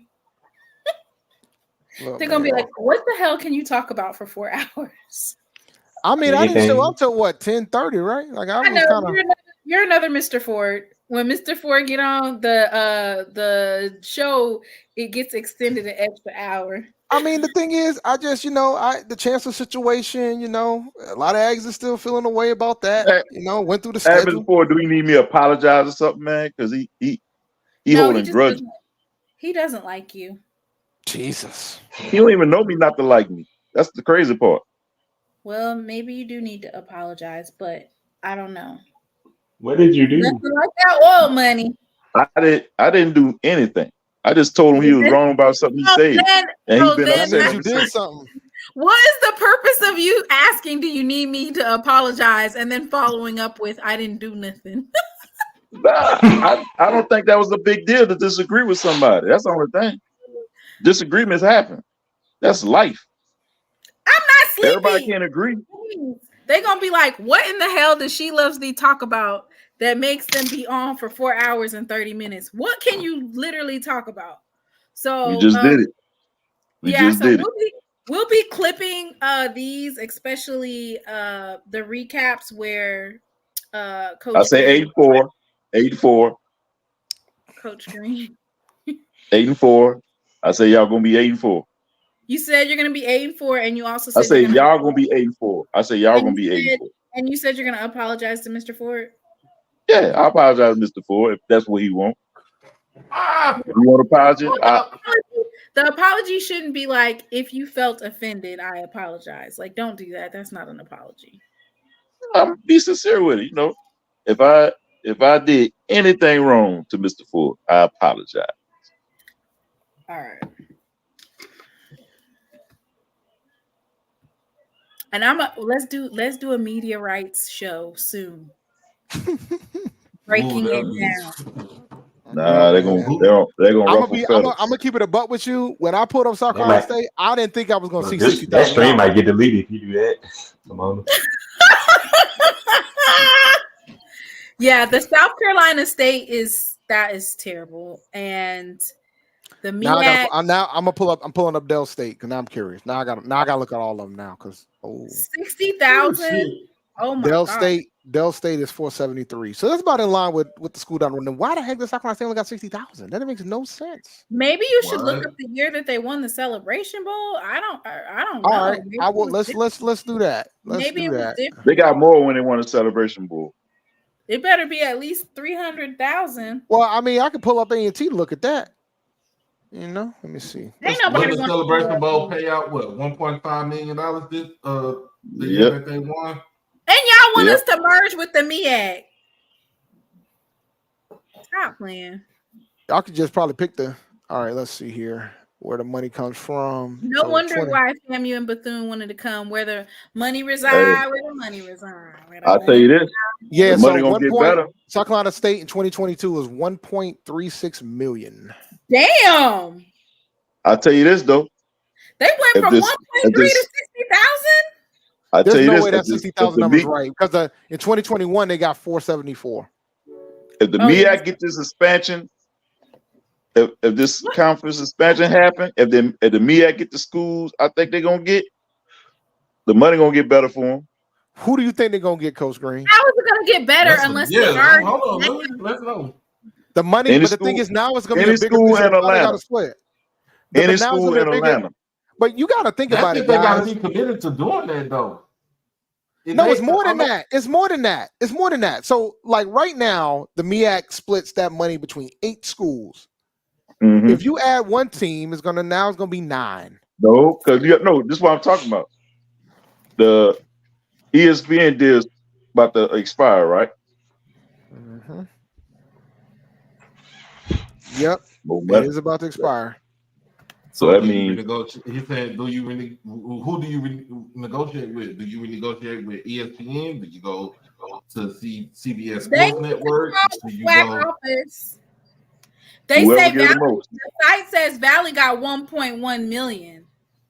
So we take care of our institutions over here. All right, come to the SWAC. You want to make some money?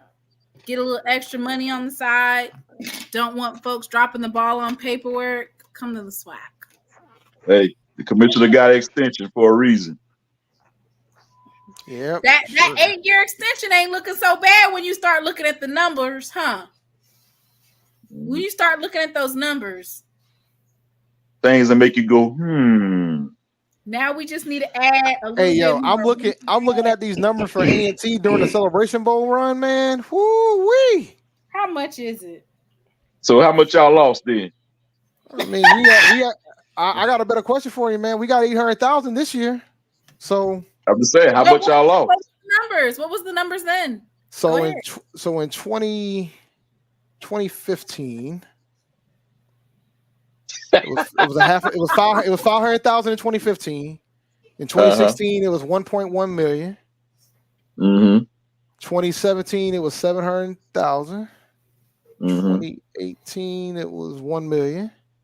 2019 was a monster one. That's 1.4 million. 2020 was COVID. We got 430,000. So I mean, those numbers ain't too off. 20. Hey, no. Check this one out. 2021, 1.69 million. So y'all left money on the table by leaving. Y'all left money on the table by leaving. Hey, that was the Big South money. That was the Big South money. No, I'm just saying, by going to the CAA, y'all left money on the table. Yeah, looks like it. He kind of did. What he's saying is he's kind of right. You did leave some money on the table. If it was, y'all should have just stayed on the Big South. I mean, Big South in 2022 was 600,000, and then CAA is 800,000. CAA 800,000. So Yeah, we were talking about that. The commissioner extended for 8 more years. That's a long time. He said. Dr. McClellan came and fixed everything that Dewar Sharp had effed up. Yeah, that's what I was about to ask y'all.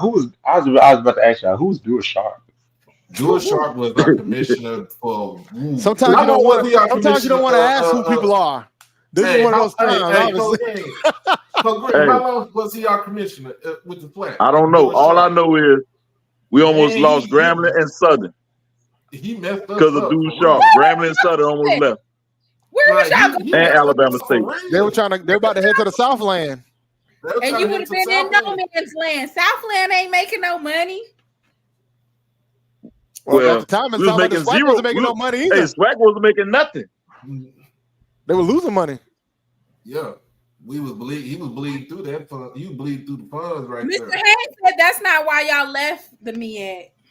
I'm glad he knows why we left the MEAC. I would love to hear his theory. I mean, I would love to hear. I would love to hear the theory of why we left the MEAC. Look, if we hear that theory, we're gonna be pushing 5 hours.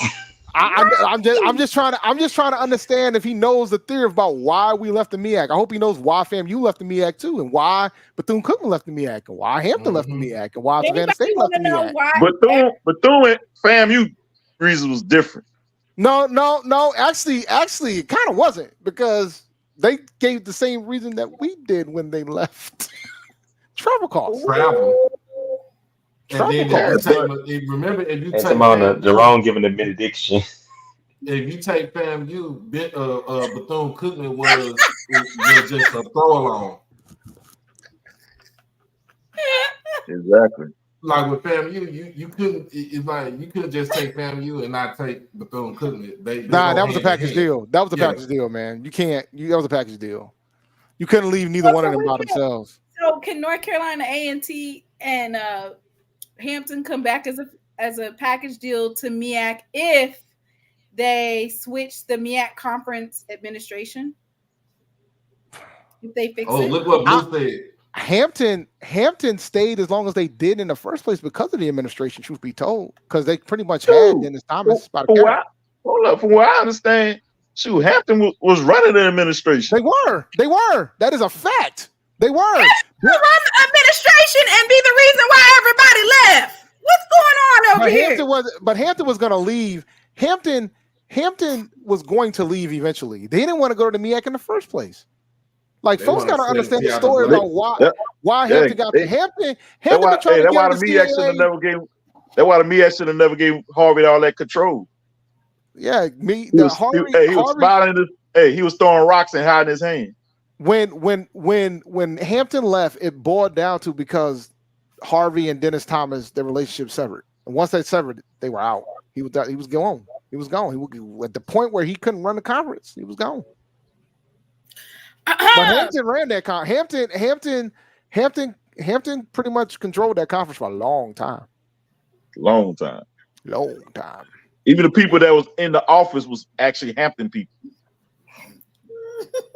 They are. They still are. That's the funny part. Sonya Stills worked under Dennis Thomas. Jerome said it's time to go. Jerome said it's time to go to bed. What time is it? Oh, it's 1 o'clock in the morning. At least tomorrow. At least today's Sunday. Yes, today's Sunday. I ain't got to work. The reason why this live went on longer than should because the one with the voodoo voice came on here. I always get blamed for everything. Oh my God, I get blamed for every time I come on your show. I get blamed for everything. They just blame me for everything. Coach Green appear on SheLovesThee show. It's his fault. It's his fault. What would have happened if Southern and Grambling went to Southland? That would have been that it would have a little bit of a stronger foothold in Louisiana. That's about it. But that's about it because that's about it. I mean, as long as they keep it around, as long as they keep really a Texas. Southland is really a Texas conference at the time, but you gotta realize the Southland Conference used to be Texas, Louisiana, and Arkansas. I missed a PhD. Dan, let me tell you something. Let me tell you something about Dr. Harvey, man. I went to go tour Hampton with my daughter a few months ago, and let me tell you, man, he is everywhere on that campus. And when I say everywhere, I heard your story about that. It was so funny when you told what they got. What the statue? That's statues. Like looking at the window, looking at the window that the president office is at. The he has statues and he's still there. Dr. Harvey got statues in multiple parts of that campus. Streets named after him, library named after him. His name is all over that yard, yo. And he put a statue of President Bush. He got a statue of Bush there. Why? Bush spoke at a graduation. Which one? Oh, in the 90s, obviously. Oh yeah. HW or W? HW. HW. Daddy Bush. Herschel Walker. HW. That's crazy. Hey, that was crazy. When you mentioned that was so crazy to me. I said, I just like, and here's the thing, right? My daughter wanted to tour Hampton so bad because she was impressed by, like, when we went to a college fair up here, HBCU college fair, she was impressed by Hampton. She pretty much begged me, yo, please go to Hampton. And then I was like, all right, we finished the tour, and then I said, let's walk around a little bit more and check out something. And then we saw these statues, and I was like, oh, all these great civil rights leaders, that's pretty cool. And then we kept walking. Then you just started looking. Then we looked, and I was like, oh, that's Herschel Walker. That's H-Dub. That's H-Dub right there, right over there by Obama. Bipartisanship. Lord. So Jerome said Dr. Harvey still runs it. Is that part of getting money is, hey, we'll build you a statue? Because if that's the case, Biden will build you a statue. Let me get 50 mil. Well, I mean, it made sense though, right? Because like they both spoke at a graduation because Obama, the first HBCU that Obama spoke at was Hampton. So I mean, the chairman of the White House is an Obama statue over there? There's an Obama statue right over there by G-Dub. Okay. GH-Dub. At least he got as long as he got an Obama statue. He's consistent at least. Well, they both spoke at a graduation at Hampton. That's why. Well, I'm gonna put it like this: you talking about Dr. Harvey being there for over 40 years. You talking about a cult of personality right there. That's what it is. I'm telling you, if you go to and let me be clear though, it ain't even Hampton where Hampton is located. Hampton University is the Harvey Institute. Let me tell you something. Where Hampton's located, beautiful location, phenomenal location. When I went to the cafeteria, when they showed us the cafeteria, and I looked out. And you are like pretty much, you literally see the water. I said, this is why the kids come here. This right here. But you see Norfolk on the other side, right? Norfolk State. I went to go to Norfolk. I went to Norfolk State too. Ooh. No, I'm talking about, ain't they right across the water from each other? I think so. About 20-minute drive between them. I went over there too. I grabbed some Norfolk State gear too while I was out there. I was trying to drive around and walk around the camp. My daughter had no interest in Norfolk State. Norfolk State. I'm about to ask this question. Hey, since they talk about statues, somebody said we need to build a statue for 50 million. So Deion give y'all 50 million, y'all gonna build a statue of him? Deion ain't even got 50 million, and when he leave Colorado, he's gonna have to pay that out. Okay, he gonna have to pay 50 million. All right, he got 10. You gotta take 10 to build a statue. Do y'all think Hampton's coming back to the MEAC, guys? Because I got some. Oof. Hey, Coach Green, we did have a mural of him, but they took it out. Yeah, I saw that. I saw that on something y'all showed. Over it. Oh I no, saw it on they had a painted mural of them on like a glass wall, but a student cleaned it off. Wow.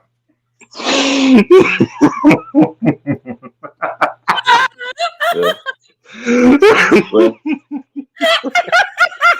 Got the Windex and with the spray. Yeah, that's gone. Wow. Hold And I on. think they what about and I think they're replacing with TC. I think they're replacing with TC. Did y'all see what this? about Shallow statue? Shallow Sanders statue. Yo, Whitney, Whitney gotta relax. Oh my God, she is on one. It was on, I think it was on Campbell. I think it was on Campbell College. I think it was north or south. I think it was down. Shallow and Shador Sanders statue. Nah. Oh Lord, please. that. James, you gonna build a statue of them 2 toes? Look what Whitney said. What, 237 build a statue out of Germani? I'm crying. Oh Lord, y'all need to stop, man. Are they gonna build it right next to the Rattler statue? Yo, FAMU's never gonna hear that one down, man. I'm gonna tell y'all right now. It's gonna be for years, y'all. Yo, you know who's the happiest? You know who's the happiest of the bunch out of all this? Howard alums. They gonna stop talking about my man that was out here stealing all that money. Ooh, who's stealing money? Remember the man that was stealing money from financial aid? Yeah, man. You remember him when he stole all the money from financial aid? He was trying to start a modeling career, though, for real. He started a modeling career after it, too. Nobody's happier now than Howard. Hey. See, that's what's wrong with Howard now. They don't never be talking about the little dirt they be doing. Howard said they ain't worrying about them. They say, fam, you got 237 problems. They ain't worrying about it. Who was they stealing do got money? A lot of problems, See, man. Now I gotta do a story on that. If they run out that chance that got them ranked as number 1 public HBCU in the country, man, they gonna be hurting trying to find a replacement. Right, Whitley. Right. Hey, now this the crazy part. If you type in FAMU endowment, it gonna say FAMU got 400 million something dollars in their endowment because of the 237 million. I think everybody can do math. What's 400 million minus 237? Damn. 163. Yeah, it's still pretty good. It's still pretty high. Yeah, it's still high. More than us. It's still high. Yeah, they got a nice size. They got a nice size endowment though. And for an HBCU, yeah, they got a pretty nice size endowment. Them, Alabama State up there too. A&T if I'm not mistaken, I think they the only public HBCU with financial that. aid.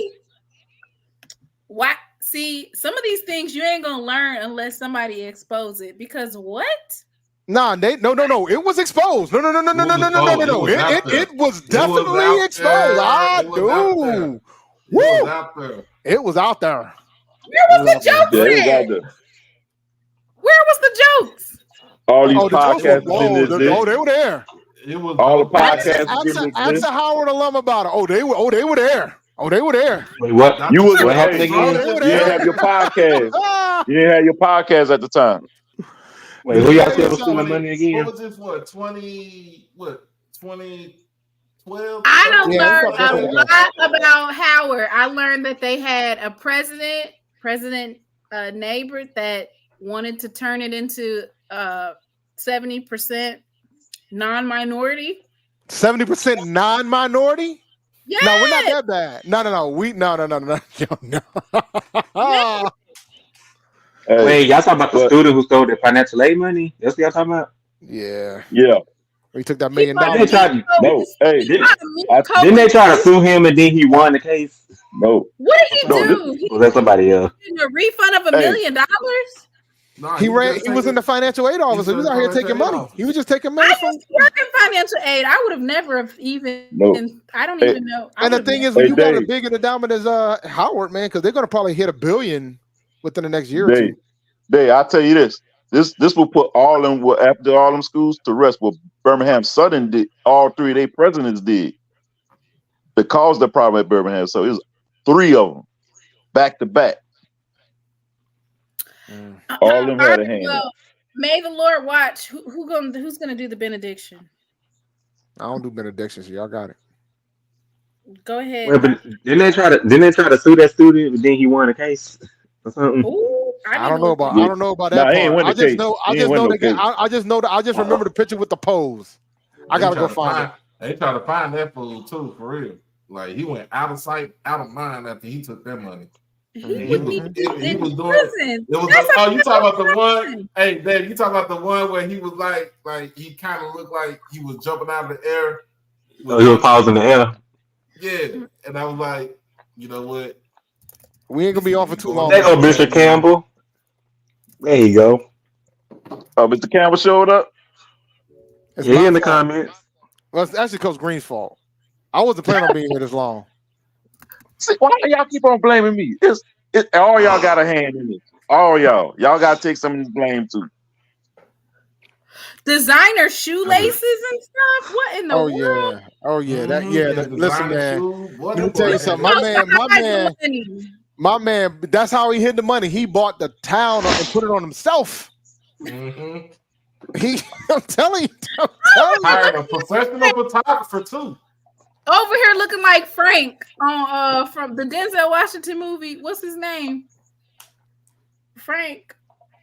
Got the meat on. Oh, Frank Lucas. Are you talking about Frank Lucas? Yeah, over here walking to class looking like Frank Lucas. If you don't go sit your ass down somewhere, I'm not Lucas. Wasn't he like a drug king or something? I mean, that's how he said that he was dressing in a MEAC as a student. Ladarius, why are you? I gotta send it to you. Please don't send me no memes. You over no, here. You don't see. I'm about to say, wasn't Frank Lucas a drug lord? Yes. He was a. I did not know that Howard had folks stealing money. Howard. Well, I mean, it was a student that stole it. Let's be clear. It wasn't like a minute. It was a student. Come on, now Ladarius trying to tell on us. Talk about something we talking bad about them. You snitching. You trying to get Mr. Campbell to come over here and clear out the chat for them Aggies. The former MEAC versus the former MEAC. Yo, man.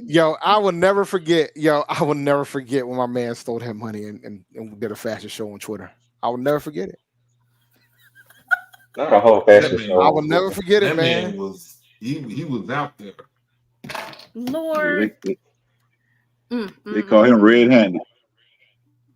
Because he was wearing I mean, he didn't make it hard, apparently. Tyrone Hankerson. It was $429,000. Oh. Mink coat, designer. Did he buy a car? No, he bought a mink coat, a designer bag. It's an iconic photo in the snow. Hey, Mr. Campbell, I might run into you in Florida now, man. You see that? Nobody likes to snitch, Ladarius. Simona, you see, I sent it to you. He's over here frolicking. Is he frolicking? Like, what is he doing? Frolicking? Oh, that's the way y'all talking about. Yeah. Oh yeah. Like you about to take off flight. Yeah, man. Yeah. That's the picture. This. You over there hitting the U.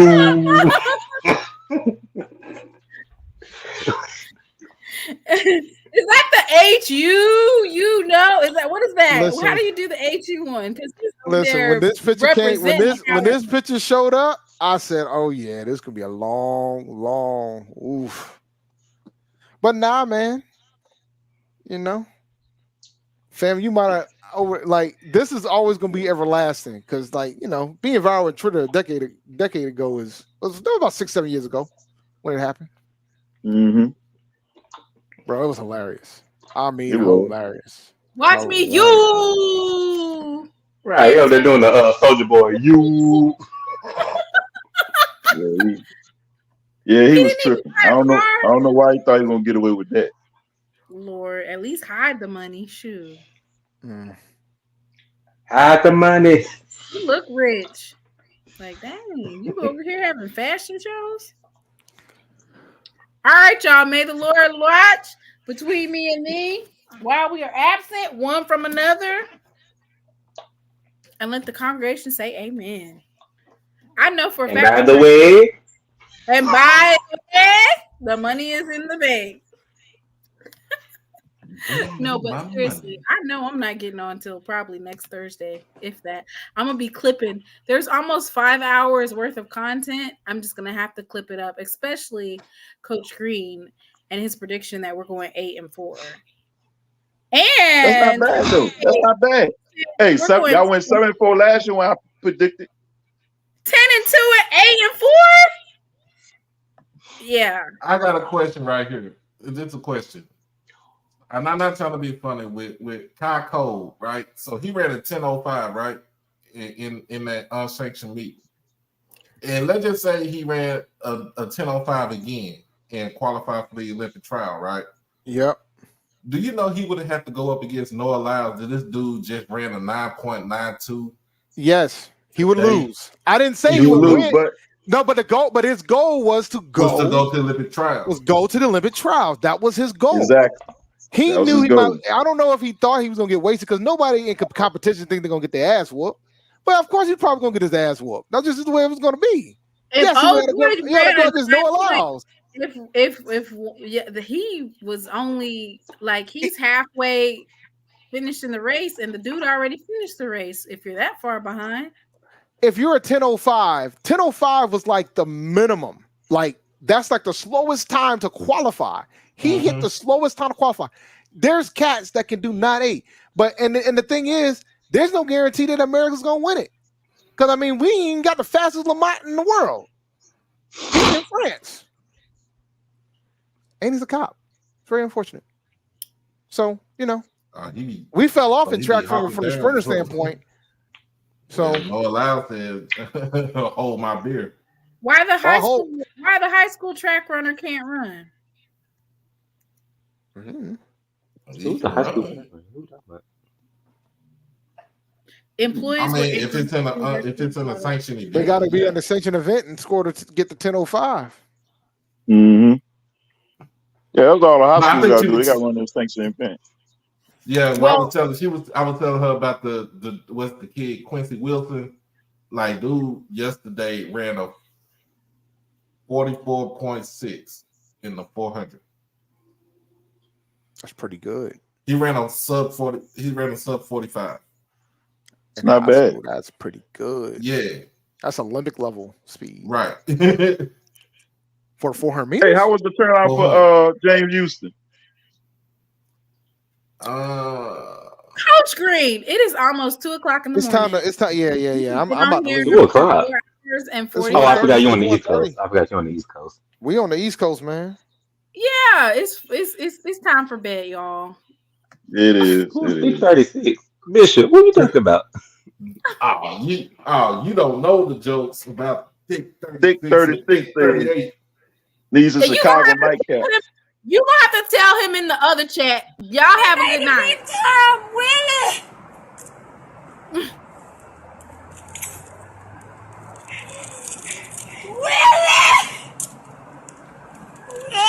Good night, everybody.